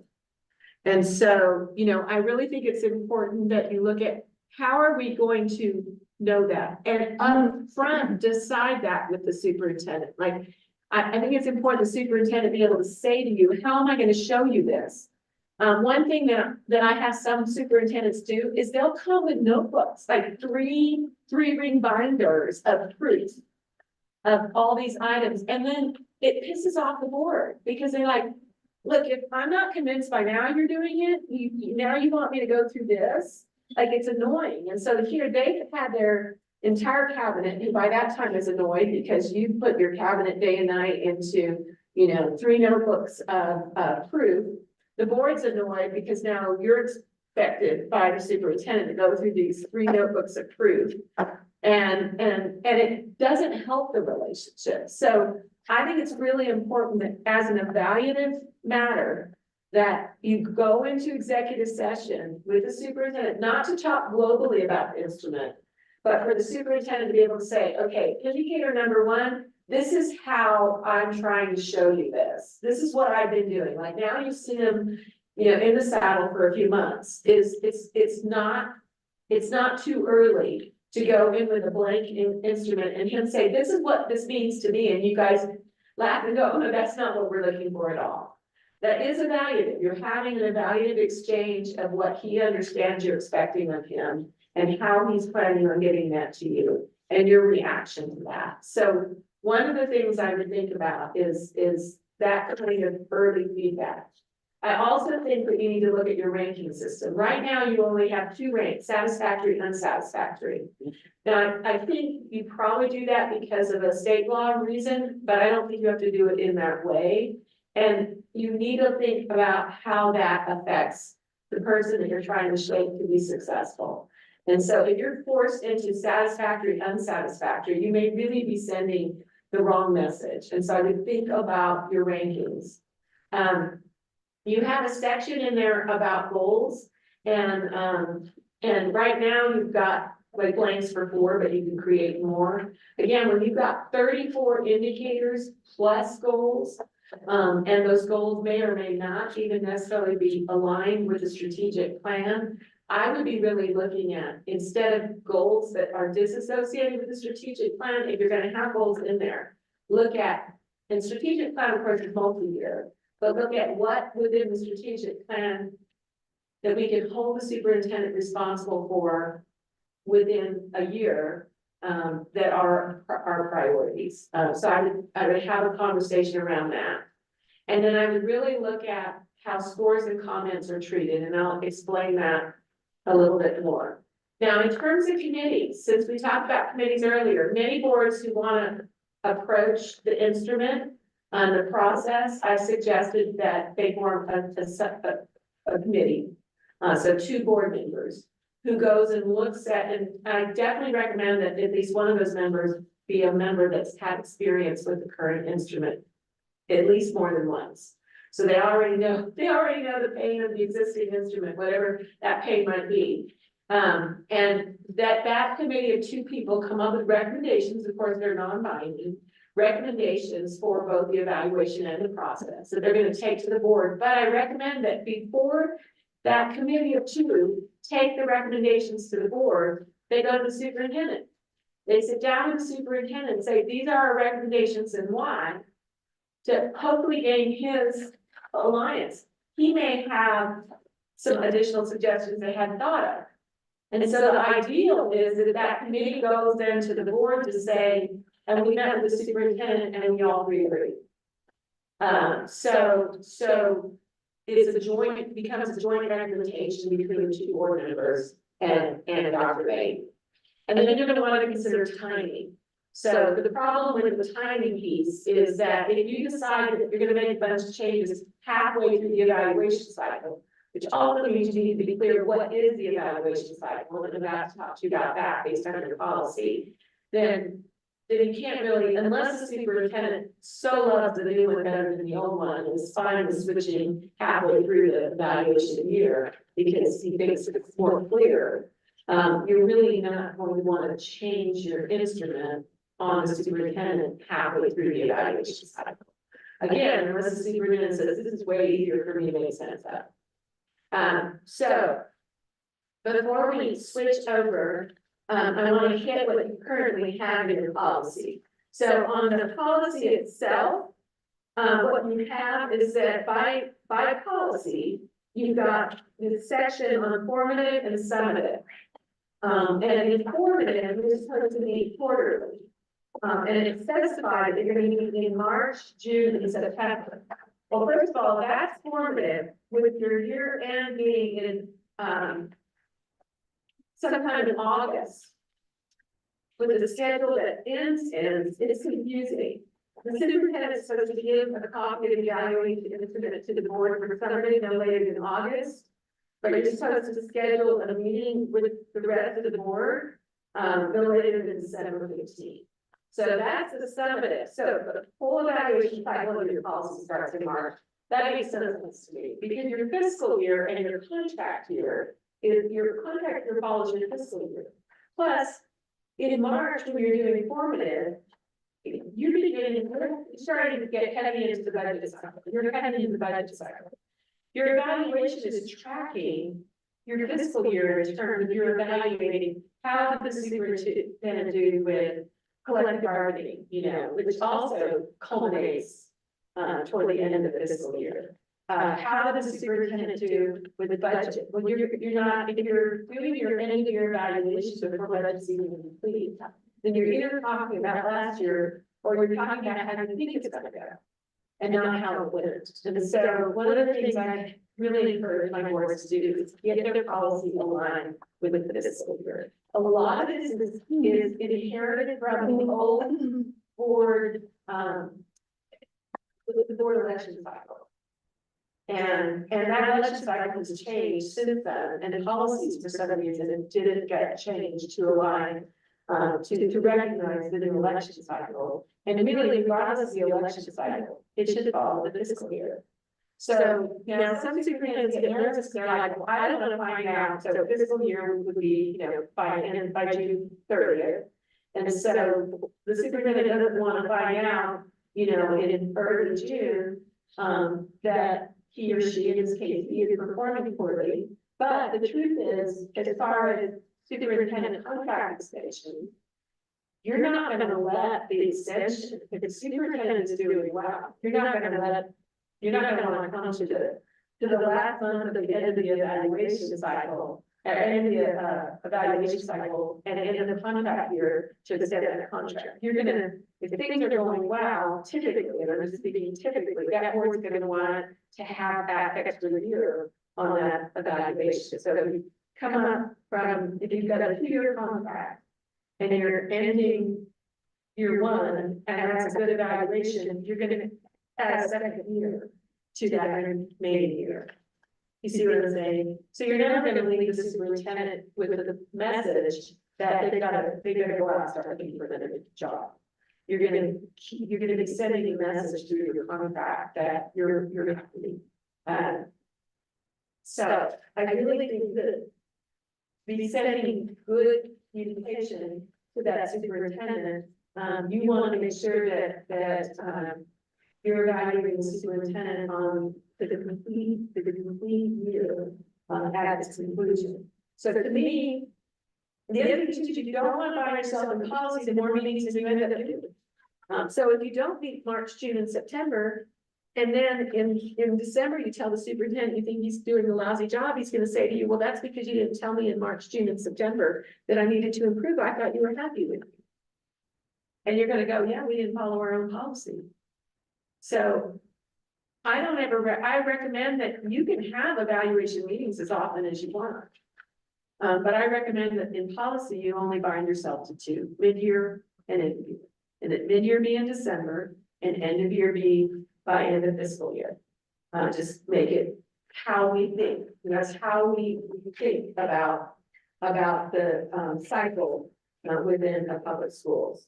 But for now, this is your policy, and it looks like for now, we've got a September meeting that needs to be scheduled to have that, what's called formative. So we're not out of compliance yet, but needs to get this. So if there's differences in dates or due dates in here on the contract, What does the contract say? by the end of the 23-24 fiscal year, the board shall prepare with superintendent and adopting an evaluation instrument, including measurable benchmarks aligned to the board strategic plan. Oh, okay. To be used beginning of the subsequent year. There's some alignment here. It says the evaluation cycle shall correspond with the fiscal year, exactly what you're talking about. With mid-year evaluations occurring before the end of December. So when we're going to the September, Okay, and I think at the time, we were really clear that we wanted to make that shift. And then it just, obviously, life started happening. So my suggestion is let's get going with it. I think, I will tell you that I've not seen the superintendent or board dissatisfied with that alignment. It's just a whole lot more simple. So I think we get it done. Now, the strategic plan, because I'm not familiar with exactly where you all are in the process, there's gonna need to be some homework done on where we are with the strategic plan. Even if the instrument indicators don't change, President was, we can still make the policy changes to get it aligned, and then probably have that meeting on the indicators. Well, and all to say is that there's even more time because the way it aligns, it was a mid-year in December. So there's some mid-year alignment in December, so there's some time. Yeah, but we wanna get the instrument, yeah, right, you're right. If we change the policy so that the first obligation is December, then what I would say is once you figure out what instrument, then you wanna meet before December to give that feedback on kind of In the. regards to the instrument, what would be a good path forward to actually discuss this, and looking at some of these questions, we could actually, so we're, so like, on some of these, we could combine, one question or two of them into one and remove some verbiage, like, category 1, coordination, there's 4 points, category 2, there's 5, category 3, there's 6. How will we discuss this tool? Do we do it in open meeting? Do we need to? You would either need to do it entirely as a group in an open meeting. You could do it in a work session where, it's streaming and you can all be heard, like kind of like today where it's a little bit more informal. Or you could appoint a committee of 2. I can tell you that I have districts that appointed a committee of 2 before they finish it. Then I work with them to review it. I thought I had my secretary, I'll send to all of you, I had indicated that, she could have been a sample of that, of the district that's given me permission to share it, other boards that have done that for her. And I have several boards since then who I shared that with.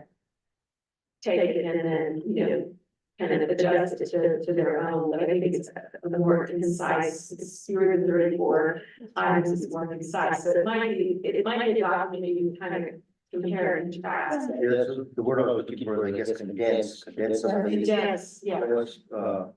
Performance indicators, 5 on 2 and 6 on 3, into, maybe 3, or Right. moving.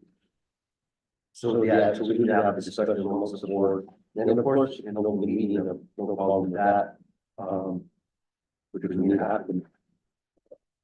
To actually start creating this for an evaluation of our superintendent.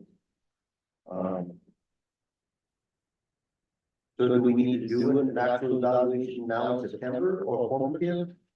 Or for our policy that the states? It might not be a bad idea, when's your next board meeting? September 11th, so we're still, we're still plenty good in terms of our agenda.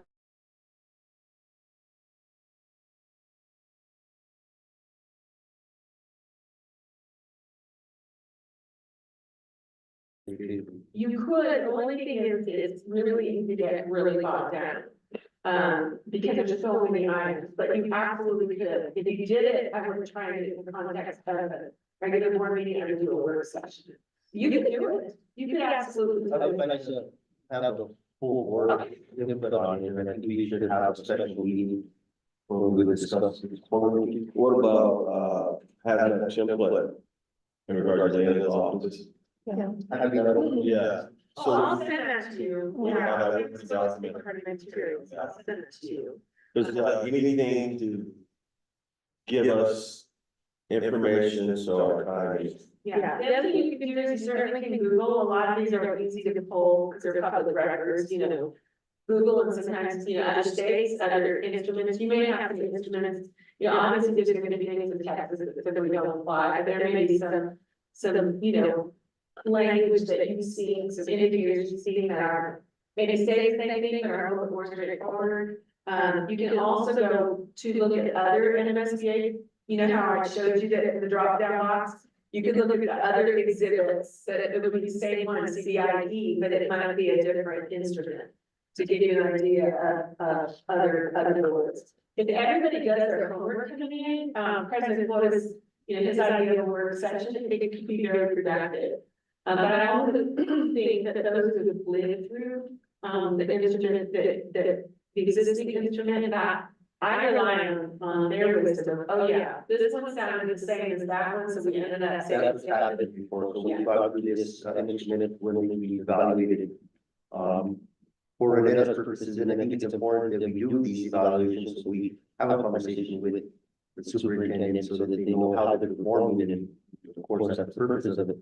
But when we found that, as we went through it, we already touched and discussed on that, and you're doing well, you need to improve on it, it's just kind of redundant, so I think we can eliminate the redundancy on a lot of this, and consolidate. Be important.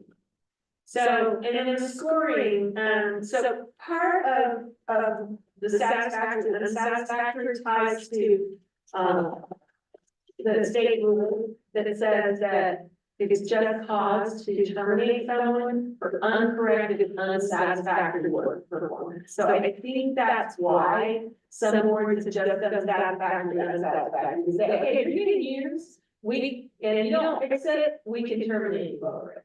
But to me, I still wouldn't. Superintendents all want A's, and I'm not saying they're always get A's, but you've gotta be thinking about how can I best shape their, remember, your goal is to make them as successful as possible, right? That's, because that's the best interest of the business. Sometimes it's gonna be get them to do less of what you, the things that you don't think are effective, and more of the things, and continue to do things that you do think are effective, and then get them to do things that will be effective. And so to me, what I found is that, I would never use five indicators, where it's, exemplary or something. Because then they want the fives, and then the minute they're not getting the fives, they're giving themselves failure, when, nobody wants something, really. And so I think four rankings. Or even maybe three, satisfactory, improvement, and unsatisfactory. Yeah, the only thing is, superintendents like to know when they really are doing, like, the meets expectations. Is sometimes not enough to motivate you to keep doing it. It's that exceeds expectations, right? And they really like that, I'm gonna, no matter what, I'm gonna make sure I keep doing that. But you're right, you can do the unsatisfactory, meets expectations, and exceeds expectations. But what I typically see is 4, so truly straight out unsatisfactory, needs improvement, meets expectations, and then exceeds expectations. Yeah, that's it. So, and then, Is that in here? yeah, that's in your PowerPoint. Yeah, what you're seeing in there is in your, so, and then the sample I'm gonna give you, I think that's the rankings that they use. I think that works. And then would it be possible, after we go through all of this, since it'll be our first time doing this, is just kind of massage this whole thing and just make it the way we want it to be, instead of having to go through the whole process, like I said, let's condense this. What I mean by condensing is, like the question, so if you go to category 3 instructional leadership, I feel 5.1 and 5.2 could actually be one question. So sets priorities in the context of improving student achievement, promotes high expectations for teaching and student learning. Just my thinking, they kind of both fall in the same. Yeah, I context, agree. and that eliminates 5.2 and it just creates a 5.1. And then we just have maybe 3 performance indicators or 4 versus 6 here, when the 5.1 and 5.2 are almost, you're setting priorities in the context of improving student achievement, promoting high expectations for teaching and student learning. That almost could be one. Yeah, the other thing that struck me about this that I would be really careful about are things that not only you can't readily observe, but you shouldn't be getting down to that granular level, like the staff relations knows each individual staff member. How are you gonna know that? I mean, you may have a general impression, Yeah. But how are you gonna know that? Regularly visit staff workspaces and while staff are engaged in work. So you're gonna need to almost, then that puts him in a position of having to what, like give you a report every week of whose space he was in? To be able to see that, meets with staff regularly, formally and informally. So on all of these, I think you've gotta ask yourself, how do you want him to show you he's doing it? And are those really indicators of something else? And how are you gonna work I don't that? even know if we really need even 3.2 because it's almost the same question. Regularly visit staff workspaces while staff are engaged in work.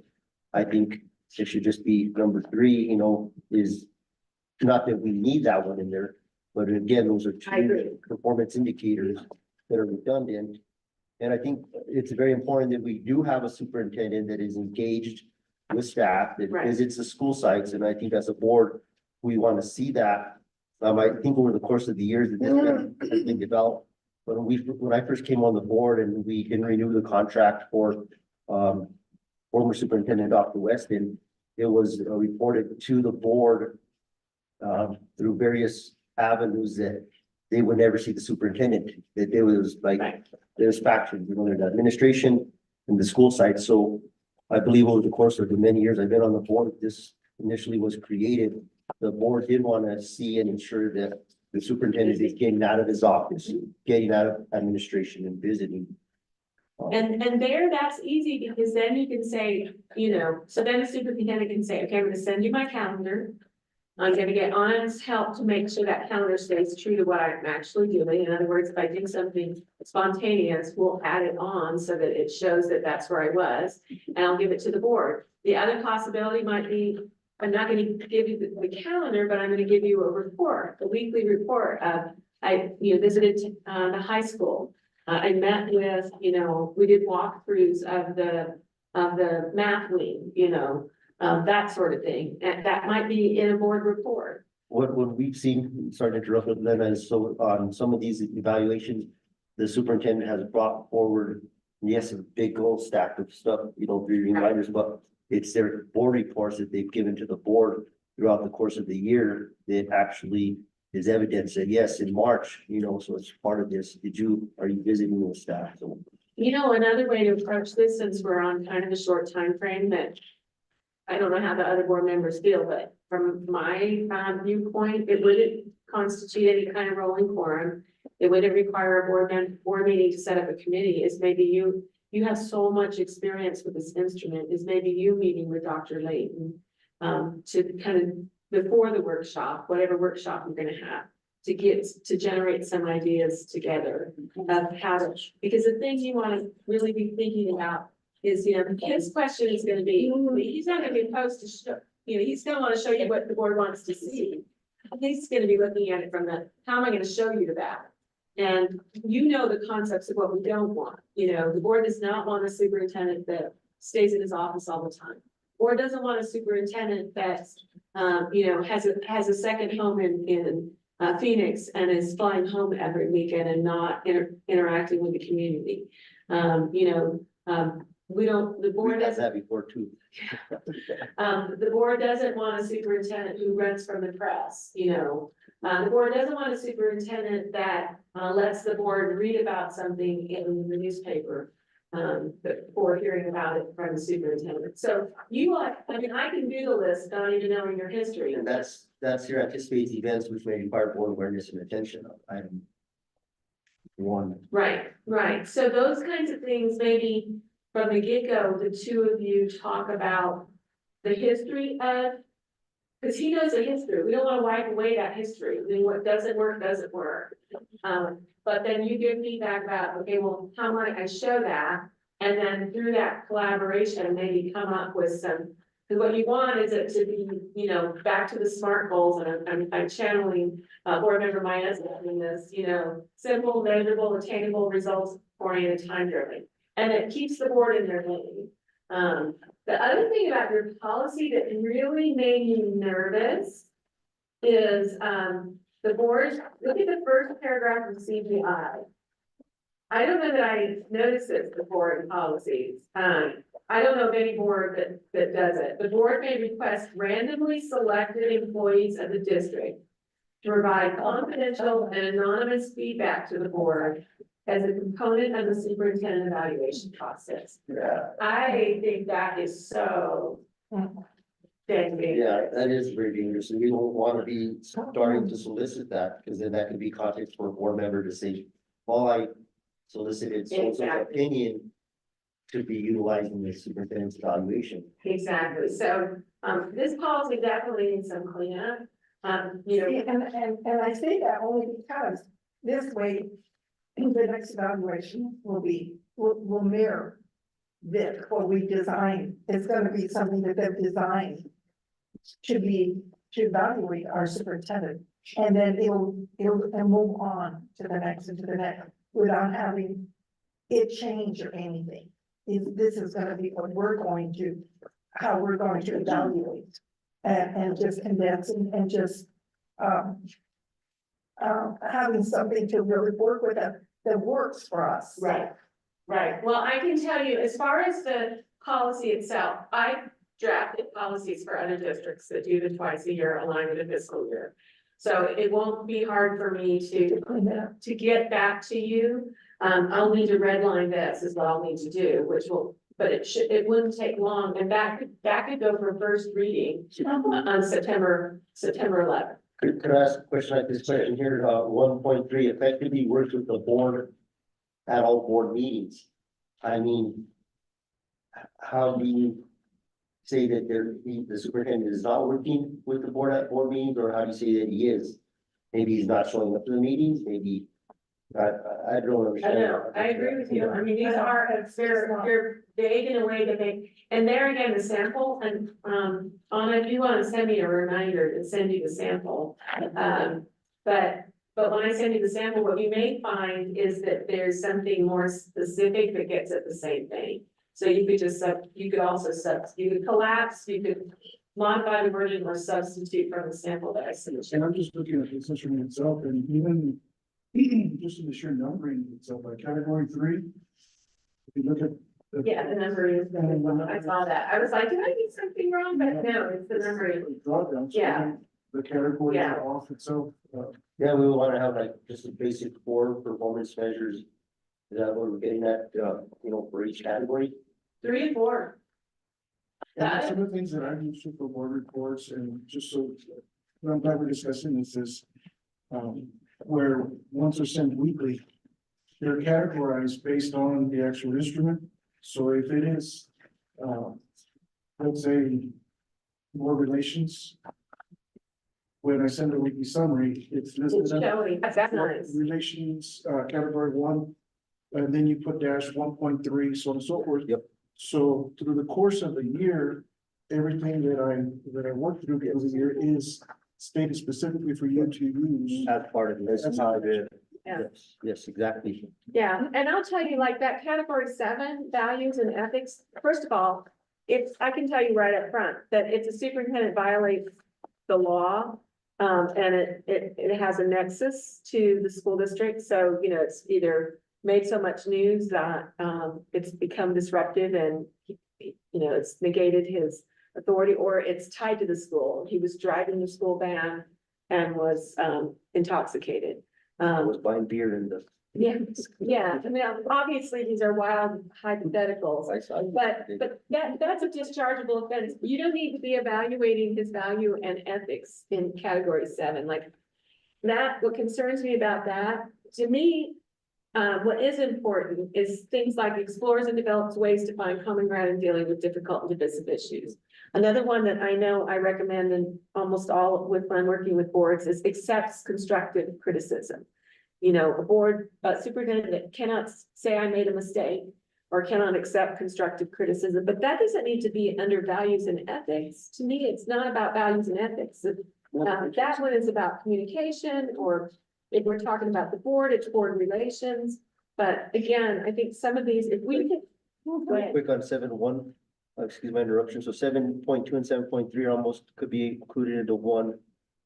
Performance indicator, manifest a professional code of ethics by demonstrating integrity in all actions. 7.2 is demonstrates integrity in all actions. 7.3 is manifests a professional code of ethics. So combining those two to condense it, manifest a professional code of ethics by demonstrating integrity in all actions. I mean, not that we have to keep those in there, but it needs to be condensed. Yeah, if you keep it, there are ways to condense it. And I would encourage you, even with condensing it, to really examine what you could just toss. To get it, the less you, the more likely his behavior improves. Goes in the direction you want it to go, because he's clear what's important to you. To me, when I read a board evaluation and I can tell the board's personality in it, I know it's a good instrument. What's really important to you all? Districts where I've had board changes over things like union. I've gone from a, anti-union board to a pro-union board. And I can tell you those evaluations tend to be heavy on what's your relationship with the union? How are you doing with collective bargaining? All of those things, because that's the behavior they're trying to shape and change.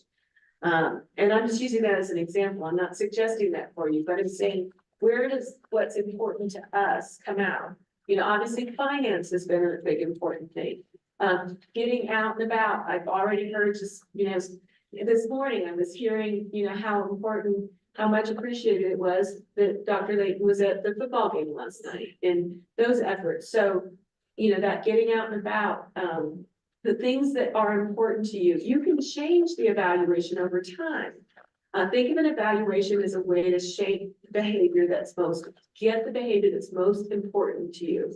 If that's happening, everything else will be happening too. You just touched on something that just lit a light bulb in my brain was finance. There should be something in here on the superintendent's evaluation that is in regards to finance. And the reason I say that is we've had a previous superintendent that didn't pay any attention to the finances of the district, in all honesty. They did to some extent, but obviously we wouldn't be in a special audit if they had been doing what they needed. I think it's very important that the superintendent, that the financial aspect of the district is almost one of his key priorities, and I don't see that I'm not anywhere in seeing an here. instrument that doesn't have it in. It's telling that it doesn't have it in. Yeah, So again, I'll send you a sample, but I think your goal needs to be, not just collapsing, but getting rid of.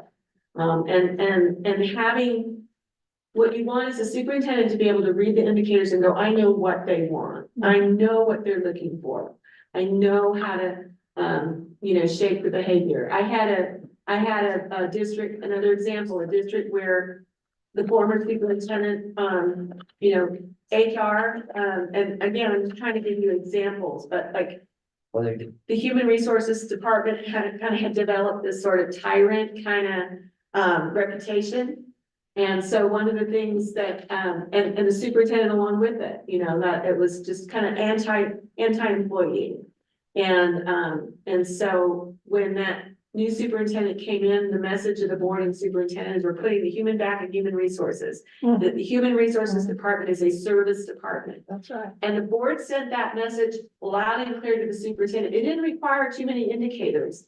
And everything converted. And it's been interesting to me because I've watched it now over the years and it's a different vibe. It's a different understanding of that department. I'm not saying that's you all. It may be you all, that may be finance and what you expect. But what I'm saying is that the shorter the list and the more you emphasize it, it's kind of like strategic planning, the more likely you're going to get it.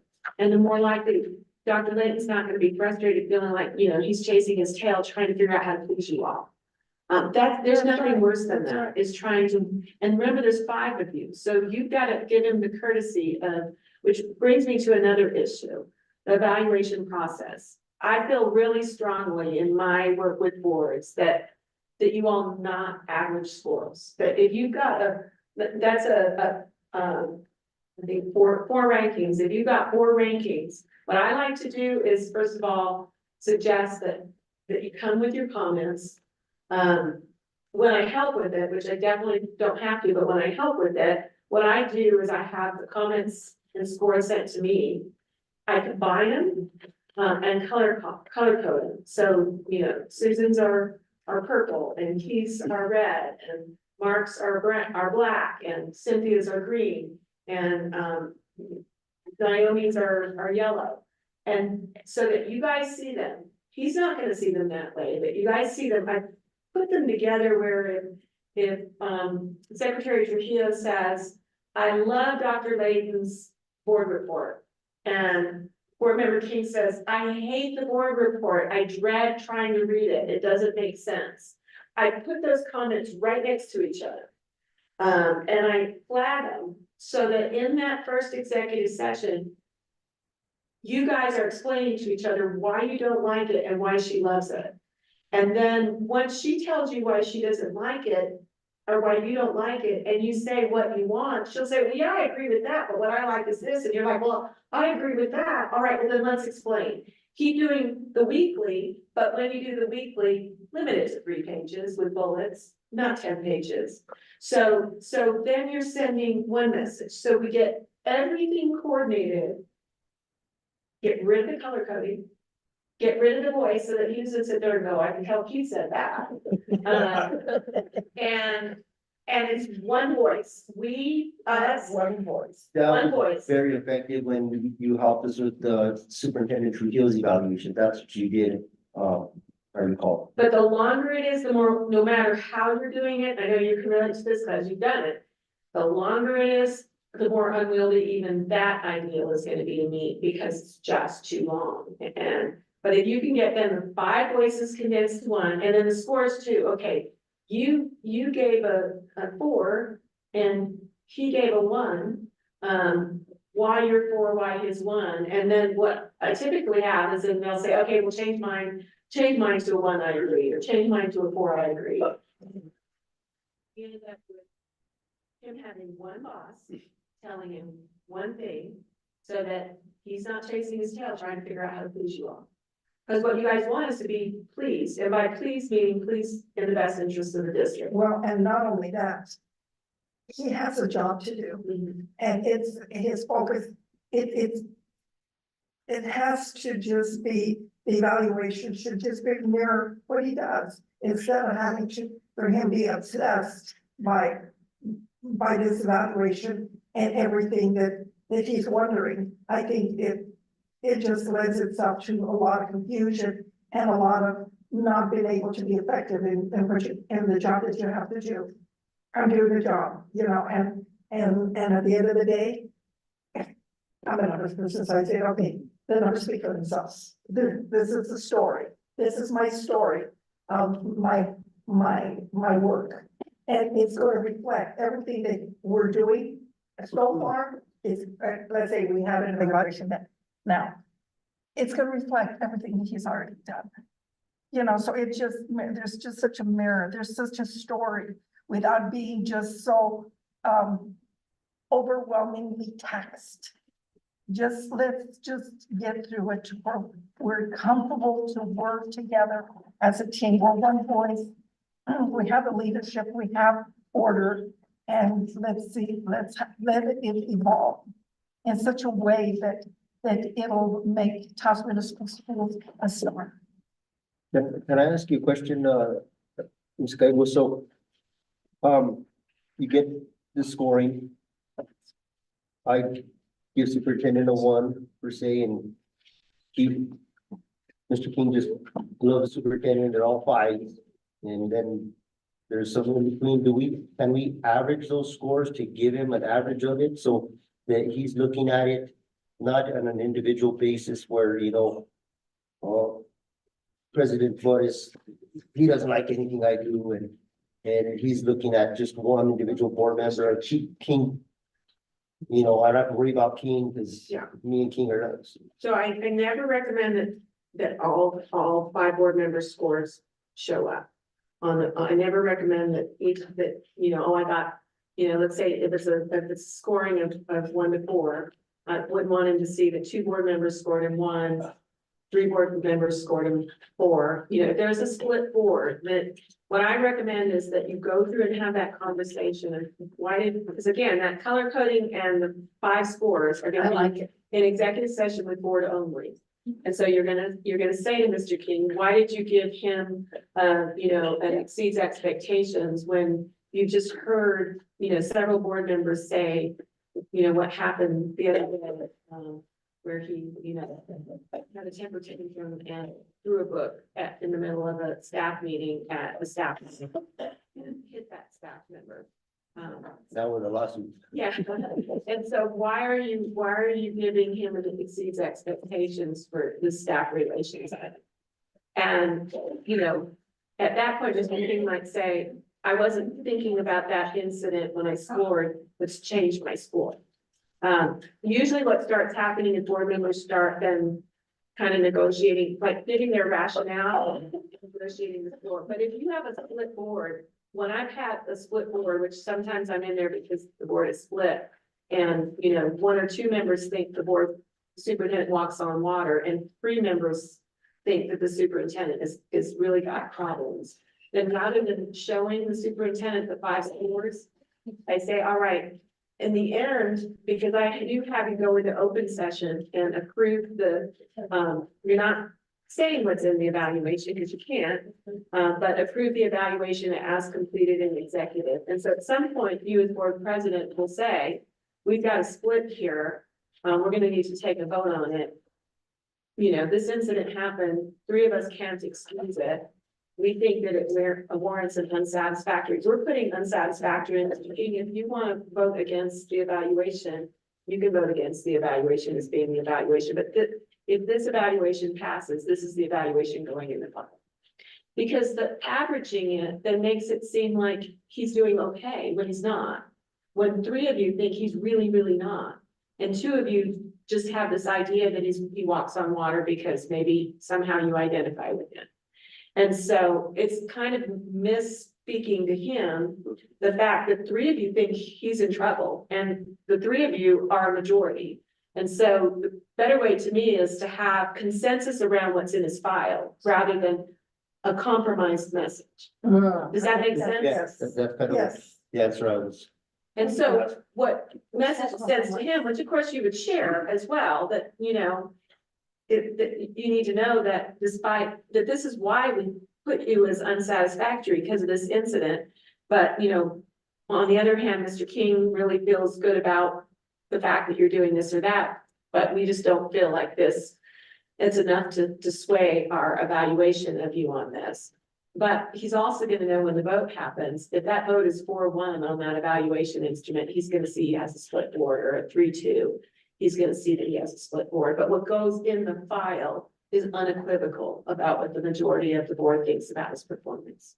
And I'm saying that, it could be the other way around too, but I just think that it's hard. What you want is your employee to have as clear and accurate a picture as possible. And you don't want to be splitting each other. I mean, hopefully, I find in that process, even boards that sort of seem like they're divided when they talk to each other in that structured way, then it is kind of like, well, yeah, the superintendent report is, you love it because it's comprehensive. You hate it because there's just too many words. So cover all those areas, but let's do a page limit on it. So when you guys can collaborate around that, then you're sending one message and it's really nice. I think we've got some work ahead of us. This is probably the most important part of our job. One of them. Yeah, Yeah, just to also help student outcome achievements. And I think you said the 3 A's, right, superintendent? Academics, attendance, and activities. Yeah, I get that. all right, so my job that Luna will help remind me of is I need to get that sample evaluation to you and I need to get a redlined version of the policy to you in time to make it into your packet. Would it also help if I find a few others templates, or is that part? That's up to you guys, yeah. If you find a few other templates that might give them some verbiage, I think that would be great. I mean, this isn't a template, it's just what one board came up with. But that board is giving me permission, I don't mention their name, but they've given me permission to share it. So I've done it and I've watched other boards take it then and make tweaks to it that makes it their own too, so. What I like about it is the length. It's still, none of them are short, but it's shorter than this. And I think it hits some of the key areas that you've already identified, President Flores, that this doesn't. But I wouldn't, the other thing I'd like to, that I'm gonna put in the first reading of the policy that I should say is, To me, you gotta think of what are we trying to accomplish in evaluation, and so what I like to do is mid-year is without scores. Mid-year is just comments. So in December, if you were to adopt a new evaluation and adopt a new policy along these lines, you would meet with the super, so you would, first of all, just meet with him with Blaine and talk about what we think this might look like in relation to what he's currently doing. So you might do that, you know, as soon as you change the instrument, so like October, assuming that he's in agreement with the instrument. Because we are changing it after the beginning of the fiscal year.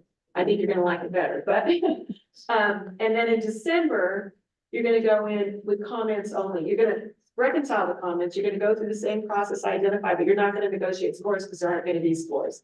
Because your goal in December is to basically give him like the cheat sheet for how to get an A. You're giving him, you know, you're giving him the playbook of of how you feel he's doing, so that he can shoot for shoot for the moon. So that when hopefully come June, end of May, early June, when you're finishing the end of your evaluation, what you said in the mid-year made a difference. And now you're able to say, yes, meets or exceeds expectations because of the written feedback you gave them in December. Sometimes superintendents get really distracted by the scores. And yet I think the scores are helpful. So by just giving comments in mid-year, I think that then it conveys you're just trying to help them be as successful as possible. That's the only purpose of this. And I'm very confident that the board is centered around making the district better. Yeah, no question, no question. Was that helpful? Yes, it was very helpful. I think, we got a plan moving forward and I'll, meet with superintendent and also, reach out to you so we can move forward. Just a little side note, superintendent and, Anna found some old minutes from a previous board. My grandmother served as board president, I think in 1982, but she was on the board from 81 to 85. And it just, ironic, my grandmother made some comments in the meeting minutes in 1982, where she wanted to stress attendance and accountability in 1982. And, you know, it's still something that we're discussing today. And, you know, it doesn't, I think the focus of the board is really aligned to what we need to persevere towards. And it was just really ironic to see that. And it was touching for me and very personal to see my grandmother's comments in the board meeting minutes for 1982 stating stuff that we're focusing on, you know. I cannot even imagine. Oh, so you're correct. About like how incredible to think, I mean, the legacy that she created, the contributions she made, and the legacy in you and the path, the shared path you're on with her, like, well, I was filled with emotion. Dr. Layton shared that with me earlier, and I was just filled with emotion when he told me that. Yeah, So it was- incredible. It was, yeah, it was touching. I actually walked out of here with it. Well, your Tears in my- grandkids are gonna read what you, And you know, what you say. my grandmother, my grandmother passed in 99 and my grandmother passed last year, but they never encouraged me to run for the board and it was never spoken. It's just, I guess, you know, we all serve a place and time in history, some more than others. But, I just decided to run for the board and I was actually encouraged kind of not to because of all the politics and stuff involved with it, but, I just wanted to highlight that, you know, accountability and attendance and academics is something, you know, of course, academics, that's why a school is in place to educate our students, but the accountability part and, the attendance part is something that we're asking for, you know, accountability of our staff, accountability of our students, attendance.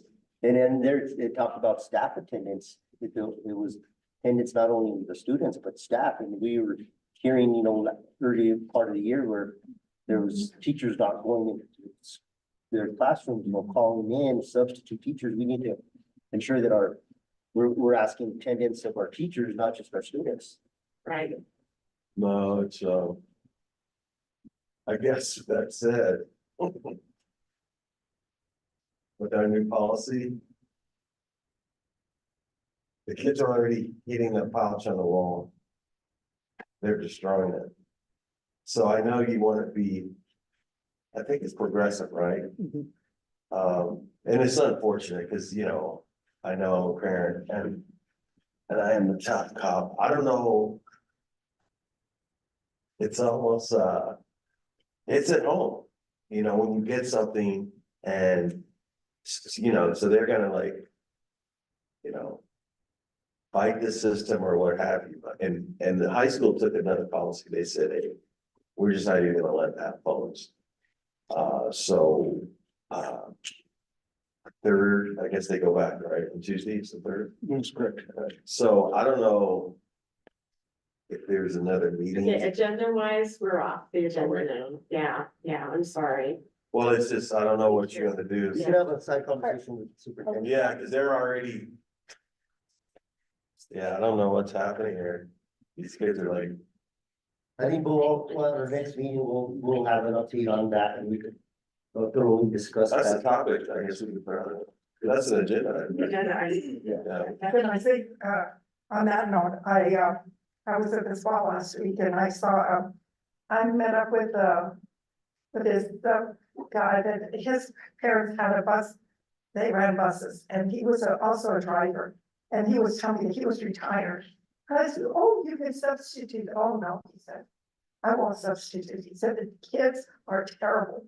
He said, they're abusive. He said, their language. He says, I would not submit myself to that behavior at all. Okay, I think. Yeah. So we got another item, so I guess will work on the evaluation These process. kids that are. I'll meet with the What's that, superintendent home? and reach out to you. If you guys want to have some side conversation with the superintendent individually regarding those concerns, highly recommend you do so. And then there's a note for superintendent, or maybe an item on the next agenda, which I do foresee you, speaking about. Thank you, Ms. Bagwell, for leading us through this retreat. It's very informative. Thank you for So all the Are we at information. end or are we done? You have one more item, new Well, business, we're done with the the Oh. training. Thank you so much. So we have item N of new business. NA is a discussion, consideration, and possible approval for the adoption of a legislative resolution to the New Mexico School Boards Association to request an increase in per diem as listed in board policy BID, board member compensation and expenses. It has Dr. Lane as a presenter, and I also wanted to ask Mrs. Bagels for her consultation and advising towards this. So I'll just turn it over to Dr. Lane and then I'll. Well, board president and members of the board, I know that was brought up at our last meeting, and so going back to reading policy, it's not necessarily compensation, but it's an increase to the per diem. And so in order to do that, we would, draft a resolution as a board, and then we could send that to, I believe, to Ped. No, it's the New Mexico School Boards Association. So the New Mexico School Board Association annually requests from school boards, any, resolutions that our board would like to send to the legislature, which the New Mexico School Board Association does on our behalf. I believe that, and it'd be my request, and I wouldn't want to draft it, that if that's something we would like to do, then I think it's important, what I've seen with, school board elections. And we're so grateful that we have such a good board and all of you have stepped up to the plate, but there's a lack of, I think, interest in running for the school board. And I don't think we're trying to sway people to run for the school board for monetary compensation. But when you look at, the per diem that is, paid to school boards, it's very minimal and it's been in place for many, many years. And inflation's gone up, cost of living's gone up. I'm not sure when, in fact, it was actually enacted, but 10 years ago, $45, $95 might have been enticing, but at this day and age, it's pretty much pennies on the dollar. And it does cost money, for us to attend these meetings, time away from our family, gas in our vehicles. We do attend various meetings throughout the course of the month. I think it would be beneficial for future boards. And I don't know what my timeline is on the board. I'm not seeking this out for not only myself, but I think it's important that for future board members, and I've had discussion with other board members in some of our conferences that, thought this would be a good idea. Cause it will affect board members and boards throughout the entire state. So the item on the agenda is discussion and consideration and approval of an adoption to increase per diem, and if we move to approve this, then I would ask our board council to draft the language that we would send to the New Mexico School Boards Association to be presented to the legislature. But are we increasing is it per diem or is it the stipend? Well, they call it it's reimbursement, it's the stipend though, it would be the boarding committee meetings for attendance. Well, that's what I'm saying, the per diem is the one that is for travel. Right, is that type, but then, There's a, it's called a per diem. Mhm, it's And- called and- okay. But we would isolate it to the provision, and one of the things I would point out, and if tasked with drafting, that I would point out in that, is there are other public officials that do receive other. I'm not sure what it is, but we can definitely find out, I'm sure one of our board members who themselves is an elected official, could tell us what other categories of elected officials get, but like county commissioners, The commissioners have a council. and I mean the legislators. Yeah, and so we could, and look at, Try to model it to some, I think it would certainly support an increase, and, you know, you guys do. Look at where you are today on a holiday weekend, you know, that says it all. And committed, I mean, nobody is, you know, playing with their phone and doing, you know, some games on their phone, but you guys are committed. So, yeah, I would have no problem, working with Dr. Layton and President Flores on generating something. My understanding, there is a deadline. September 9th. Yeah, September 9th, and you won't be in a board meeting until September 11th, so my understanding is that, that Joe Guillen said that if you authorize it to be generated, he'll accept it, and then you can on September 11th ratify its content. So I think what you would be moving to do is approve the, instead of adoption, maybe we say the development. And then we'll just turn it in to Mr. Dean, and then on the 11th, you'll approve it as written, and then you guys can let him know it was approved as written. If for some reason there's an issue with it, all you really, he would be getting this draft, basically. And then the question I have is, so I don't even have an idea of the monetary amount, and you touched on that now, that you would work with, you know, we would work towards reviewing that and seeing what might be, I don't know if we need to put a dollar amount on there or. Yeah, just- well, I think, get some data, and then I can talk to you about what makes sense in light of the data. It may just be two. I don't know how hard it would be to find out like the number of increases, like, it's statutory, so we'd be able to look at like the prior amendments, like when was the last time county commissioners was updated compared to boards, and, you know, we could look at what that amount is as compared to. Again, it's statute. What the commission gets, it's. all you have to All do that's is- statutory. It's all statute, all you have to do is reference the statutory. Right, but I can look at Okay. through our search engine. Yes, uh, yes. The history of statutory Oh, changes, You're looking is at, what I mean. if I just up to change, Yeah, it's gonna increase yeah. So, for the commission. so we can look at some of that, cite to that data. But all that does, by the way, just for the newer board members, is then once, if NMSBA approves it, then they fold it into their lobbying. And they keep it within their lobbying until something passes, so it stays, so like, if nothing happens this year, it still stays as on their list. As long as it's an issue, so it may be that if we conclude that the data without a specific dollar amount is the way to go this time around, you know.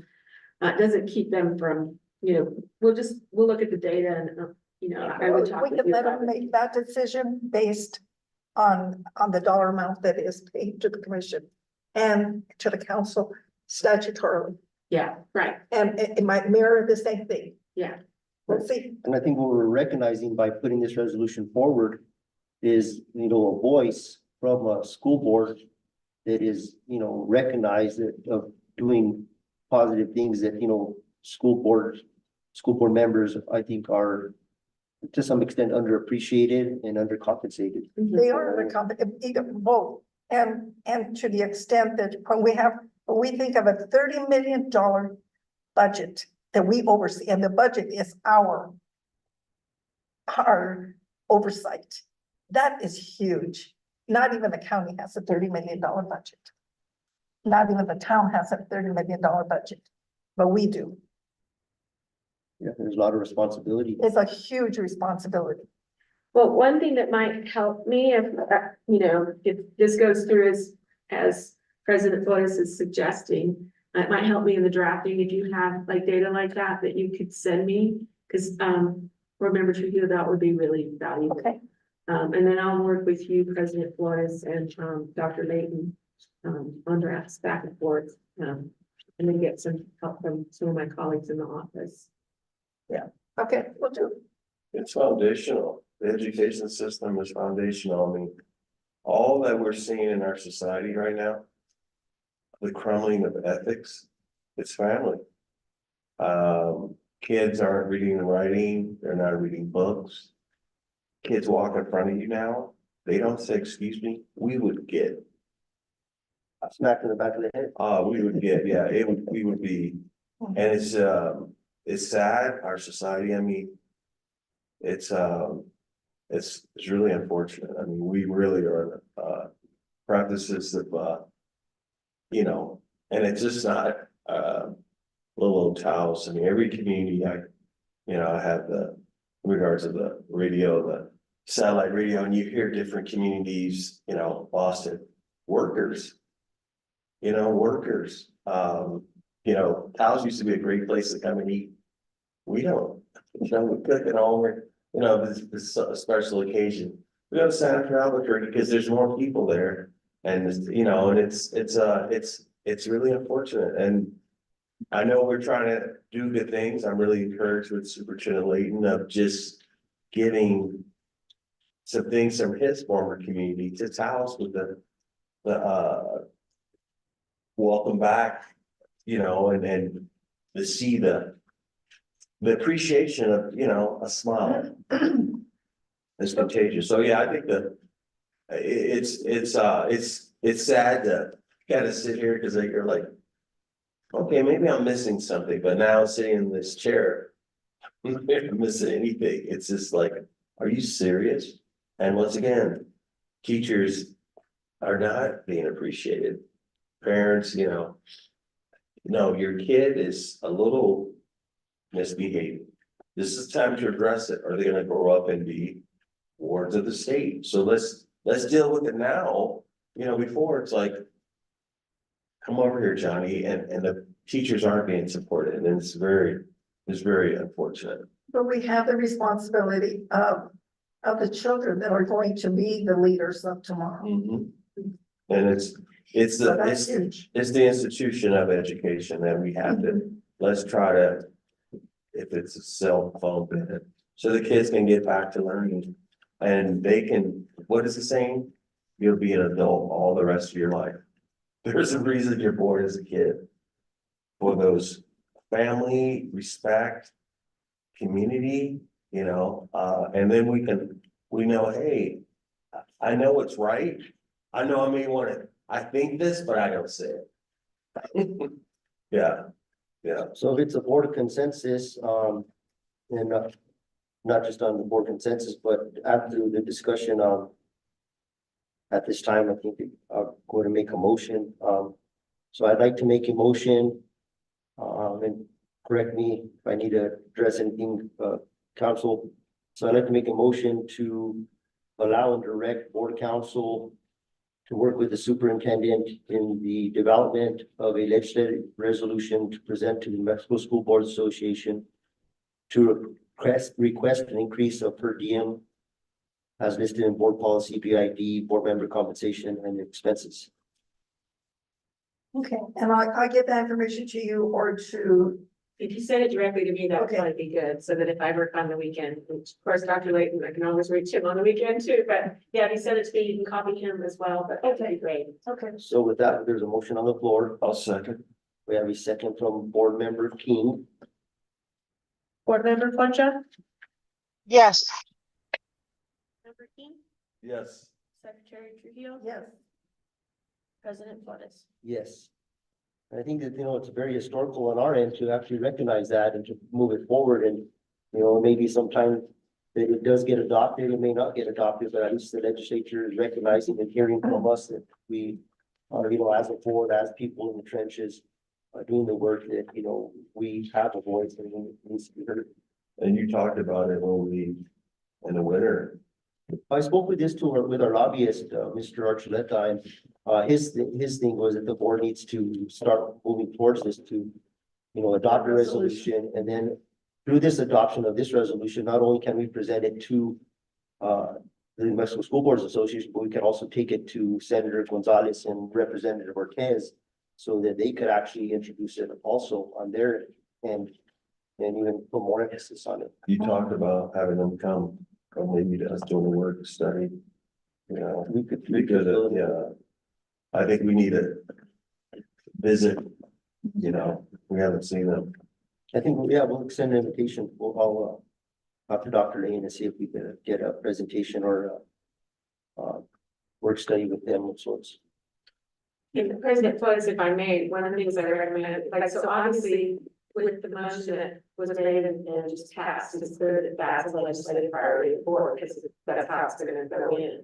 But on any other legislative priorities that you recommend, maybe it be on September 11th agenda, is that the board discuss and actually approve your legislative priorities, and again, kind of like what we're doing about city plan evaluation, get it down to a reasonable number, so that, individually, you're not speaking with your individual board hat on. If these are our approved legislative priorities that you're gonna then give to your lobbyist, and you're going to also, with, the idea of if you invite legislators to your board meeting or do some sort of a legislative dinner or whatever, everyone is on the same page, that these were actually board adopted priorities. They don't all have resolutions to them.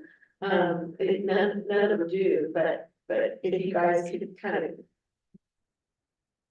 come up with a list and then wordsmith that list of what you're calling it, it makes the message really nice and clear. And then if, Mr. King runs into a legislative grocery store, he can confidently say, this is a legislative priority. It's our board adopted legislative priority. And he's not just kind of going with his sense of what you guys care about. It's a good idea. And then now's the time to, as we get we're getting closer to January, the legislator convenes, in the early part of next year. Set us on board to get these ducks in a row. So, What about our teaching? I don't think, is that something that that's something that we could also, I think that'd be a great thing to expand the funding available for. Yeah, I'll make a part of this, we're working on that now, Yeah. so we could. So what you can do, in terms of this item now is maybe get it on the next agenda for just you guys to brainstorm, discussion. and then maybe at the subsequent meeting, let's say you end up with 10 ideas, and then in the discussion, you guys decide what we really only want 5.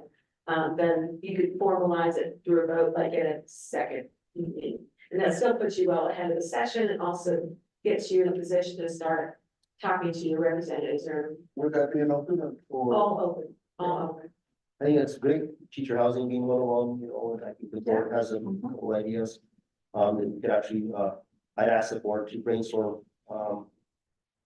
their own individuality, what they would consider a priority for the district.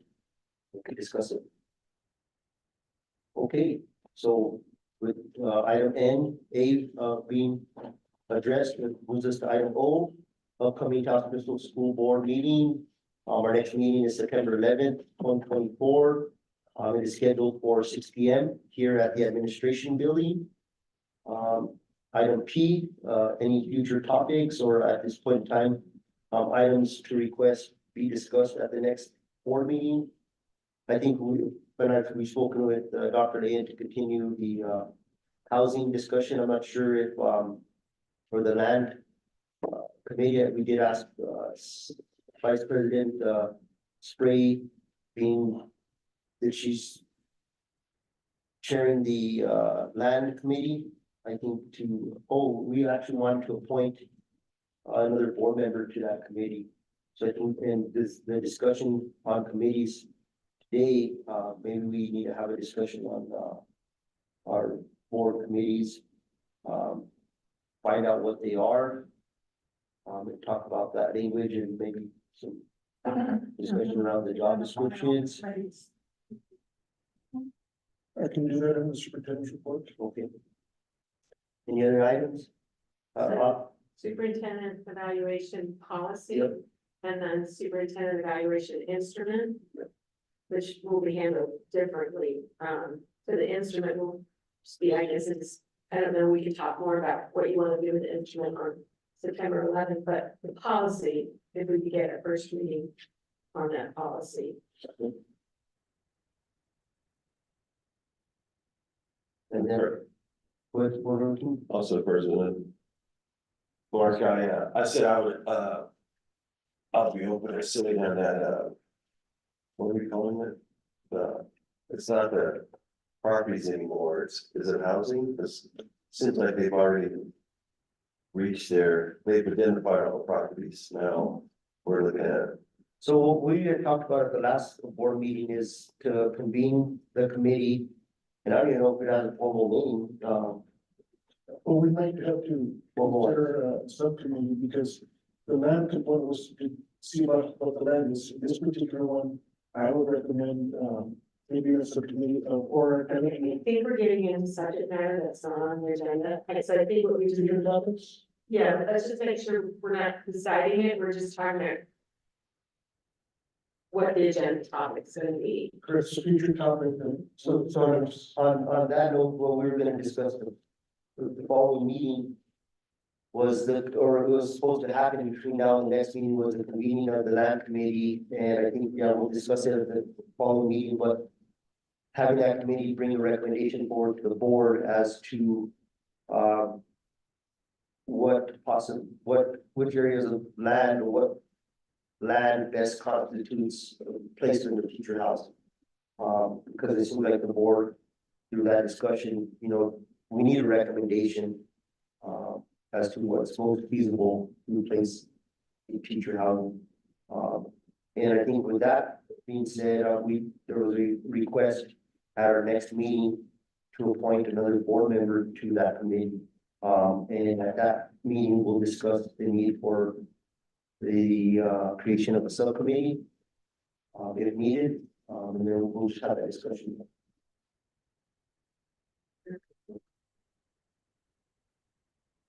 You get an update on the cell phone policy, of course, that's gonna be coming.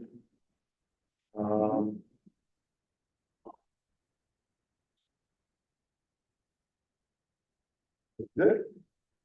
Or if there's something else to that.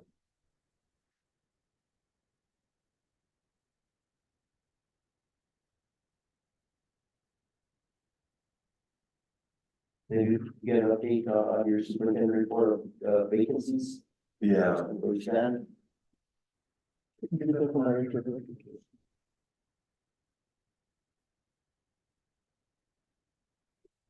So I'll go ahead and make a motion to adjourn and we'll try this a little differently. second. Well, I'll say all in favor? Aye. Any opposed? do a new, we don't even have to wait a minute. If that's the finality of my legacy, I won't.